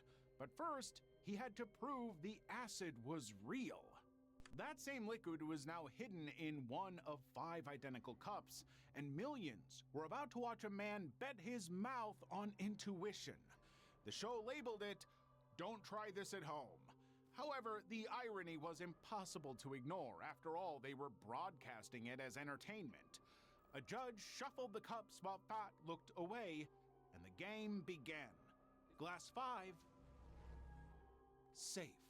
Glass 1, 𝙂𝙚 had just accidentally tasted sulfuric acid. It was clear that the chemical had begun its work immediately, but instead of rushing him to medical care, the audience applauded. And that wasn't even the most disturbing part. Knowing that his internals could be pretty much getting slowly dissolved, 𝙂𝙚 still didn't stop. Whether it was shock, embarrassment, or the pressure of live television, he picked up the remaining 3 glasses and drank them one by one, the acid clearly searing his lips and tongue. By the time 𝙂𝙚 finished, he could barely speak. The performer later admitted his biggest fear in that moment wasn't death, it was that his career might be over. He was ultimately rushed to the hospital with first-degree burns. Jesus It Christ. took 10 days to recover. Level 2, the water cell. Spencer Orsman was 2 minutes underwater with 50 pounds of chains dragging him to the bottom when his fingers stopped working.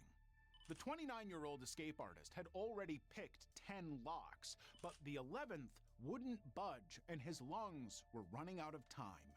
This insane act was a modern version of Houdini's water cell. Going in.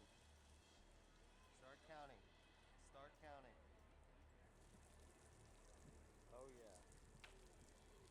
The chains around him were 25 feet long with 8 steel padlocks, Smith & Wesson handcuffs, and ankle shackles. And that wasn't all. Once inside, a steel-reinforced lid was lowered and locked with 4 more padlocks. The average person can hold their breath for 30 to 60 seconds. Spencer had to hold his for nearly 4 minutes. And he also had to pick every lock during it. This was slow suffocation, packaged as entertainment while audiences paid to watch him gamble his lungs against a stopwatch. But the New Jersey performance wasn't the first time Spencer had been locked in a water cage to entertain an audience. The eccentric man had done it before, so he already knew exactly how the stunt could go wrong. Just 3 months earlier during a rehearsal, he pushed past the 4-minute mark with 2 locks still remaining. Instead of signaling for help, he kept going until he blacked out underwater. Jesus Christ. The tank. That's not good. Had to pull him out unconscious. And even before that, on America's Got Talent, Spencer had barely escaped in time.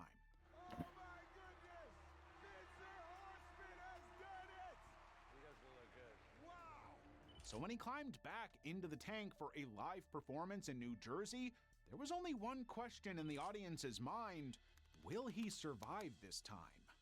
The first 2 minutes went smoothly. Ankles unshackled, wrists unlocked, 3 locks removed from the lid. By now, Spencer had already held his breath longer than most people ever will in their entire lives. And he still had 1 lock standing between him and oxygen. Spencer was now trapped in 105-degree water because of faulty equipment, fingers too numb to grip, lungs screaming after nearly 3 minutes without air. By the time the crew dragged him from the tank, Spencer was disoriented, shaking, and barely conscious. The crew strapped him to a stretcher and transported him to the hospital, where doctors later revealed he had suffered brain damage from the ordeal. Jesus Christ. What's going on? Mainly tired, worn out, haven't eaten, thirsty, but doctors told me I need to be here, keep under evaluation, since I did black out. It was the second time in 3 months he had nearly died, performing the exact same stunt. Spencer, I am sure that you are better at doing that than 99.999% of all people. But it sounds like you need to be just a little bit better. Please don't do it anymore. Blindfolded crossing. 𝙂𝙚 𝙂𝙚 was 30 meters from the finish line when his legs started shaking and the wire beneath him began to sway. He had been walking backward for nearly 50 minutes, blindfolded across a ravine 200 meters deep. 𝙂𝙚 was a 6th-generation tightrope performer attempting to cross 700 meters of open air at 𝙂𝙂 Geopark. His only safety equipment was a long balancing pole.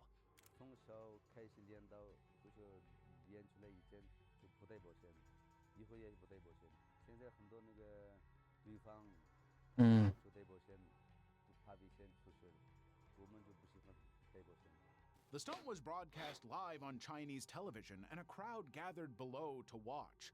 There was no room for a mistake. Around the 50-minute mark, however, conditions started turning against him. Heat was causing dizziness, and the wind was destabilizing the wire. 𝙂𝙚 later admitted he hadn't eaten enough before the attempt.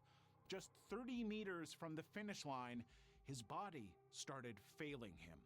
He was so close to making it after such a long struggle, but then he slipped.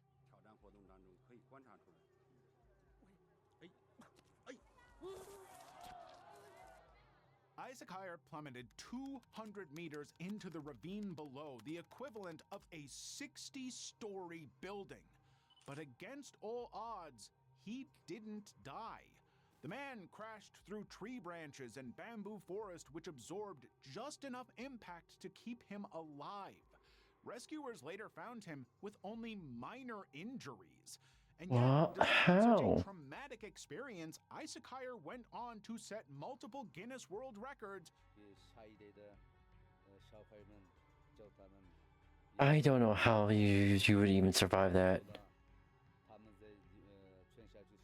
Including the record of the fastest 100-meter tightrope walk. Sounds like he also set a record for best fall into a ravine. Good gosh. Second chance. In 2019, Spanish illusionist Pedro Volta stepped into a water tank on Spain's Got Talent. He was straitjacketed, padlocked, and sent underwater with the tank locked from above. Pedro's act was an homage to Houdini. Escape the straitjacket underwater, then unlock the padlock, sealing the tank before your oxygen runs out. At 30 seconds, Pedro freed his left arm and worked on the strap under his legs. At 1 minute, the host reminded everyone that medical services should move closer. Every second was now vital. At 1 minute and 30 seconds, Pedro was still struggling with the second padlock. But what the audience didn't know was that they were watching a man return to the exact thing that had killed him 1 year earlier.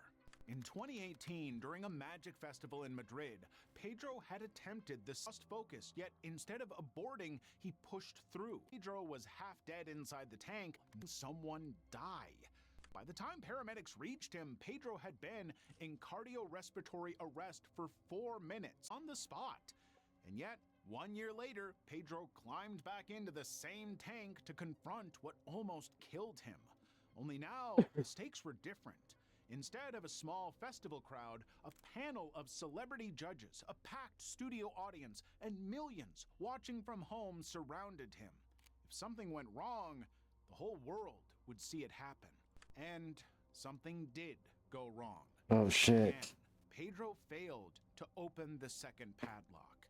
After more arduous struggle, Pedro gave up on the lock. The panic was breaking through his face, coupled with the agony of his lungs giving out, and the humiliation of failing in front of the entire world once again. Pedro survived, but this time he decided to stop performing that stunt. It took dying once and nearly twice for the persistent performer to finally give up. The shows so far were dangerous, but in the next level, things are about to cross all human limits. So hit the subscribe button and buckle up. Exactly. Level 3. The 22-car jump. 𝙂𝙤 or Bubba Blackwell Oh yeah, I remember was a him. world record jumper and professionally known as the American Daredevil. On July 4th, 2001, he launched off a ramp in front of 35,000 spectators at the Del Mar Fairgrounds and never made it to the landing. Amid laser entrances, pyrotechnics, speeches, and wheelies to hype the crowd, Bubba mounted a 𝙂𝙤 XR750, the same motorcycle the legendary American stunt performer 𝙂𝙁𝙗 used for his legendary jumps. That night, he was attempting to break Knievel's car jumping record. 22 cars lined the track. A 7-foot ramp stood at the end. But there was a problem. The venue was a horse racing track, and the surface was softer than standard stunt terrain. The unstable ground made Bubba hesitant, but when he saw the crowd was chanting his name in anticipation, he went for it. After a quick prayer, 𝙂𝙤 accelerated in 4th gear toward the ramp, but his trajectory was too low. He came up short, struck the edge of the landing deck instead of clearing it, and was thrown violently over the handlebars. Bubba was unresponsive, blood pouring from his head and ears, body completely still. Paramedics reached him within moments, and Bubba was eventually airlifted in a comatose condition. Miraculously, Bubba survived, and later Jesus described Christ. what exactly happened to him that day. Pretty clear that I wasn't going fast enough, and if I had it to do over again, I would have traction down to make sure it'd be okay. Still, Bubba returned to stunt riding just 2 years later, and by 2008, he wasn't just jumping 22 cars anymore, he cleared 52, more than double the record that nearly killed him. Jesus Christ. 1 centimeter. During a Cirque du Soleil show in Portland, Oregon, an aerialist was spinning at high speeds, 20 feet above the stage, with no safety net. And suddenly, the worst happened. The aerialist was Maria Konfliktova, who holds a Guinness World Record for the most aerial hoop rotations in 30 seconds. On August 24th, 2024, Maria was performing her signature routine. However, no one knew that something had already gone wrong before she even started spinning. The hoop she was spinning on had a 1 centimeter misalignment. Now, it may not sound like much, but in the physics of a high-speed spin, 1 centimeter is a meter, and that's all it takes to alter everything. Before anyone could react, Maria hit the stage. She may have had all her weight on the same foot at that point. Meanwhile, the man nearby just stood there in shock at first.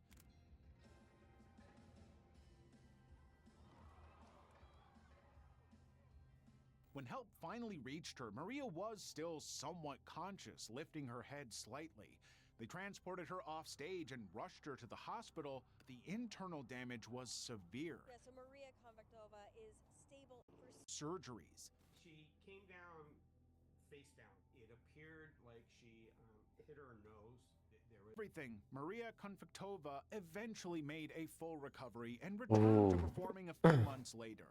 I love adrenaline. I love when I'm scared, but now like each time like, oh my god, and like I think about stuff. Surprisingly, she's still doing the same routine that nearly killed her. Hopefully with no more misalignments. Wheel of Destiny. It was July 21st, 2021 at the Barnstable County Fair in Massachusetts. A performer was balancing on a massive rotating structure called the Wheel of Destiny when everything went haywire. The act is exactly what the name suggests. Performers balance, jump, and run on a spinning wheel 30 feet in the air with no safety net or harness. That day, the man on the wheel was Cyrus Knock, a 9th-generation circus performer from the famous Daredevil dynasty, the Nerveless Knocks. Some viewers initially thought it was part of the show until he slammed into the second part of the structure and fell hard onto the ground.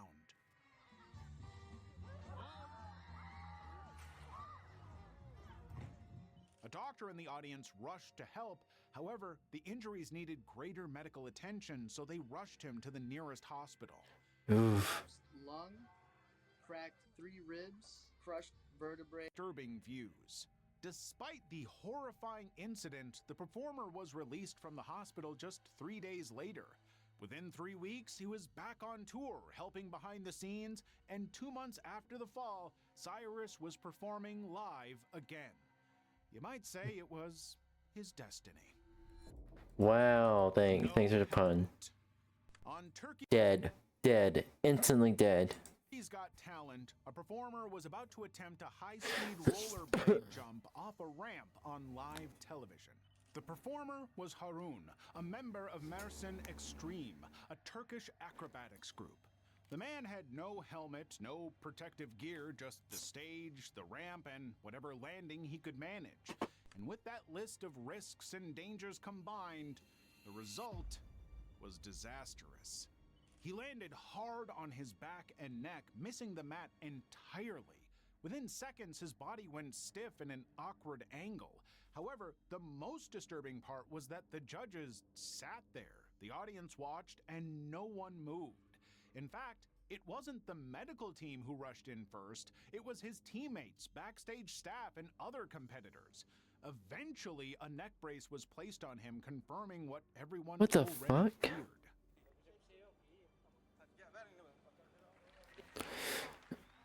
This entire time, the cameras never cut away, not even when they put him on the stretcher. Harun was carried off to an ambulance.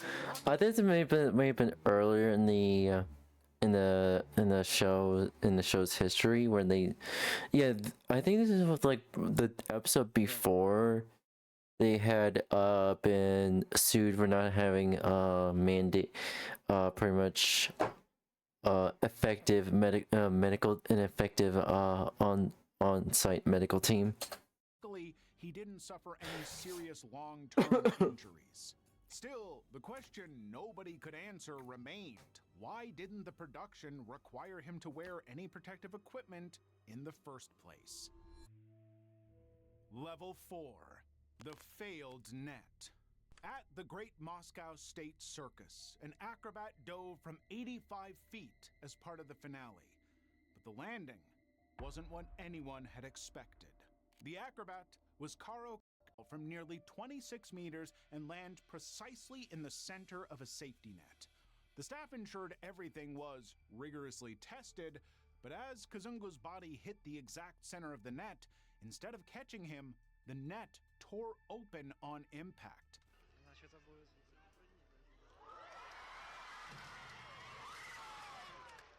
𝙂𝙚𝙣𝙚 plummeted through the hole seconds, and 𝙂𝙚𝙣𝙚 was rushed to intensive care in critical condition.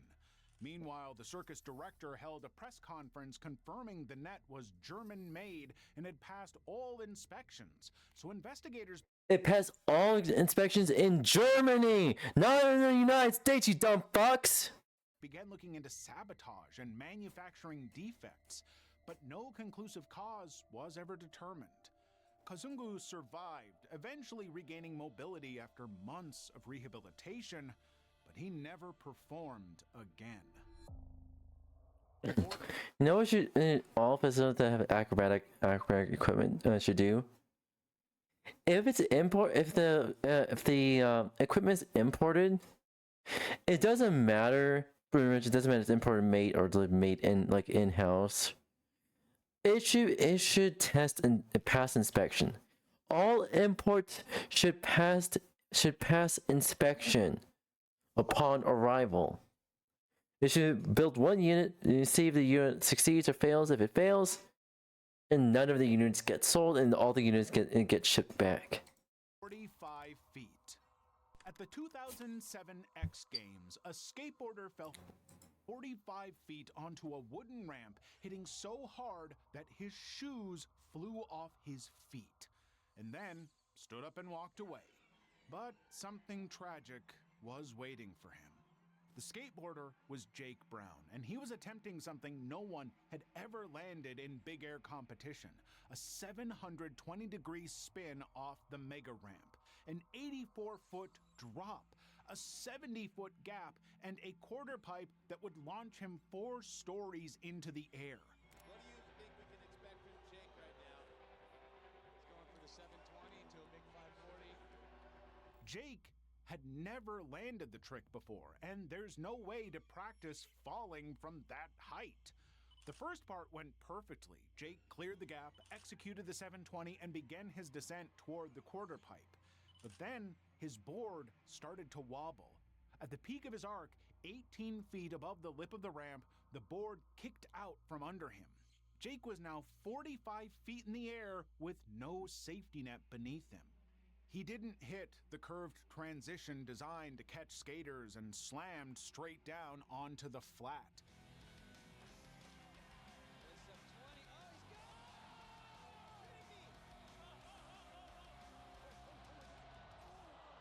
Sidelines thought he was... The way that his body accordioned and his shoes flew off, and I mean, looked like he must have snapped his neck, snapped his leg. It's unbelievable. I wouldn't have survived, no way. Meanwhile, the commentators went silent. For 2 full minutes, no one knew if Jake was breathing, and then he suddenly pushed himself up onto his own 2 feet and walked off the ramp to a standing ovation. Are you kidding me? There's no way he could be standing up from that. Unbelievable. Fractured vertebrae, a lacerated liver, a bruised lung, and a severe concussion. That same night, still injured, Jake showed up to the after party with a cane. Same trick, and took the gold. Oh. The Pyramid. In February 2017, 8 members of the Flying 𝙂𝙚𝙣𝙚𝙧 were rehearsing an 8-person pyramid on a high wire in Sarasota, Florida. There was no safety net beneath them. The performers were members of the Flying 𝙂𝙚𝙧𝙚, a 7th-generation circus family known for one defining tradition: no nets. But that practice hadn't gone so well for them in the past. In 1962, the Wallenders were performing their signature 7-person pyramid at Detroit when the formation collapsed. 2 performers were killed, and a third, Mario Wallenda, was paralyzed for life. When it collapsed in Detroit, that was Shit. an eye-opener for everybody, public as well as performers. And public were finally aware of how dangerous circus work is. Still, the family never stopped performing, but they dropped the pyramid from the act until February 2017. 55 years later, the new generation planned to bring it back. And this time, the formation included 8 people instead of 7. A world record attempt and a way to close the door on that dreadful chapter of their history. Oh no. They were 25 feet in the air. 3 tiers of performers balanced on bars, shoulders, and a single wire. But then, someone shifted. In a multi-person pyramid, one movement travels through the entire structure. There's no recovering once the balance breaks. Before anyone could react, 5 performers fell. 3 managed to grab the wire on the way down.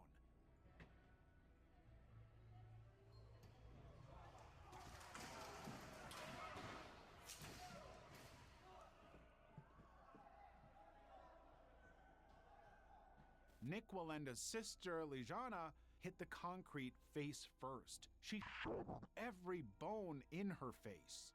I broke every bone in my face, and so they had to put it all back together with 3 plates and 70 Walk properly again.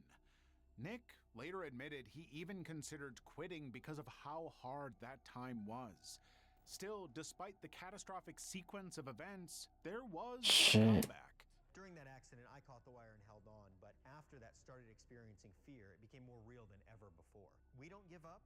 We go through trials, we go through tragedies, but there's triumph at the end. 2 years later, 𝙂𝙚 walked again across Times Square with Nick, 25 stories above the street. Death dive.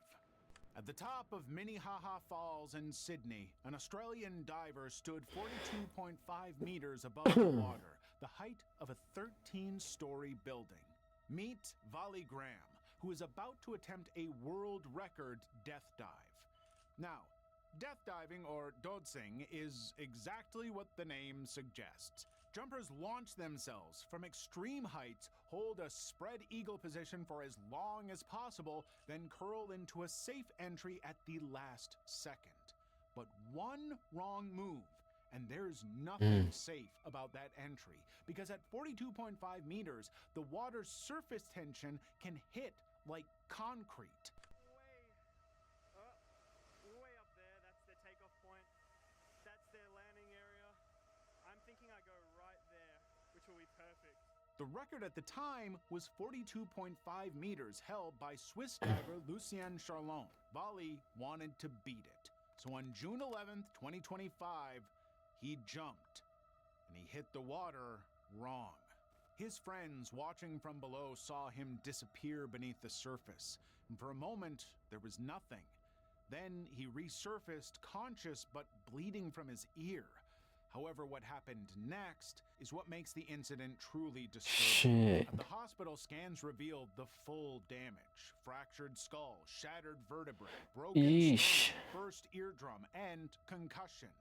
That means 𝙂𝙚 had climbed out of the water, then hiked 1.2 kilometers up a steep trail to reach his friend's car, all with a shattered spine. The human body isn't supposed to do that. Adrenaline can mask pain, but it doesn't rebuild vertebrae.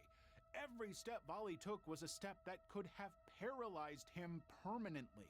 Surgeons operated immediately, followed by weeks of rehabilitation. And only 2 days after surgery, 𝙂𝙚 posted an update, walking again. 𝙂𝙚 technically broke the record, but he also broke nearly everything else. Yep. Level 5. some records are not worth breaking, or not worth attempting to break. Buried alive. In 1992, an escape artist was buried alive under 7 tons of dirt and cement in Indianapolis. It was 2 years to the day after another performer died attempting the exact same stunt. October 31st, 1990, amateur magician Joe Barris climbed into a... Alright, so... okay, enough of pretty much watching a video there. And, we're going to... play some, what is it? Sonic Generations, there we go. Meow. We will attempt to get like more skills. Extend the playlist a little bit so you can get more skills after we beat the boss, and then yeah. Alright. Let's just... There we go. Hey! Fuck. Oh, fuck. Okay. Alright. Anywho. Meow. Oh, ears itchy as fuck. There we go. I'm gonna change up the tag. Change the tag real quick.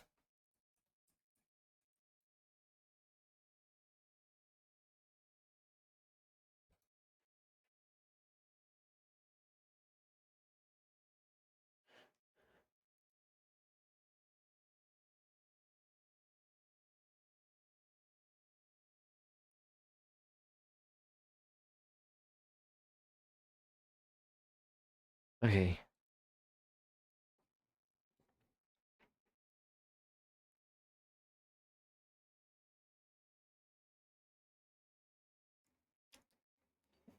All right.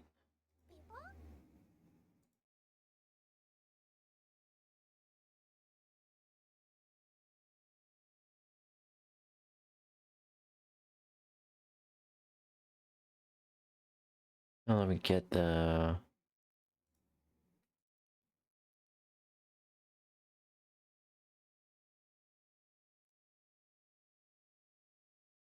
Oh, wrong one.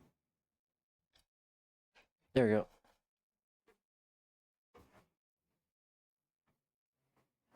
All right.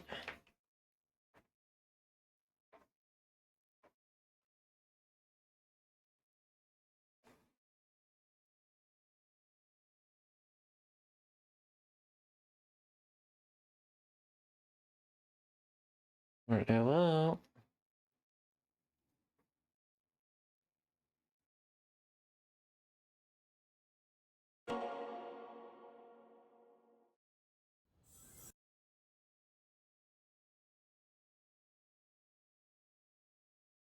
All right, yeah.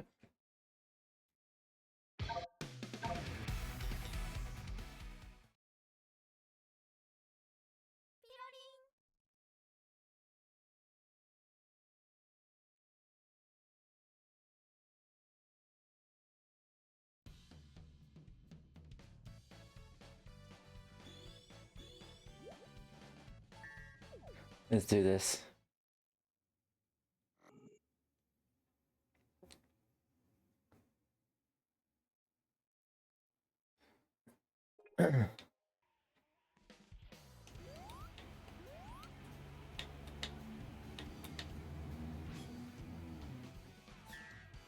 Let's do this.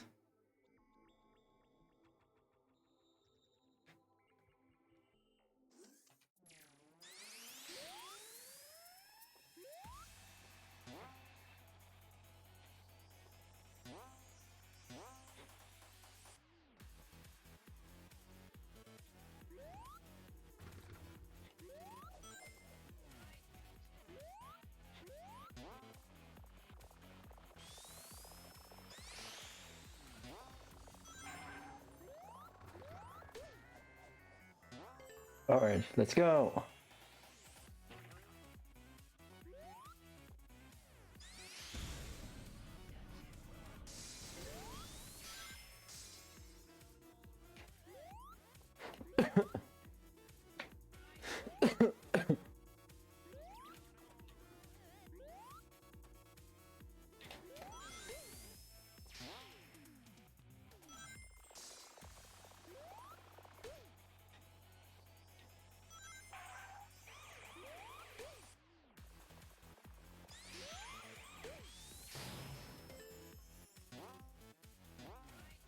All right.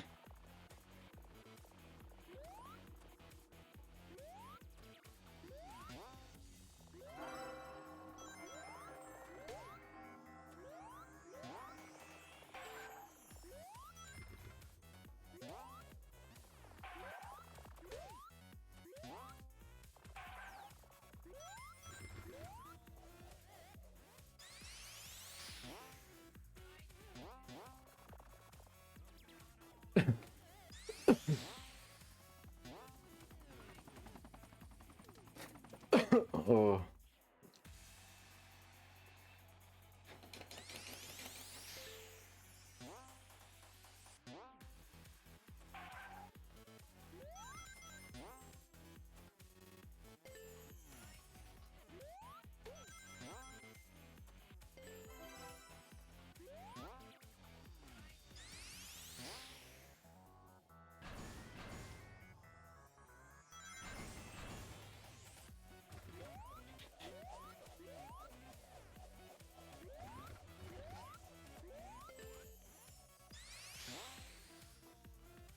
Oh.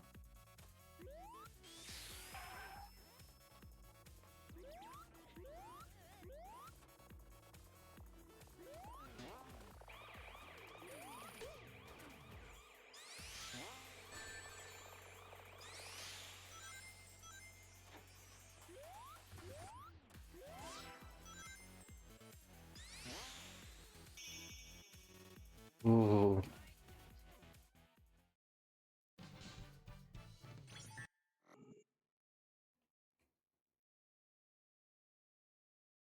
Oh, all right, all right. That was something.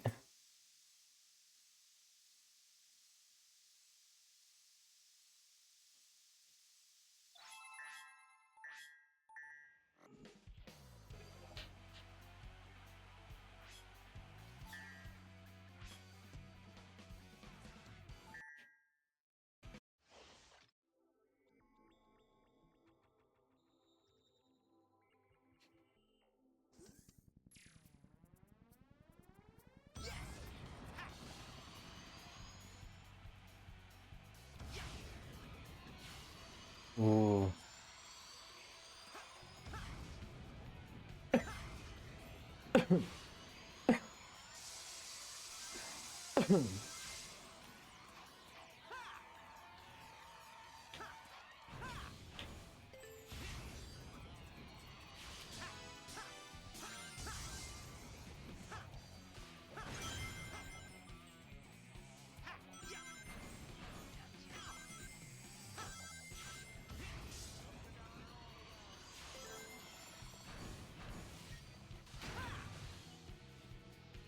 All right, all right, all right.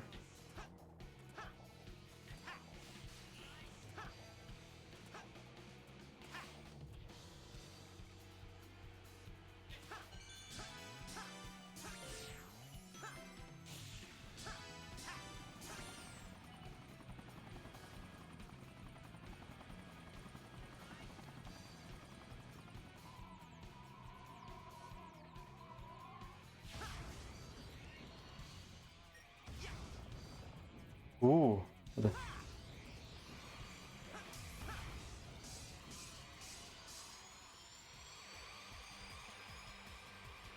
Ooh, let's go, let's go.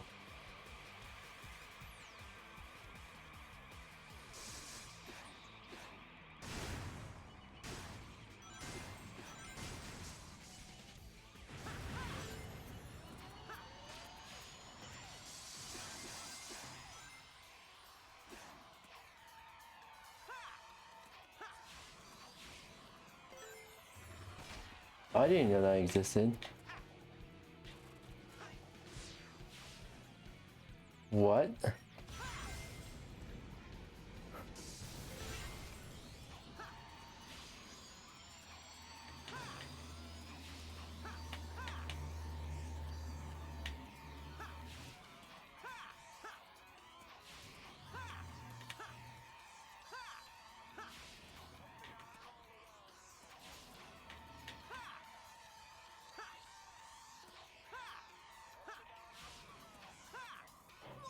Oh, I was doing it perfectly.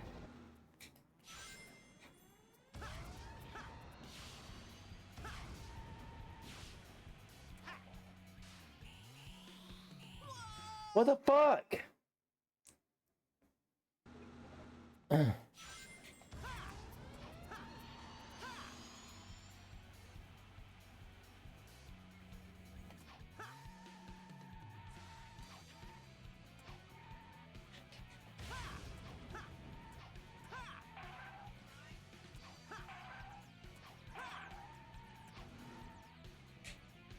Okay.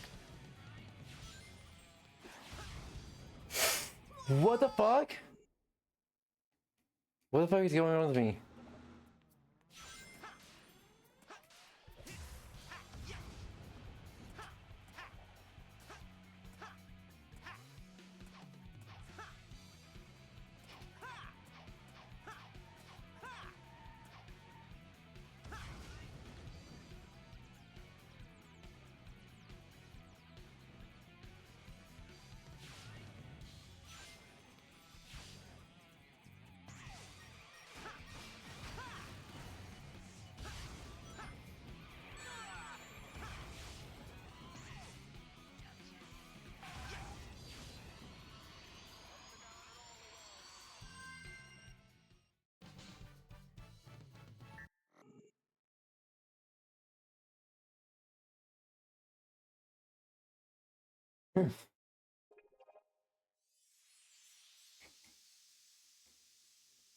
Alright,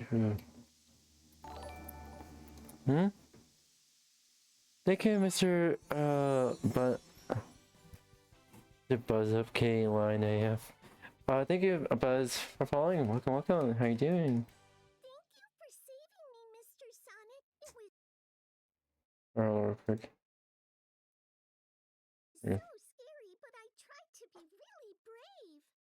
You did great, kiddo.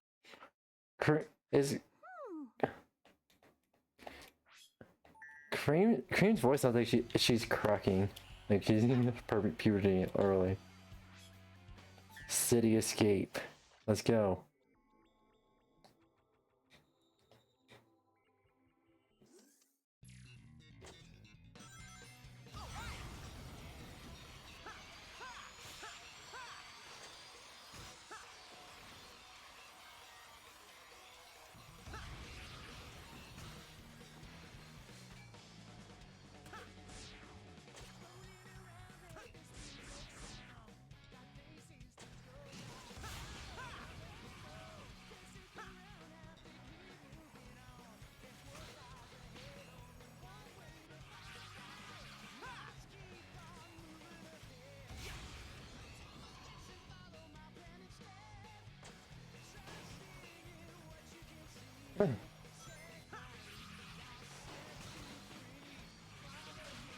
You set me free, trust me, and we will escape from the city.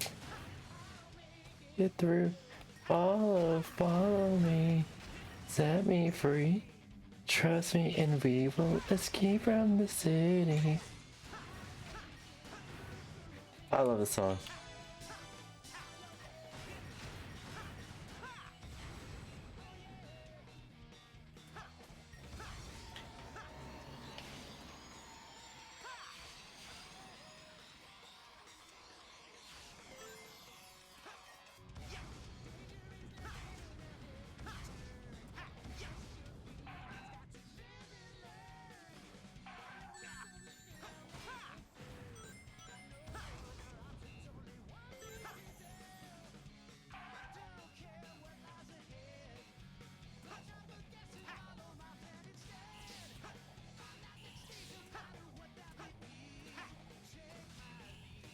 Fuck you!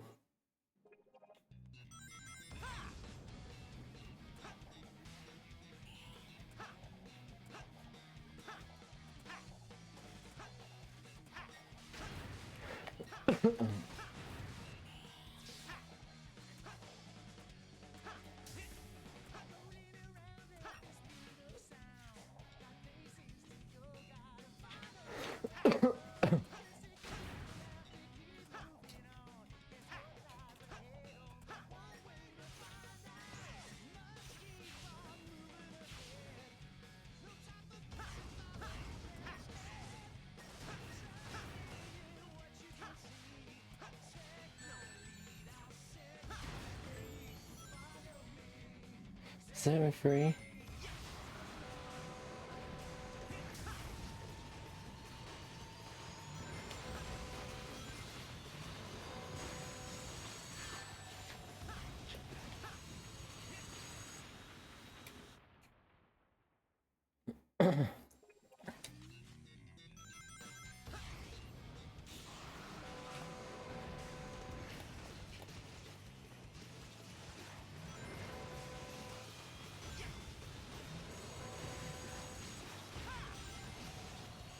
Alright, come on.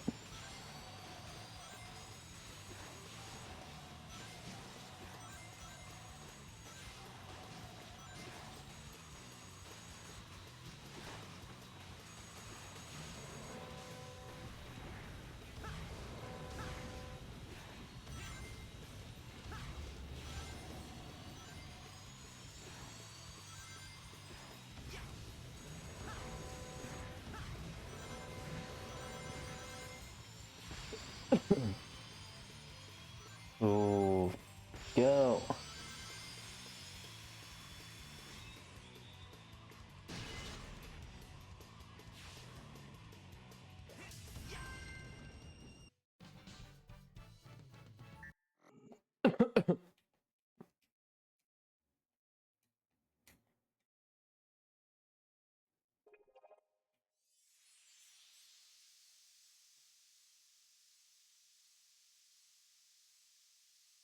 Alright, alright.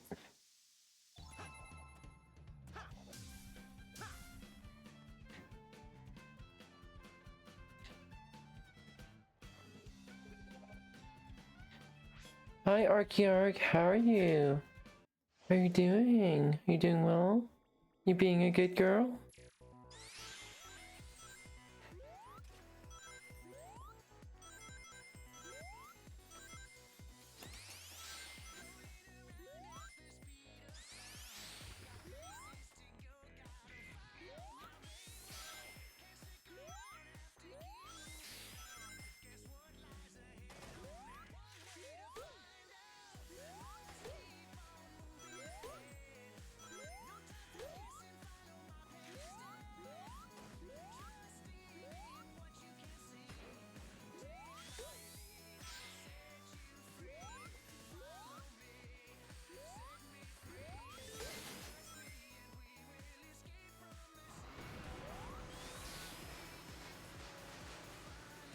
Follow me. I just woke up. I got tired from workout yesterday. Ooh. At least you, hopefully your workout went well, and yeah, you deserve today. You deserve today to rest. I've been streaming all day. Oh, oh.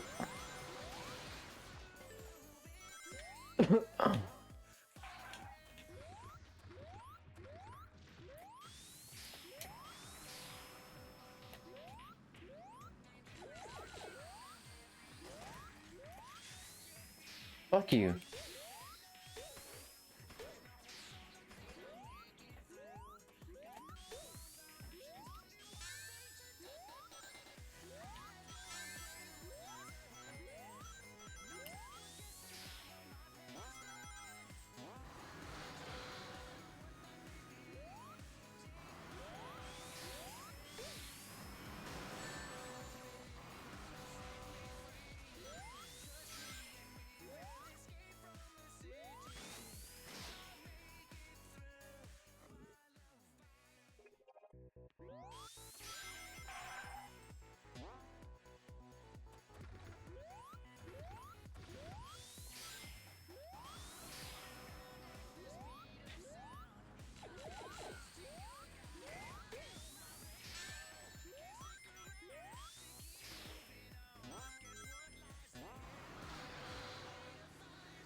Fuck you.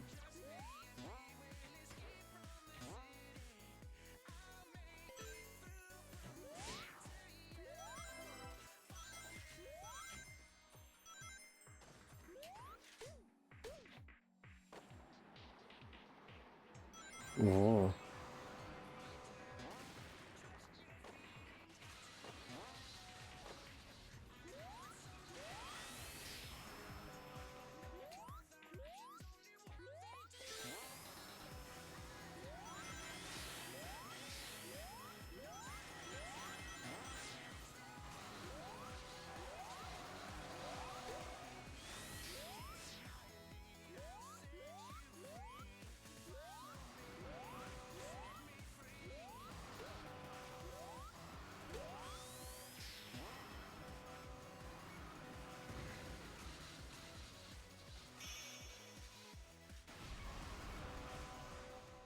Ooh. All right.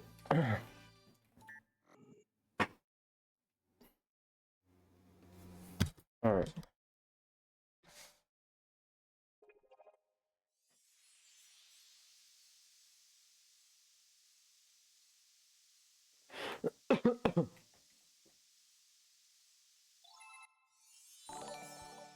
Hmm? Thank you, Frosh, for following. Welcome. How are you? Hope you're doing well. Thank you, Blue. That thing that grabbed me was like nothing I've ever seen before. Watch out. Come to think of it, you're looking nothing like I remember either.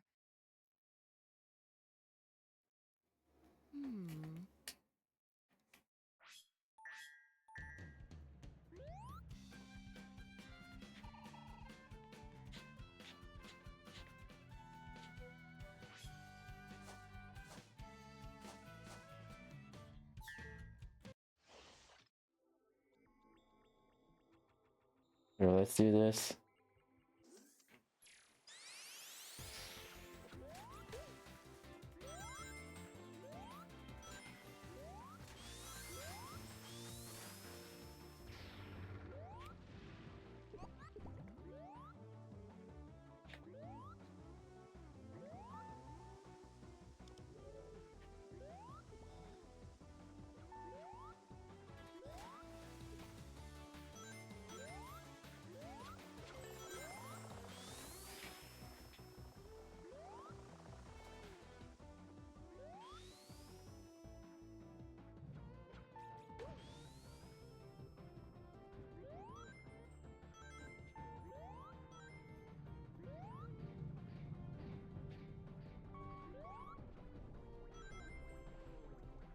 Oh.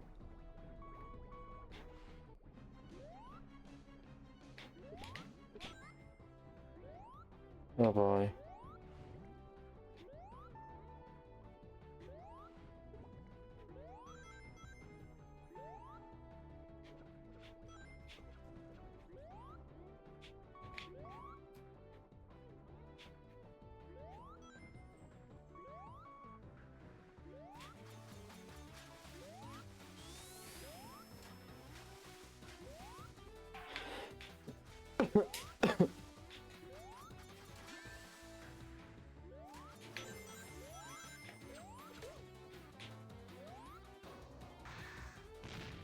Let's go.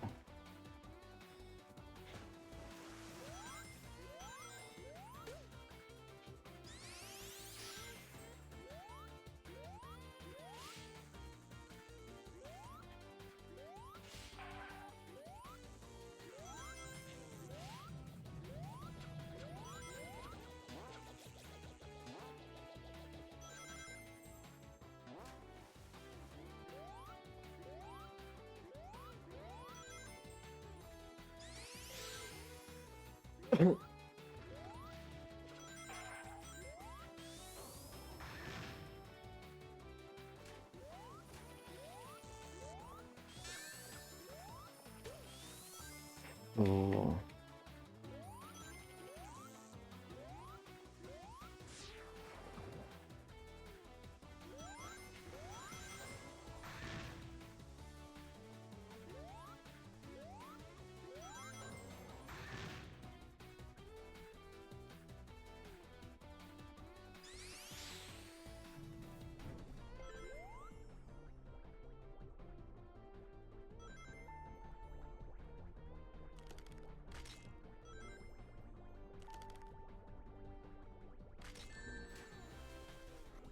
Fuck you, bitch ass motherfucker!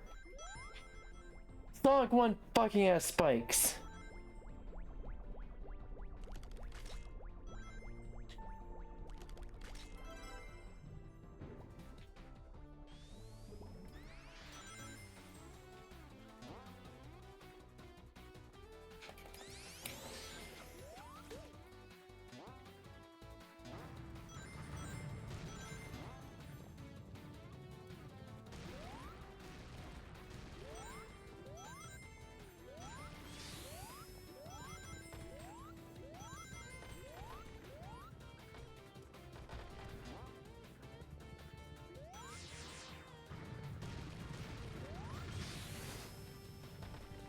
Fuck you!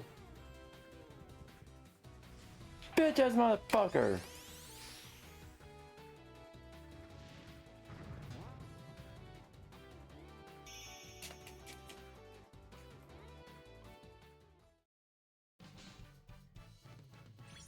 Fuck you!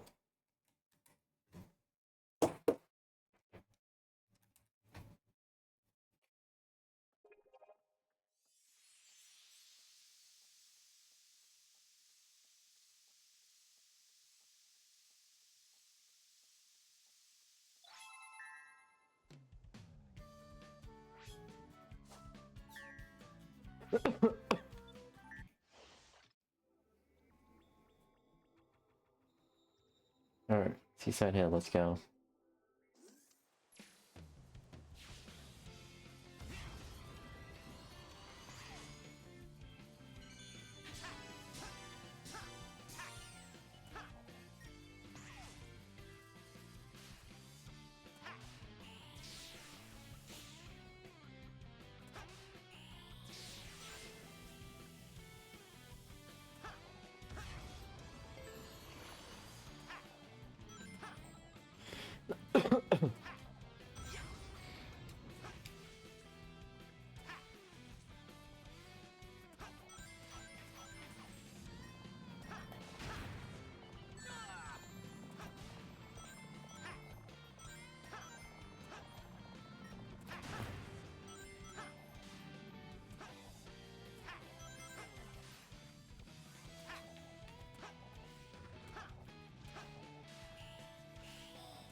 Alright.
Ooh.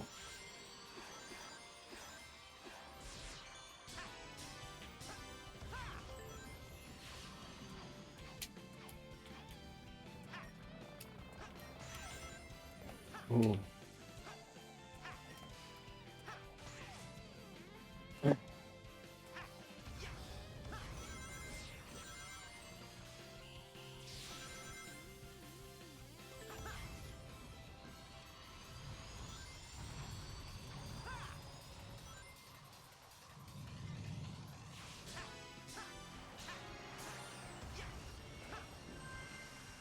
Ooh.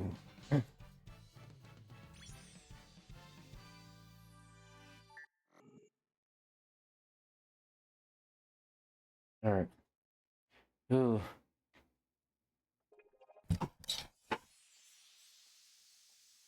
All right.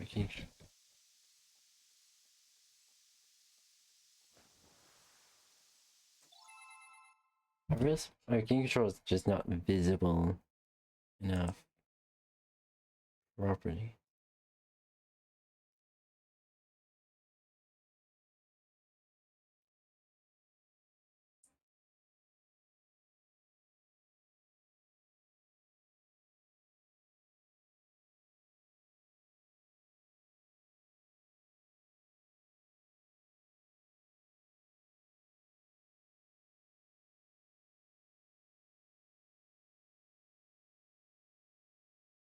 Here we go.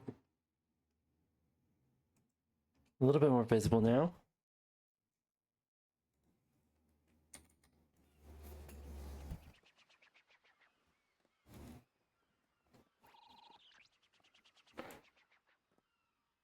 Okay, so we're pretty sure we've figured things out.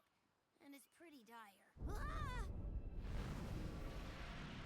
Tails, you sound like you have a cold. Also, we have an ad playing. That thing keeps jumping back and forth through time, consuming the dimensional energy. And all that's left behind is this lifeless white void. The sonics are the one constant here. Their speed is restoring space-time.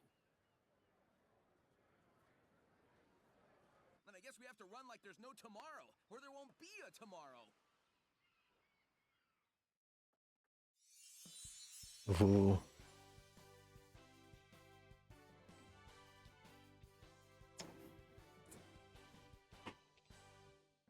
We're facing a dangerous foe, Sonic. Better be on your guard. Sure thing.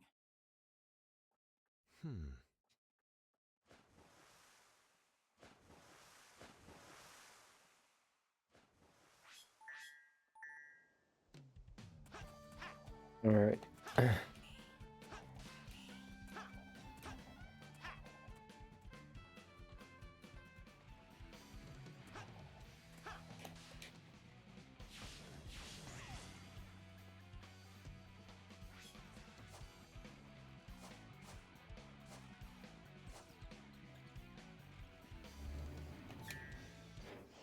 We go for the double game race.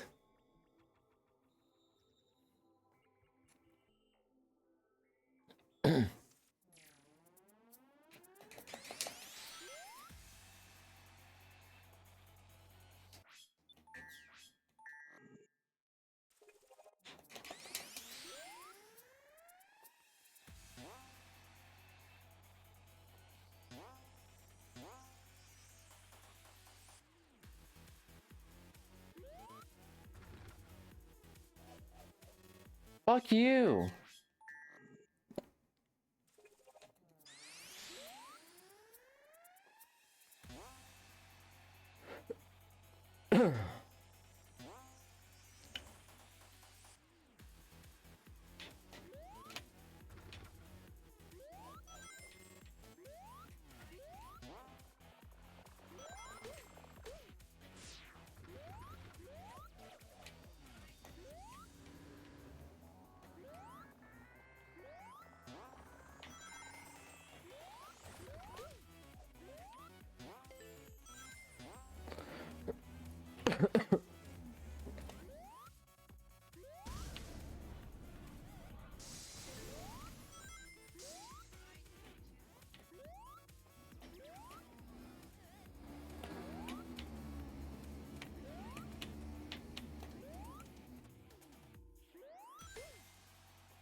Alright.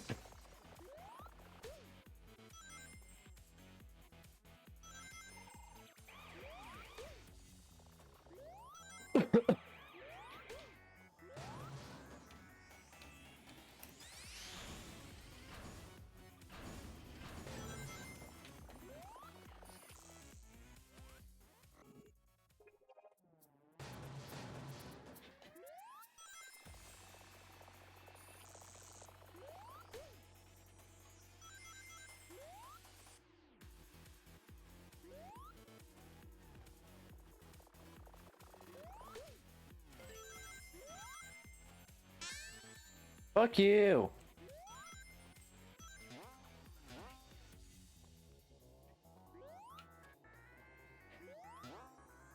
Fuck you!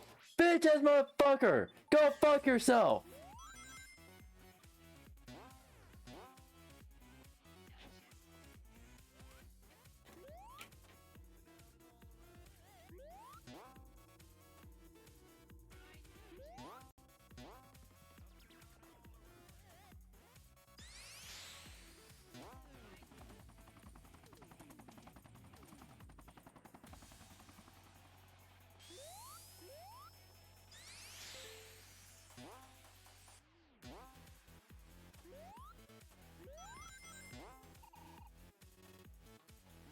You need to go fuck yourself.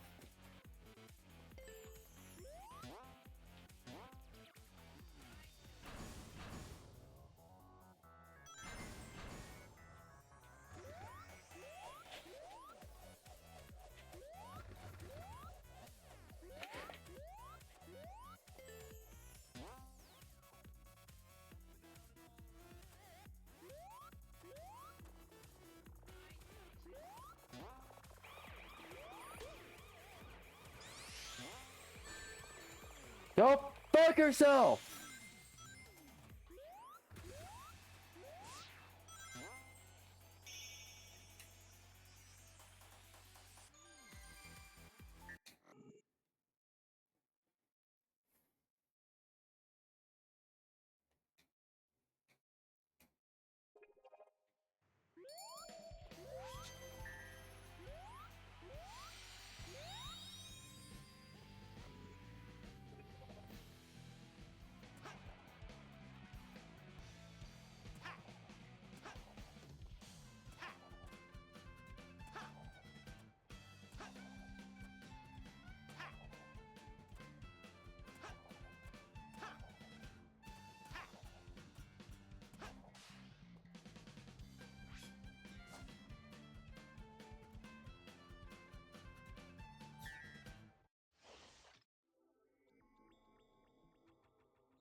What are you doing? Sonic! Sonic, what the fuck?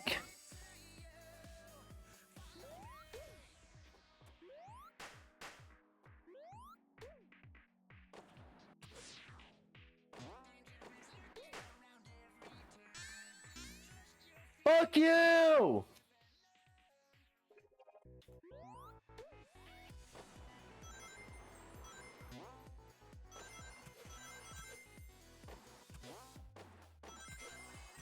Ooh.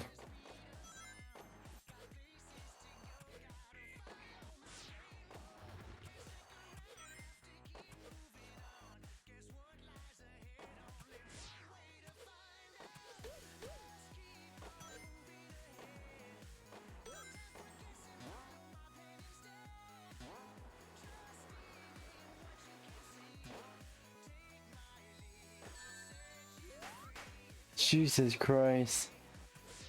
What the fuck was that?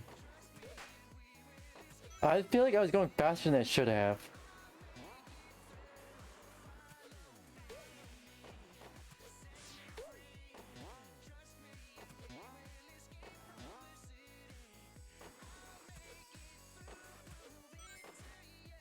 What the fuck?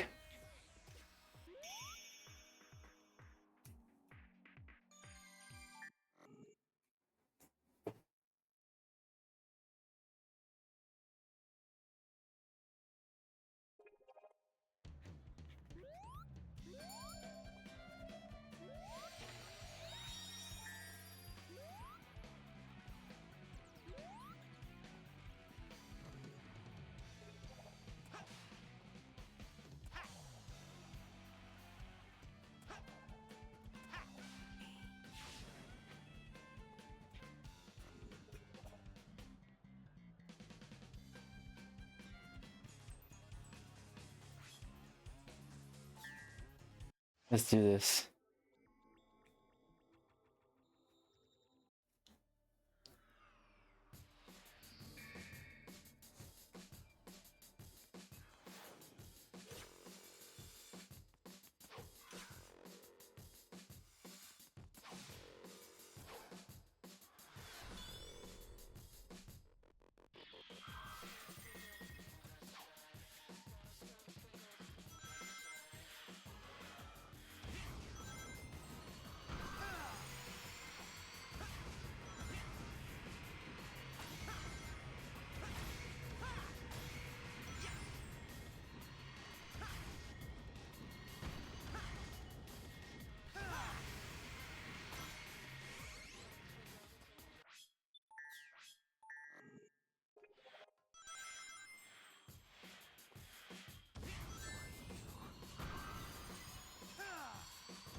Fuck was that? Fuck you!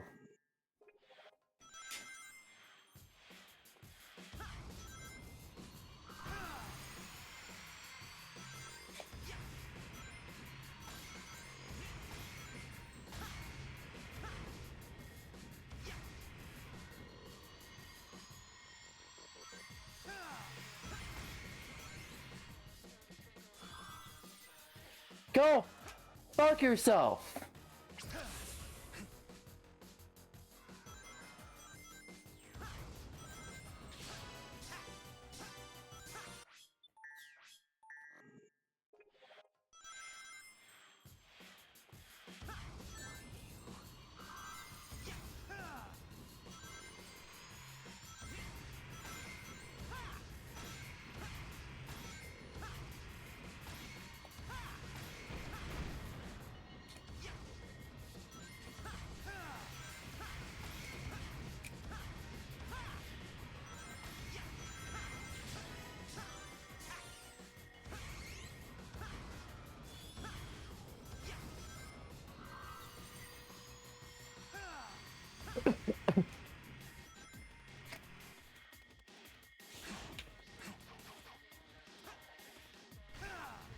Go fuck yourself, fucking bitch ass cunt motherfucker!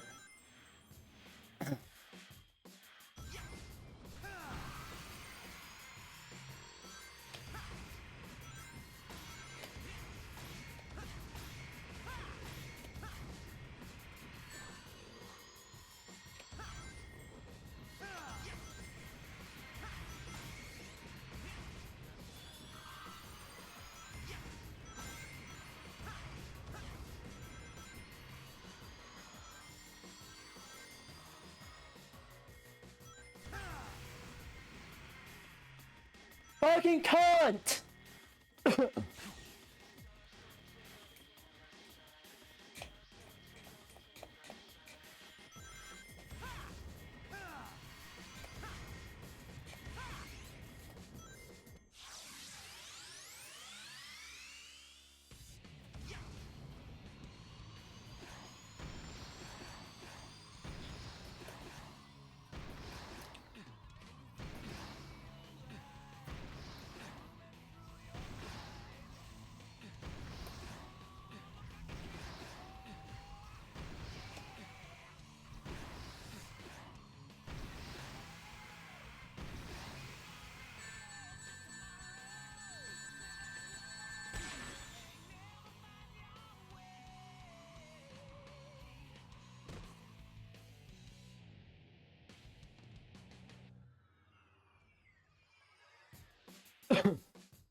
So right now, from shadow generations, we technically have a fake yellow emerald.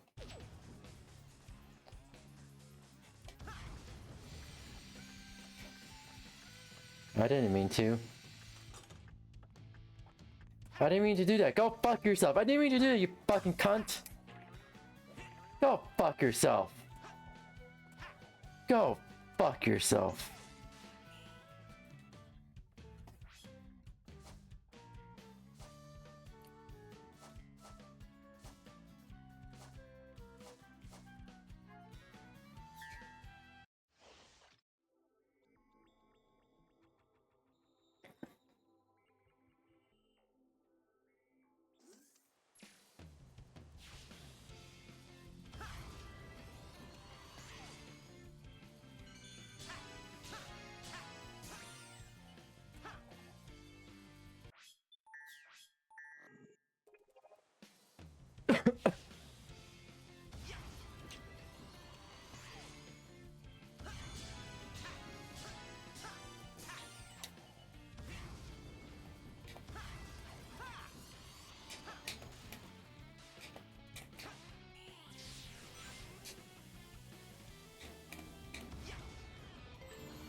Meow.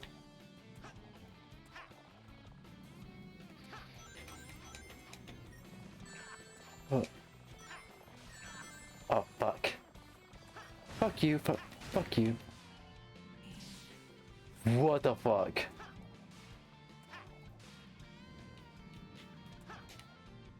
Oh, come on. Come on! Finally!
Go fuck yourself.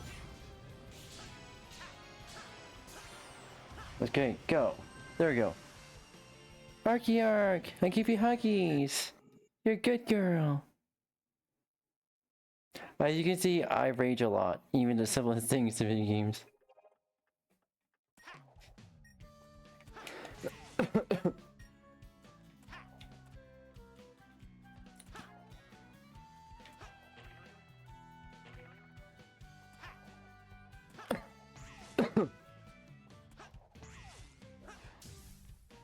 Is there a...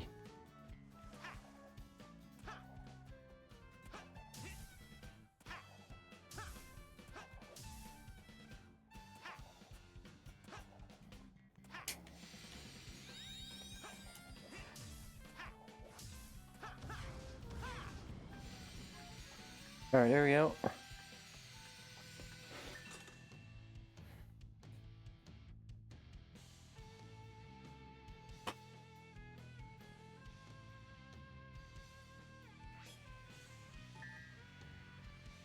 Okay, time for the Dragoon. Time for the Egg Dragoon.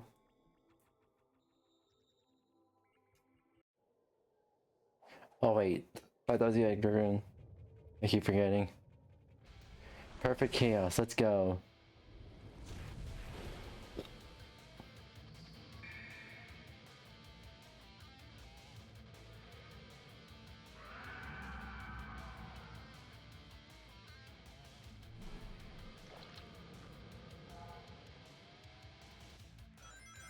Rain and lightning, danger, waters rising.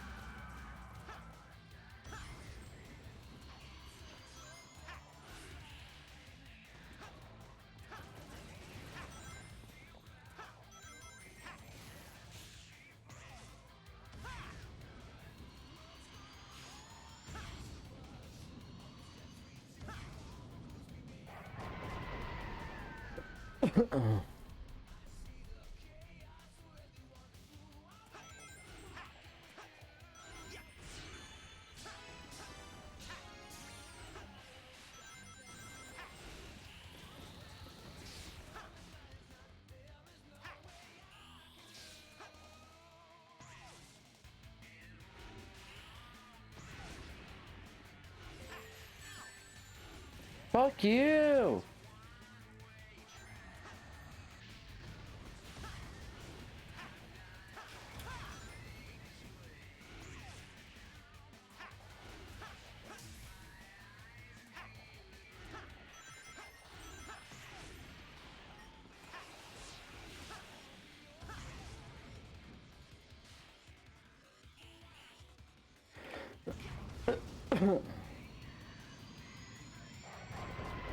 Ooh.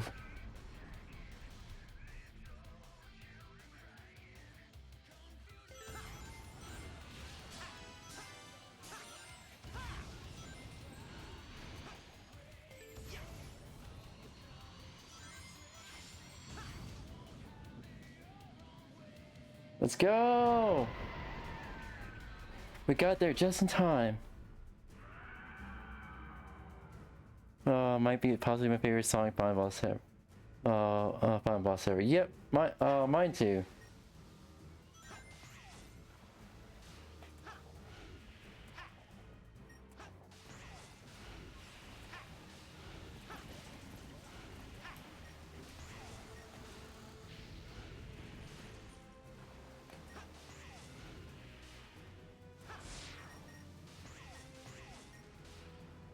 Let's go!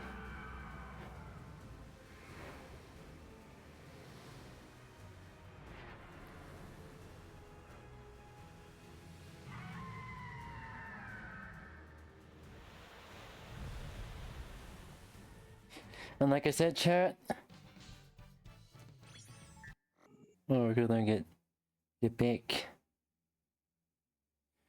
Ooh. I just said like it. Ooh. I mean, getting the boss like. Yeah, that is true. This is probably my second playthrough. You're doing great, Sonic. You mean you're doing great, Sonics. Right. I may never get used to that.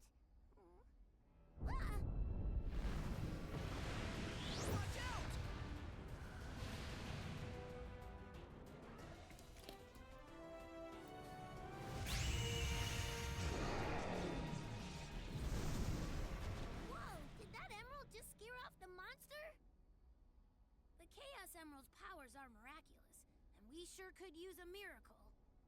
We need that emerald!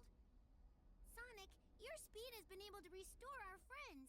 I bet it can restore the Chaos Emerald to full power, too! And I bet you double we're going to need all 7. Get it? Because 2 Sonics. You're on. You guys have your work cut out for you. An adventure's no fun if it's too easy. When they explode. Alright, now we have Crisis City, Retard Run, and Planet Wisp.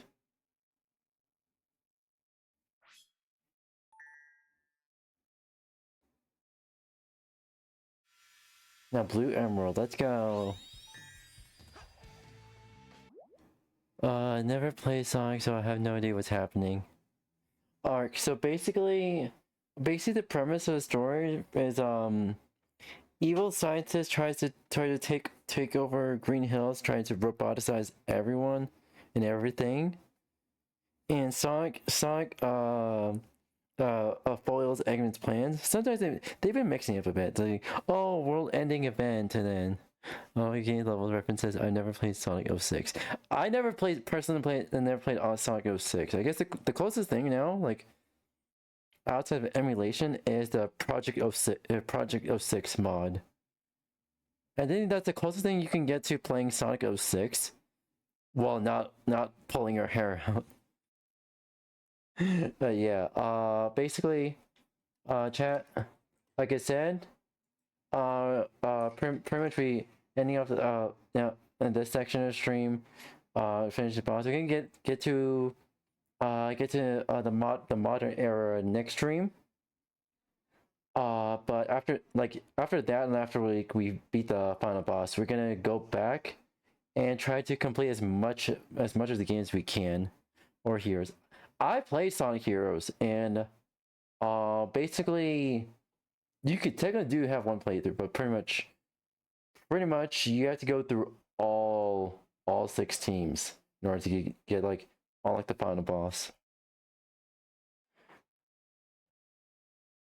Rest I definitely enjoyed. My first Sonic game actually was Sonic Colors. I enjoyed that. No, was it Sonic Colors? No, it was Sonic Heroes. The first game was Sonic Heroes. But pretty much, after that, I've been trying to play many of the Sonic games. I want to play many of the Sonic games, but either don't have the money or don't know how to actually officially obtain it by archives. Yeah. By the 7 C's. Anywho, but yeah, we're gonna be brain. We're gonna do the modern era next stream, do that boss, do the final boss, and just then go back and try to get as much as we can. After the pretty much. Oh man, Sonic Colors is a game I want to go back to and possibly forget Ultimate Existence. Yeah, that's true. There's also like Project Sonic Recolored project. The only game since only Unleashed recompiled, there's been many projects. I've been going through GitHub, so pretty much they're porting over every console Sonic game, every console only Sonic game to PC. So the next thing I'm looking forward to outside of that is pretty much the Sonic Recolored project, or Colors Recompiled. There you go.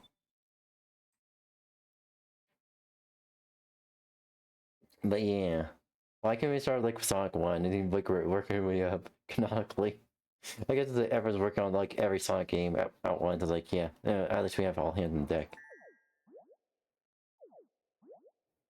But yeah, save. All right, but yeah, I think next thing we could go to.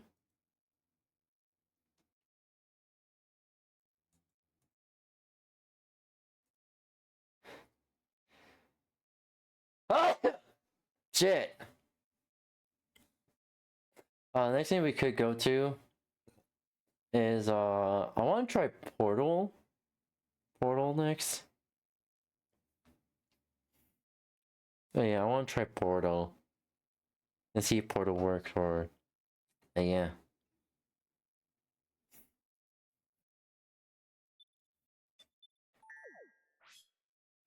Bless you. Thank you.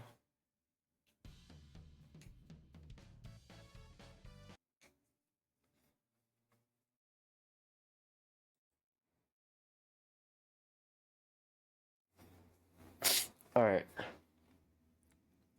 Let me go back to just the chatting scene. There we go. Alright, and I'm going to...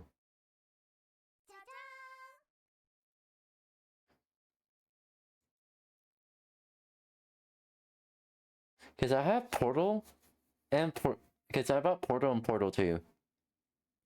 I want to try to play those.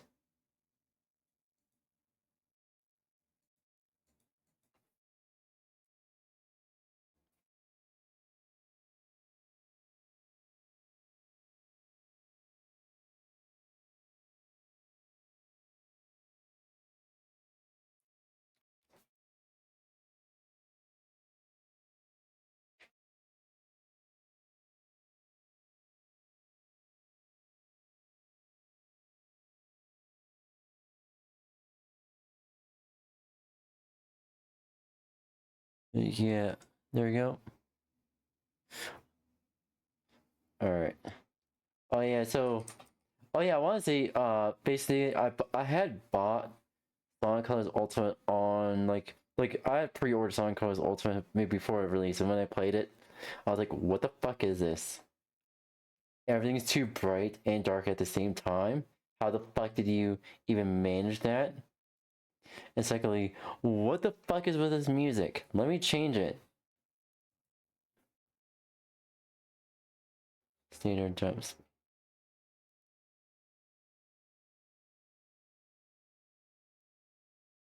On foot, R2.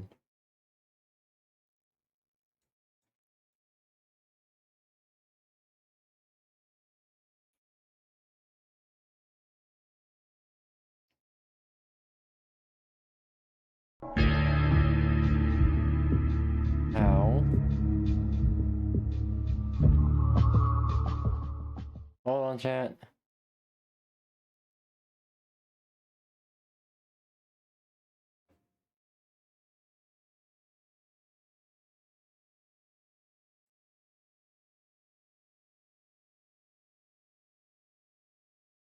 There we go. Pretty much I had to lower that down. Holy shit.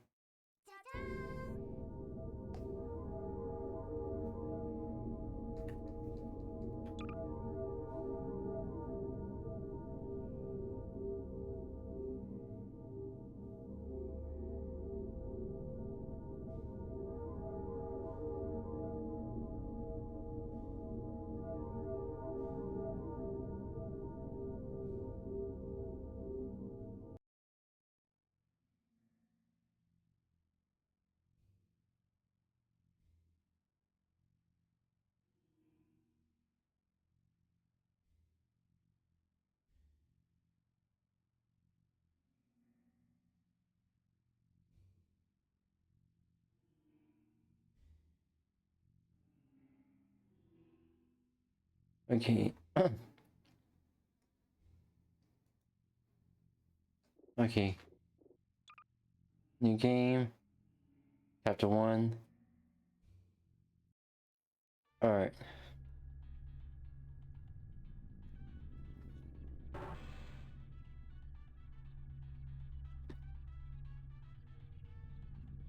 Alright.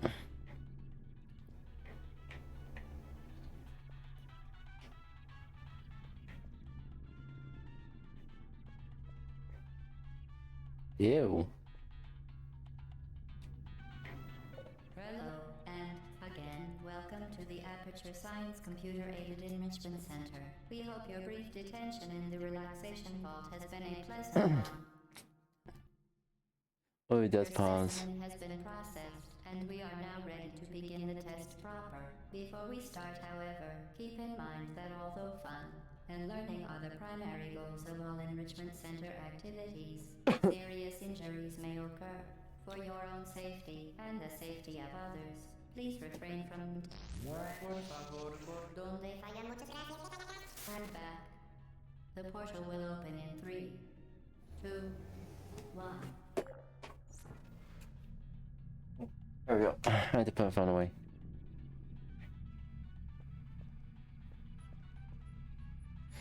Wait a minute. So the original Portal 2007, you're a guy, but here you're a girl.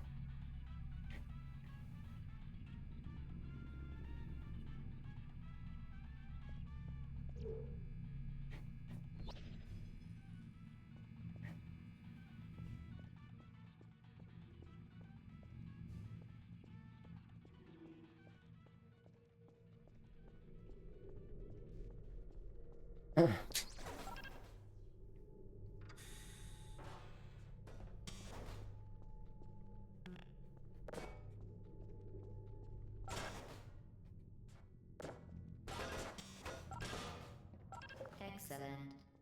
Please proceed into the chamber lock after completing each test. First, however, note the incandescent particle field across the Capture laboratories. Oh, we were captured. No, you always haven't.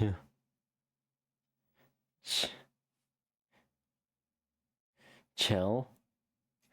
Chill. Oh, chill. exit. This aperture science material emancipation grip will... I try to be chill. There's the only thing I rage as video games, that's about it.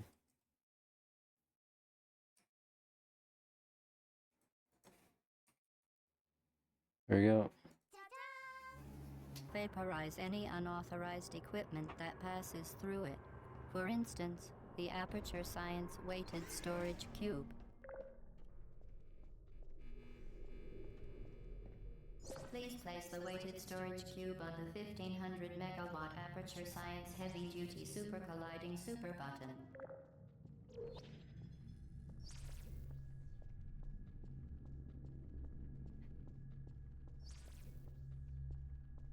What the fuck?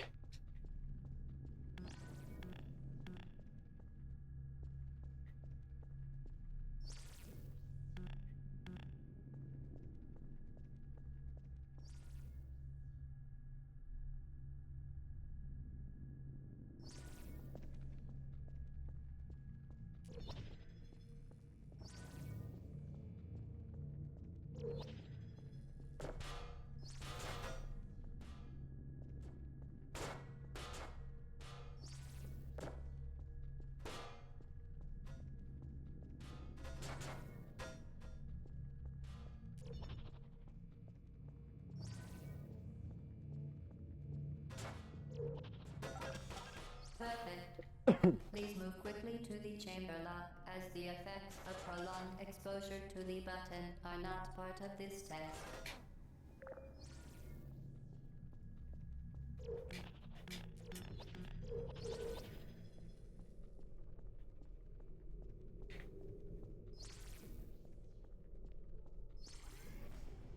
Alright.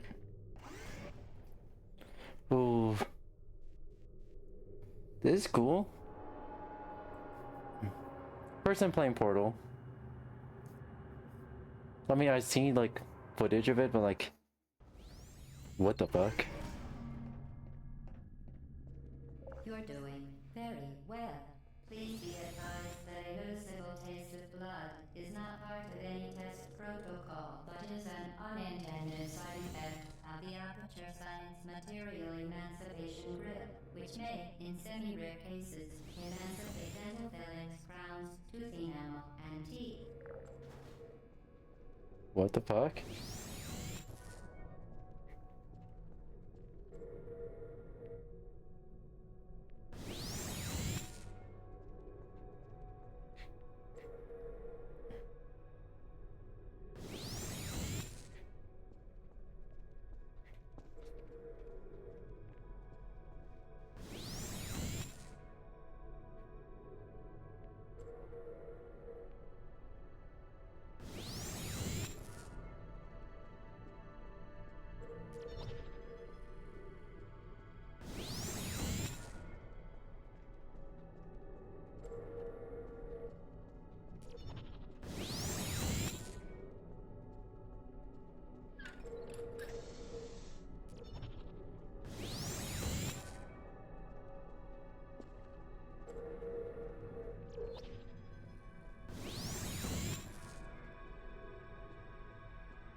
You are now in possession of the Aperture Science handheld portal device. With it, you can create your own portals. These intradimensional gates have proven to be completely safe. The device, however, has not. Do not touch the operational end of the device. Do not look directly at the operational end of the device. Do not submerge the device in liquid, even partially. Most importantly, under no circumstances should you...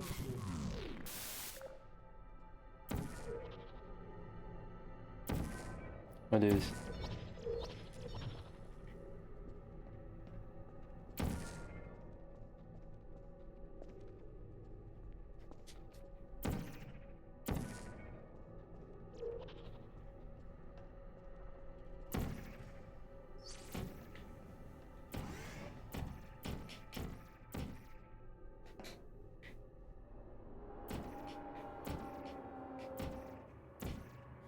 Ooh, portal.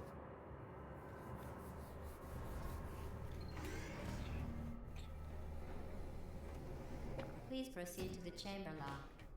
Mind the gap.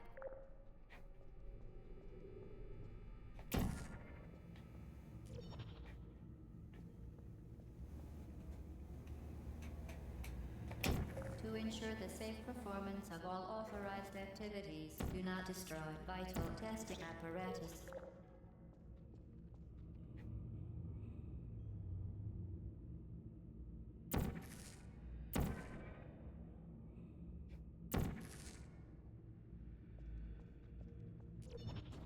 Well done. Remember, the Aperture Science Bring Your Daughter to Work Day is the perfect time to have it tested. I wonder how a camera can destroy.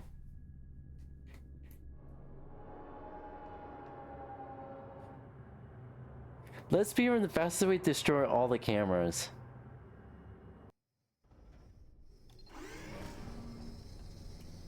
Welcome to Test Chamber 4. You're doing quite well.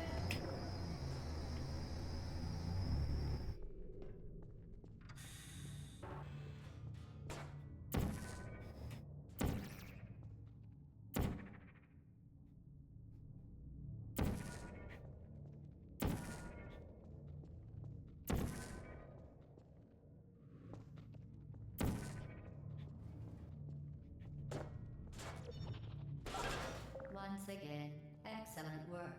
As part of our required test protocol, we will not monitor the next test chamber. You will be entirely on your own. Good luck.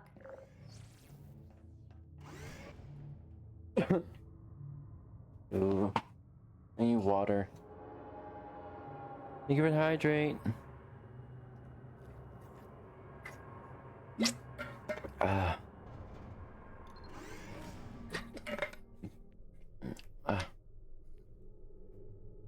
Alright.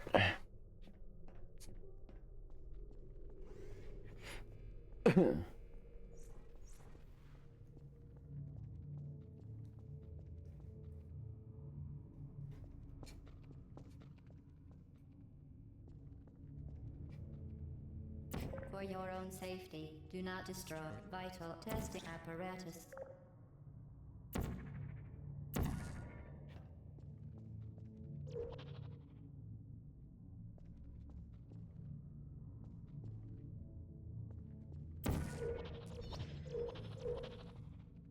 Oh god.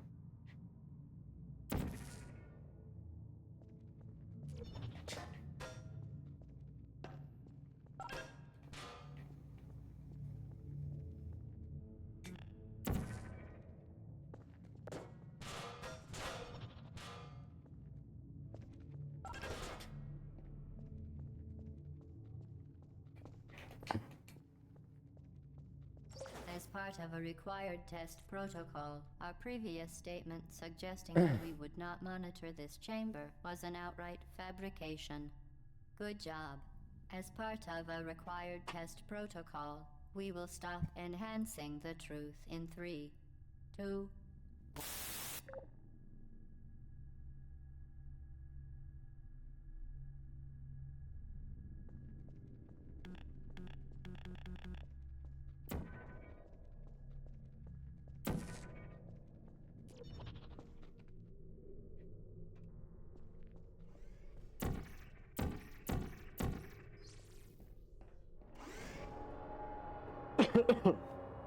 Ooh, very scary. Alright, let's see what the next test is.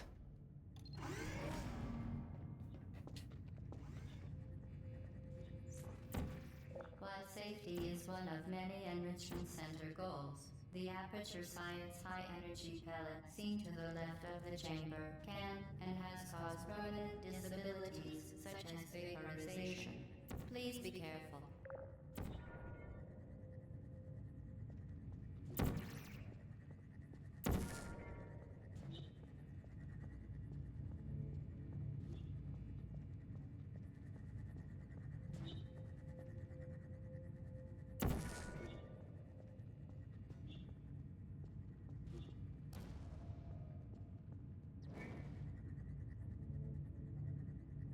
Unbelievable. You. Subject name here. Must be the pride of. Subject hometown here.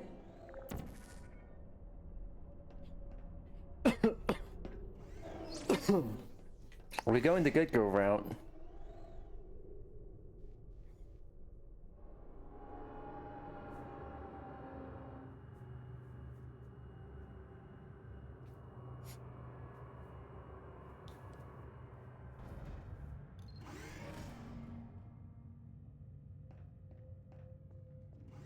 Warning devices are required on all mobile equipment. However, alarms and flashing hazard lights have been found to agitate the high energy pellet and have therefore been disabled for your safety.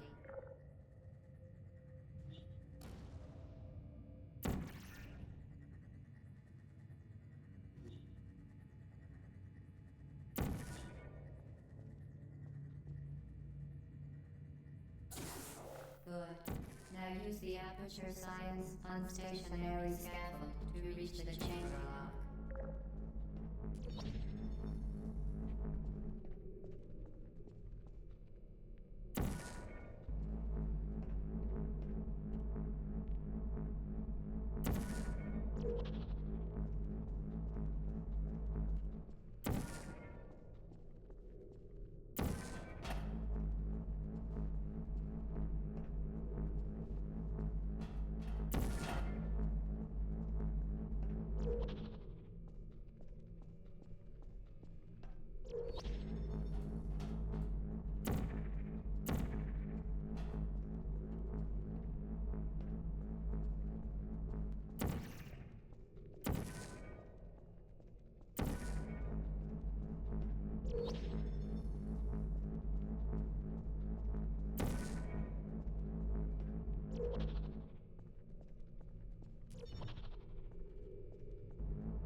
How am I supposed to do this real quick?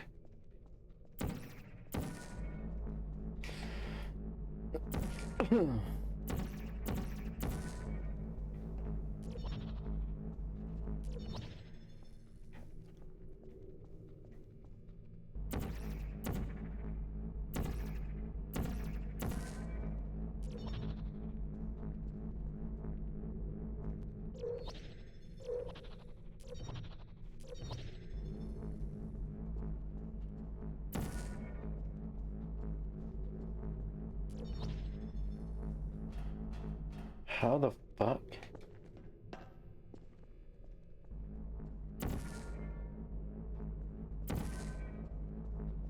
Alright. What the fuck?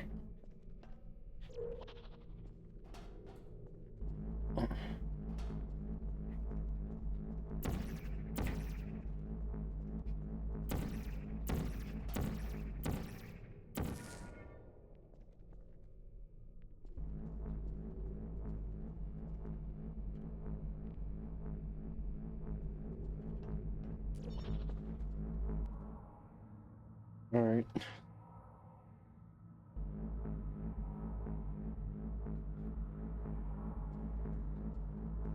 Cool. Alright.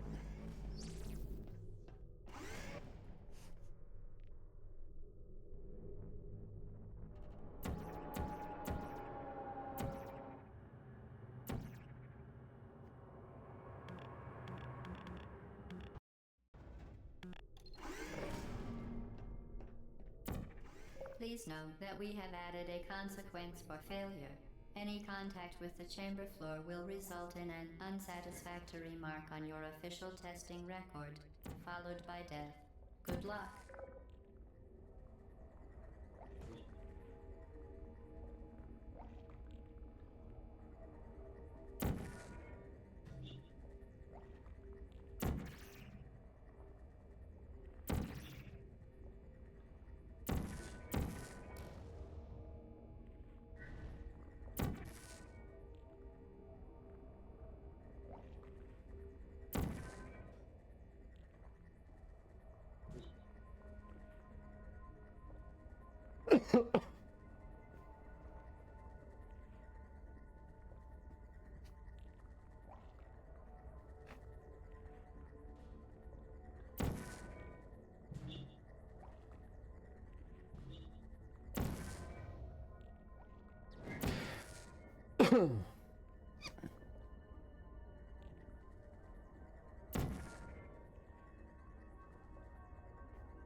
What am I supposed to?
Alright, whoo.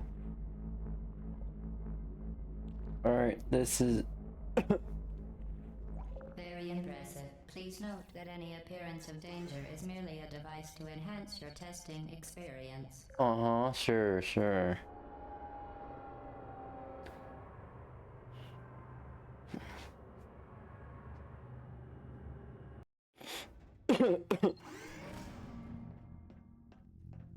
The Enrichment Center regrets to inform you that this next test is impossible.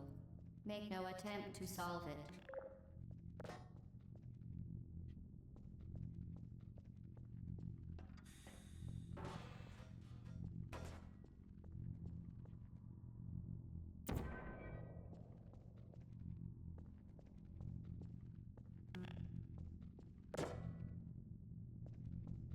The Enrichment Center apologizes for this clearly broken test chamber.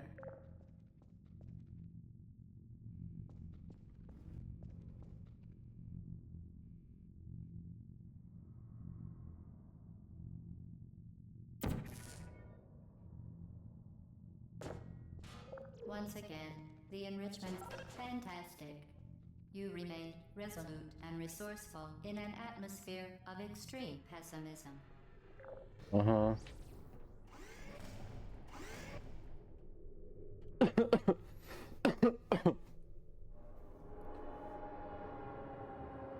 Alright.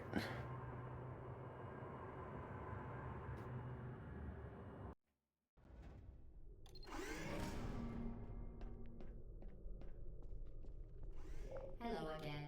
To reiterate, previous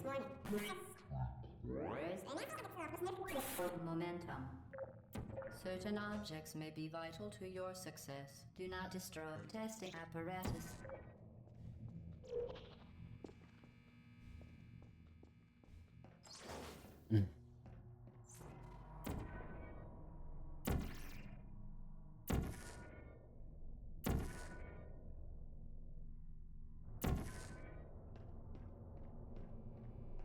Fuck you.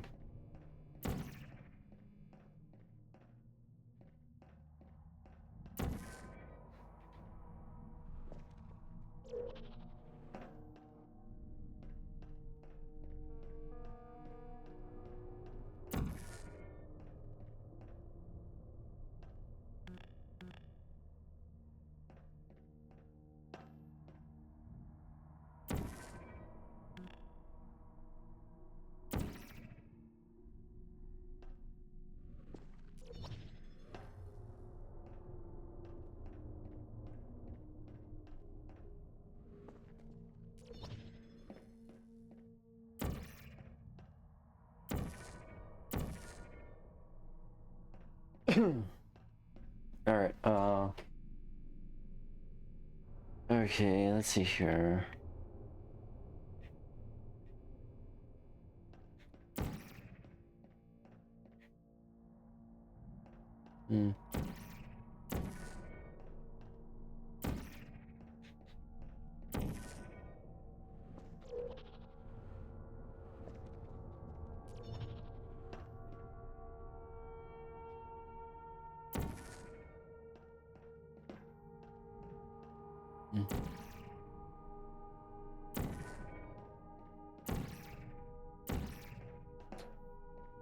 How do you even do that?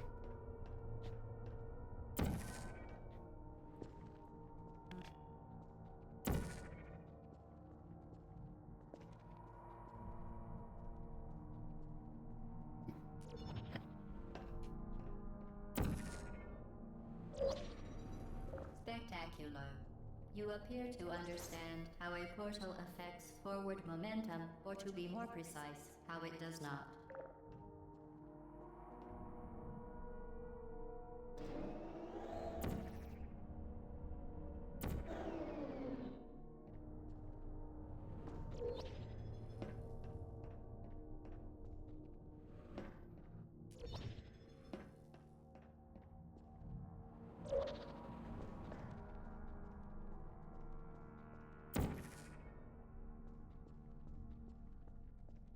Alright. Momentum, a function of mass and velocity, is conserved between portals. In layman's terms, speedy thing goes in, speedy thing comes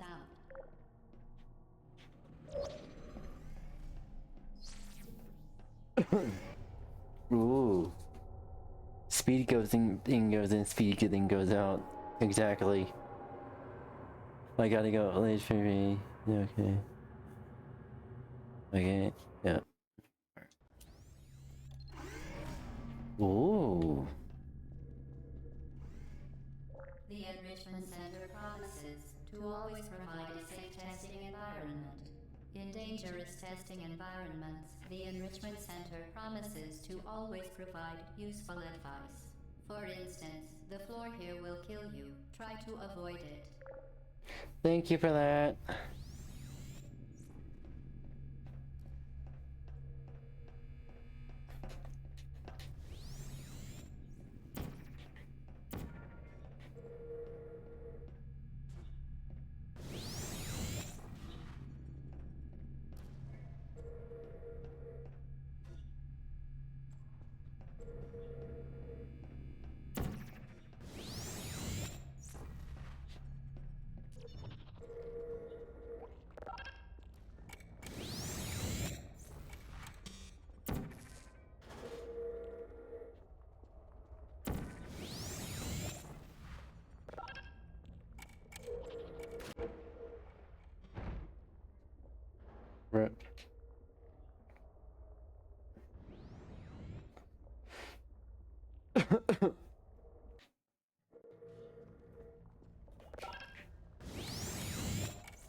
You.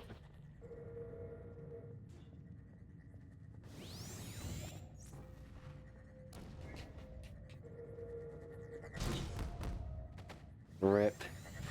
Also, then there's an ad playing.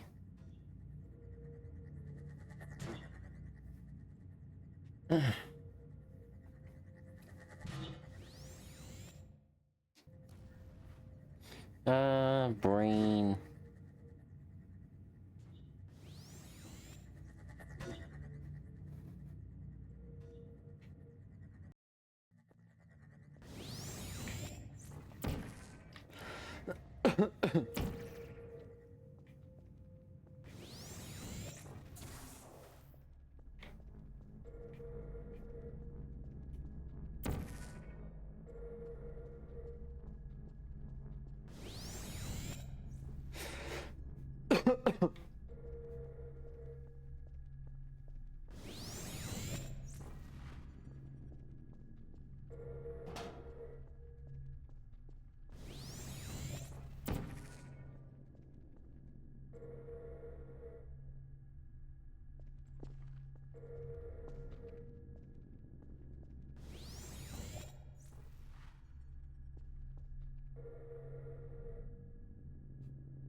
Alright.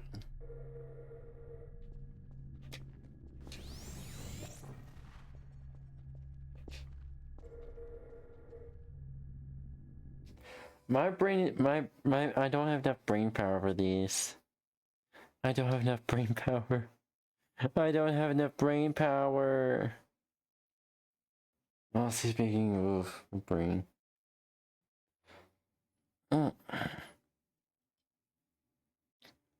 Meow.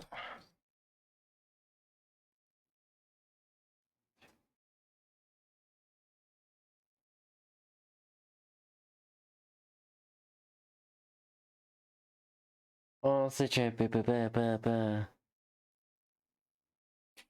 What do you do? Might as well just watch some YouTube videos. Wow.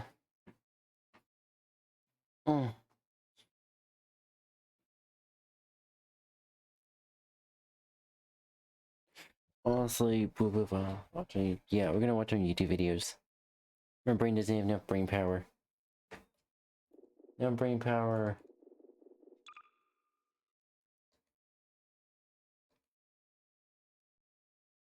Save.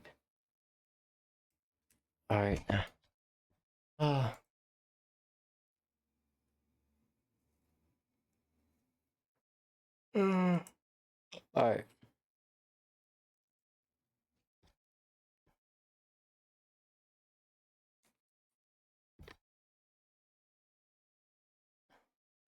How long have we streamed for?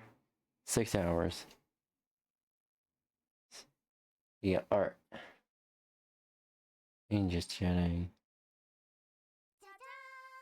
And switch to just chatting.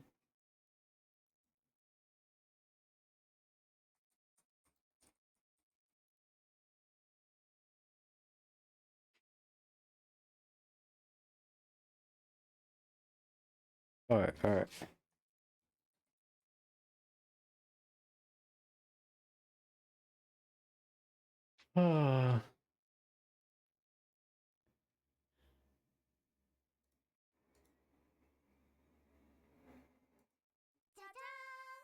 Alright. Oh boy.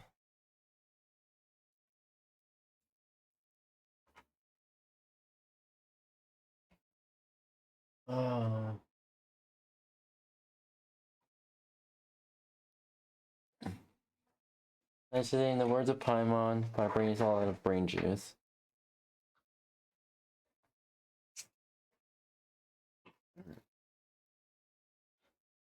But yeah. Holy shit. Meow.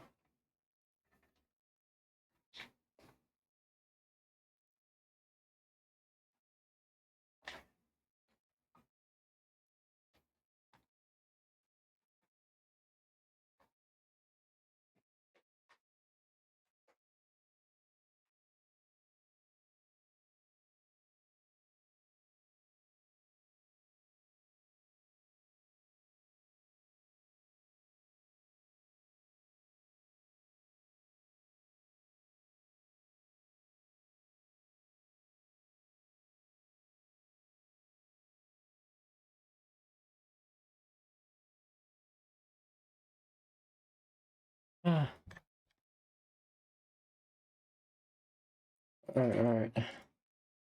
Holy shit. A plastic coffin at a family fun center in Fresno, California. 7 tons of wet cement were poured on. It would have been, dirt would have been fine. Why the fuck you have to put cement? Jesus Christ. That's some wooden coffin versus cement. The cement's gonna win. Top. The coffin imploded instantly, crushing Burris to death in front of his own family. Despite the efforts of his crew, it was too late. Joe was crushed, and with him died his dream of being the next Houdini. He died there in that coffin of his own making. Houdini? Houdini? Who? Dini? Who? Dini. I'm sorry. Even Houdini had refused to perform the buried alive trick in 1915. Even Houdini refused. What the fuck? He deemed the stunt too dangerous. 2 years later, escape artist Bill Shirk decided to try that stunt again. He scheduled the stunt for October 31st, 1992 at Houdini's 66th death anniversary. But in the documentary filmed that day, Shirk admitted something chilling right before climbing into the coffin. Police regulation handcuffs clicked around his wrists, 30 pounds of chains padlocked to his body, the plexiglass coffin was lowered 6 feet into the ground, and then the dirt began falling, and 7 tons of cement followed. Why the fuck? Cement again? What the fuck? Now, what made this stance so unforgiving was how small the margin of error really was. Shirk calculated the coffin would collapse roughly 60 seconds after the cement reached ground level, so he planned to escape in 15.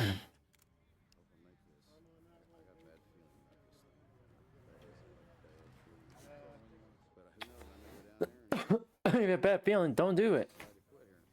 But everyone there ignored one crucial fact. On the morning of the burial, the conditions had changed. Rain had fallen overnight. The dirt was heavier, and to top it all off, the cement mixture had more rocks than his test runs. So Shirk's estimate had many variables he never considered.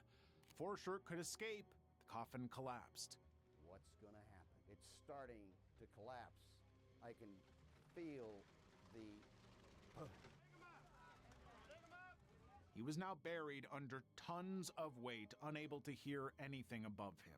Meanwhile, above ground, the backhoe operator began digging. Beneath the dirt, Shirk created a small pocket near his face, pushed one arm upward through the mud, and waited. When the crew finally pulled him out, Shirk was covered in mud, gasping, and barely conscious. He had swallowed a lot of dirt trying to breathe. The problem was I knew I wasn't going to be able to get up through the dirt alive, which I consider lucky one. Bill Shirk survived. Jesus Christ. Because the coffin collapsed in the wrong direction, creating the air pocket that saved his life by accident. Oh. Human chandelier. We have an update on the terrifying fall at the circus in Rhode Island that injured 9 performers, some of them critically. Investigators say they have zeroed in on what went wrong. We get our report tonight from NBC's Ron Mott in Providence. On May 4th, 2014, 8 acrobats were suspended 40 feet in the air at a Ringling Brothers circus in Rhode Island. They were hanging by nothing but their hair. Then, a single steel clip snapped. The act was called the Human Chandelier. 8 women from the Medeiros troupe were spinning in a rotating aerial formation held aloft by braids woven into the rigging. Below them were families, children, and a packed arena Jesus at the Christ. Donut Center in Providence. What made the setup so fragile was that the entire apparatus was connected to a single load-bearing carabiner, a steel clip rated to hold 10,000 pounds. The performers weighed roughly 1,500 combined, so the clip should have held. However, the carabiner wasn't loaded the way the manufacturer required. It was loaded sideways at an angle that created pressure along the wrong axis. In the case here in Providence, the carabiner was loaded like this, sideways. The moment the weight shifted, the carabiner didn't bend. Instead, it shattered. 8 bodies dropped nearly 40 feet. They collided mid-air with a 9th performer positioned below and hit the arena. The performers were found crumpled on top of each other, some motionless, others writhing in pain. Paramedics stabilized their necks and spines on site before loading them onto stretchers and transporting all 9.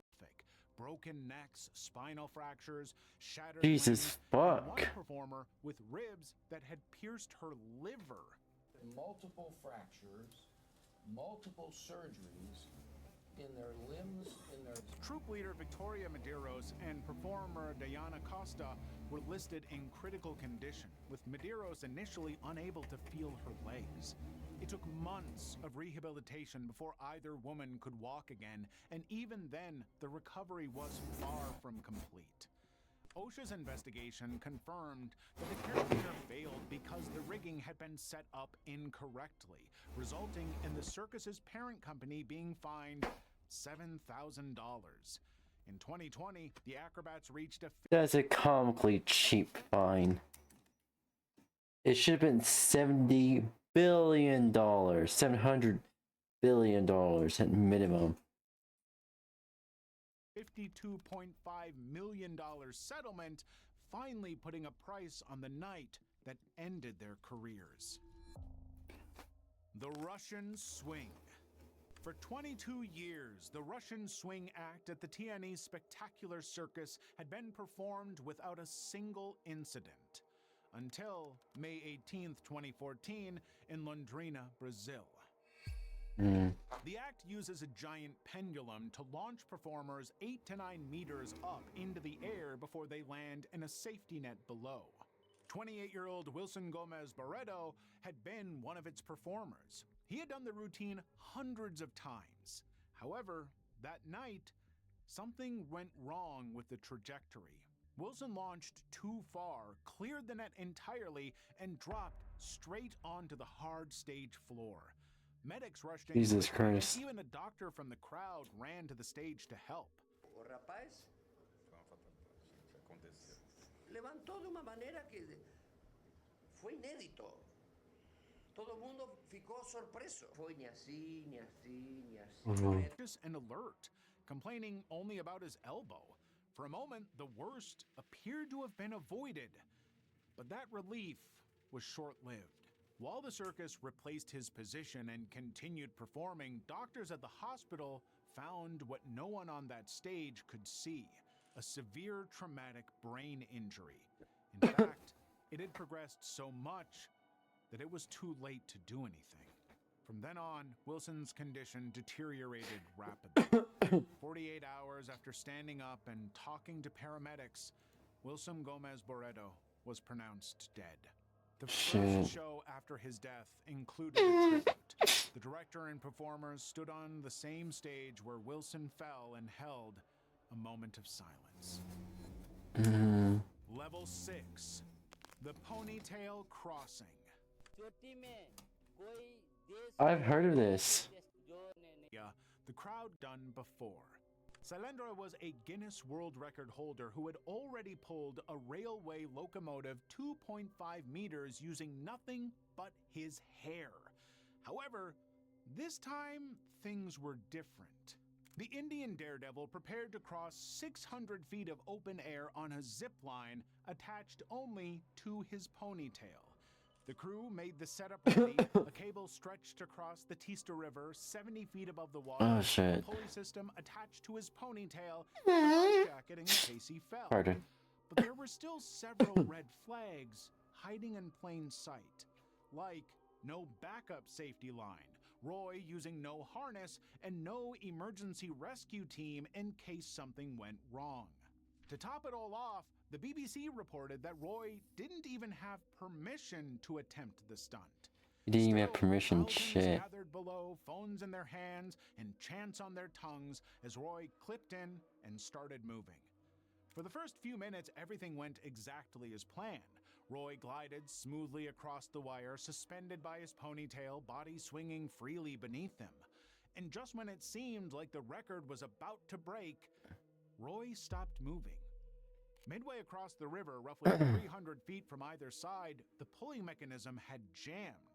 The man was now stranded 70 feet above the water, his entire body weight suspended by the hair on his head, with no way forward and no way back. The crowd didn't understand what was happening, and he now knew there. So that's what Roy did. For nearly 20 minutes, Sailendra Roy hung suspended over the river, desperately trying to pull him. At that moment, nobody knew. Viewers later questioned whether having a second safety line so he could cut his hair while still staying attached could have led to a different outcome.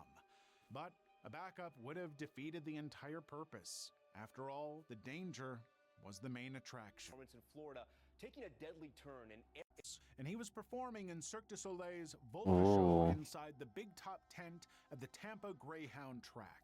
Arnaud had practiced the routine for 2 months. Earlier that same day, he had successfully performed that exact stunt without incident. However, on March 17, 2018, it was only his second time performing the routine live. Aerial straps require performers to be suspended by 2 fabric loops, relying entirely on grip strength and body control. On top of that, they have nothing beneath them to break a fall. According to Cirque du Soleil's CEO, safety nets and harnesses are used when deemed appropriate. So, for Arnaud's routine, the company didn't feel a net was needed, especially in the show and hospital. The very next day, on March 18, 2018, the athlete succumbed to his injuries.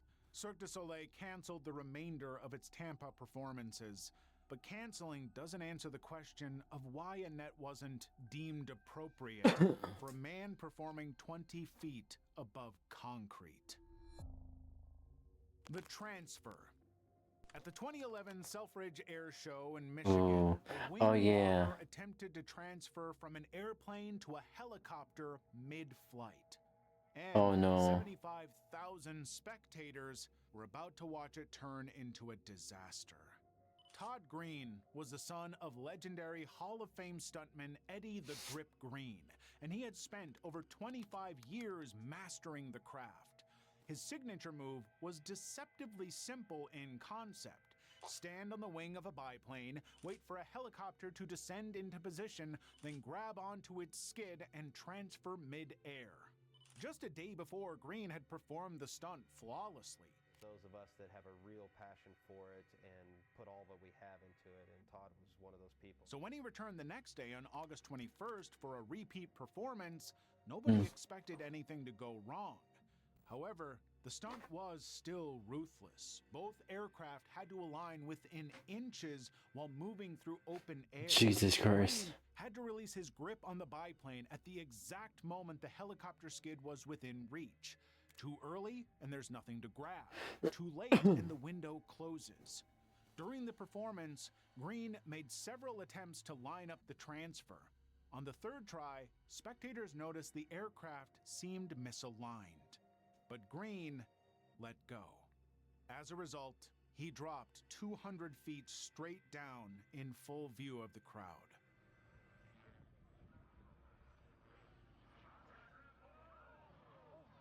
The fall was so fast that many spectators didn't immediately register what had happened. Todd Green died instantly from multiple blunt force injuries. Jesus Christ. A stunt without a safety net gone horribly wrong. The plane was so low you could see his shirt actually shaking, and you could see like It was just too windy. Selfridge Airshow officials later announced that wing-walking transfer stunts would be permanently banned from all future events. But for the thousands who watched that afternoon, the memory is sure to leave a mark. Level 7. Backward. A Colombian acrobat successfully pedals a bicycle across a tightrope 13 feet above the stage. But things went wrong when he attempts to cross backwards. The acrobat was 𝙂𝙀 𝙂𝙀, a 44-year-old veteran performer who had spent years mastering extreme high-wire acts across Russian circuits. The handlebarless bicycle crossing was his signature move, but that day he was attempting the stunt in reverse for the first time. Now, when you're reversing across a wire on a handlebarless bicycle, it delays every balance correction by a fraction of a second. And for 𝙂𝙀, that fraction was enough.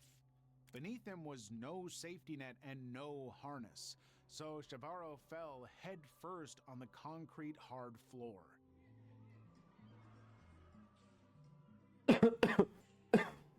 Families who had come for entertainment instead witnessed a potential death. But what happened next may have sealed 𝙂𝙀's fate. Staff members lifted his limp body without a stretcher or spinal precaution for certain death. 𝙂𝙀 was rushed to a hospital, learned about the death through a nephew working at the circus. Él tenía experiencia, ya llevaba en Rusia, llevaba como 2 años que estaban allá, que nos ayude la Cancillería para repatriar el cadáver de él, para darle cristiana sepultura, porque la mamá está allá, los hermanos, y pues ellos son de muy bajos recursos. They couldn't afford to bring 𝙂𝙀's body home and were left begging the government to help just to bury him. Jesus Christ. The Glass Cage. At the 2017 Mad Cool Festival in Madrid, a performer was dancing in a glass cage suspended 100 feet above ground. But while the crowd was cheering, his safety line suddenly failed. The performer was 42-year-old Pedro Auñón Monroy, an aerial dance pioneer known across Europe for his meticulous attention to safety. But that night in Madrid, something clearly went wrong. Pedro was performing a 30-minute aerial act scheduled between 𝙂𝙀 and Green Day. The routine required him to switch from a short safety line to a longer bungee cord mid-performance, a transition he had done before. However, the connection wasn't secure. When Pedro jumped, the cord didn't catch and he plummeted 100 feet, striking the ground near the main stage. 30 minutes attempt. A horrific fall in front of a stunned crowd, an acrobat plunging to his death in the middle of his performance. One of the bands scheduled to perform today backed out after learning of the accident. A special tribute was held in honor of the acrobat who lost his life. Disturbingly, the festival kept going. Organizers never told the crowd what had happened. Green Day took the stage shortly after and performed their entire set as if nothing had happened. In fact, even security guards told people who asked that he was fine. The truth didn't spread until after the show ended. Pero lo impactante fue eso, de repente ver que cae y no saber si era parte del espectáculo porque ni había colchoneta abajo ni nada. Organizers later justified their decision by claiming that stopping the festival abruptly could have caused a dangerous crowd surge. Muchos coreógrafos en danza contemporánea que hemos trabajado con él y de toda la seguridad y que si nos sintiésemos seguros ante esta nueva situación, pues. So what? They're not gonna stop a festival if it's on fucking fire? And these corporations, dude. These people and they're greedy ass and they're greedy asses. But the venue's reputation had already been tainted. Good. On top of the world. At the 2013 Vectron Daytona Air Show in Ohio, a wing walker is strapped to the outside of a biplane flying upside down. It was Jane Wicker, known for performing without a safety harness, hanging off an aircraft mid-flight while tens of thousands watched from below. Her signature routine, called On Top of the World, involved sitting upright on the underside of a wing while the plane rolled inverted above her. He was known for a bold routine. Right. To move of hanging upside upside down beneath the wing by her feet, or sitting calmly on the underside of the plane whilst it rolled inverted. That afternoon, Oh, no. Wicker was performing alongside pilot Charlie Schwenker in a 1941 Boeing Stearman biplane named Aurora. Schwenker was a seasoned aerobatic pilot with decades of experience. Together, they had done this routine before several times. Only this time, something wasn't right. The plane descended lower than expected. It was flying too slow, and as it rolled inverted for the pass, the biplane's wing dipped toward the runway.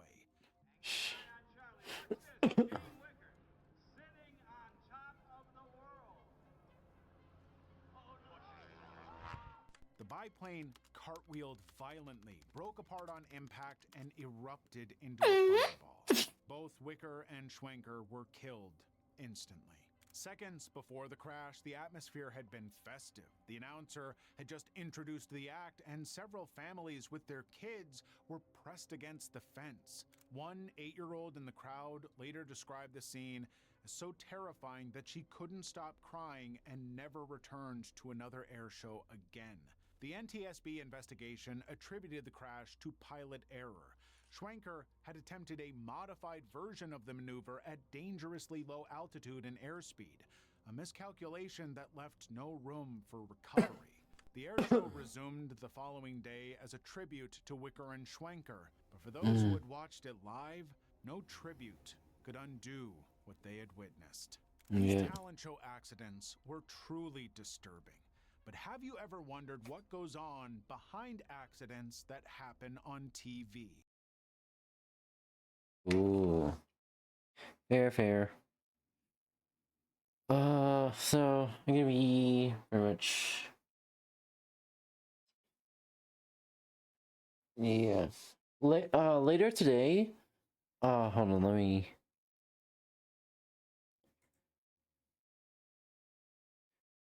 Alright, so. Oh, my brain. Anywho. I just want to say thank you everyone for joining today's stream. And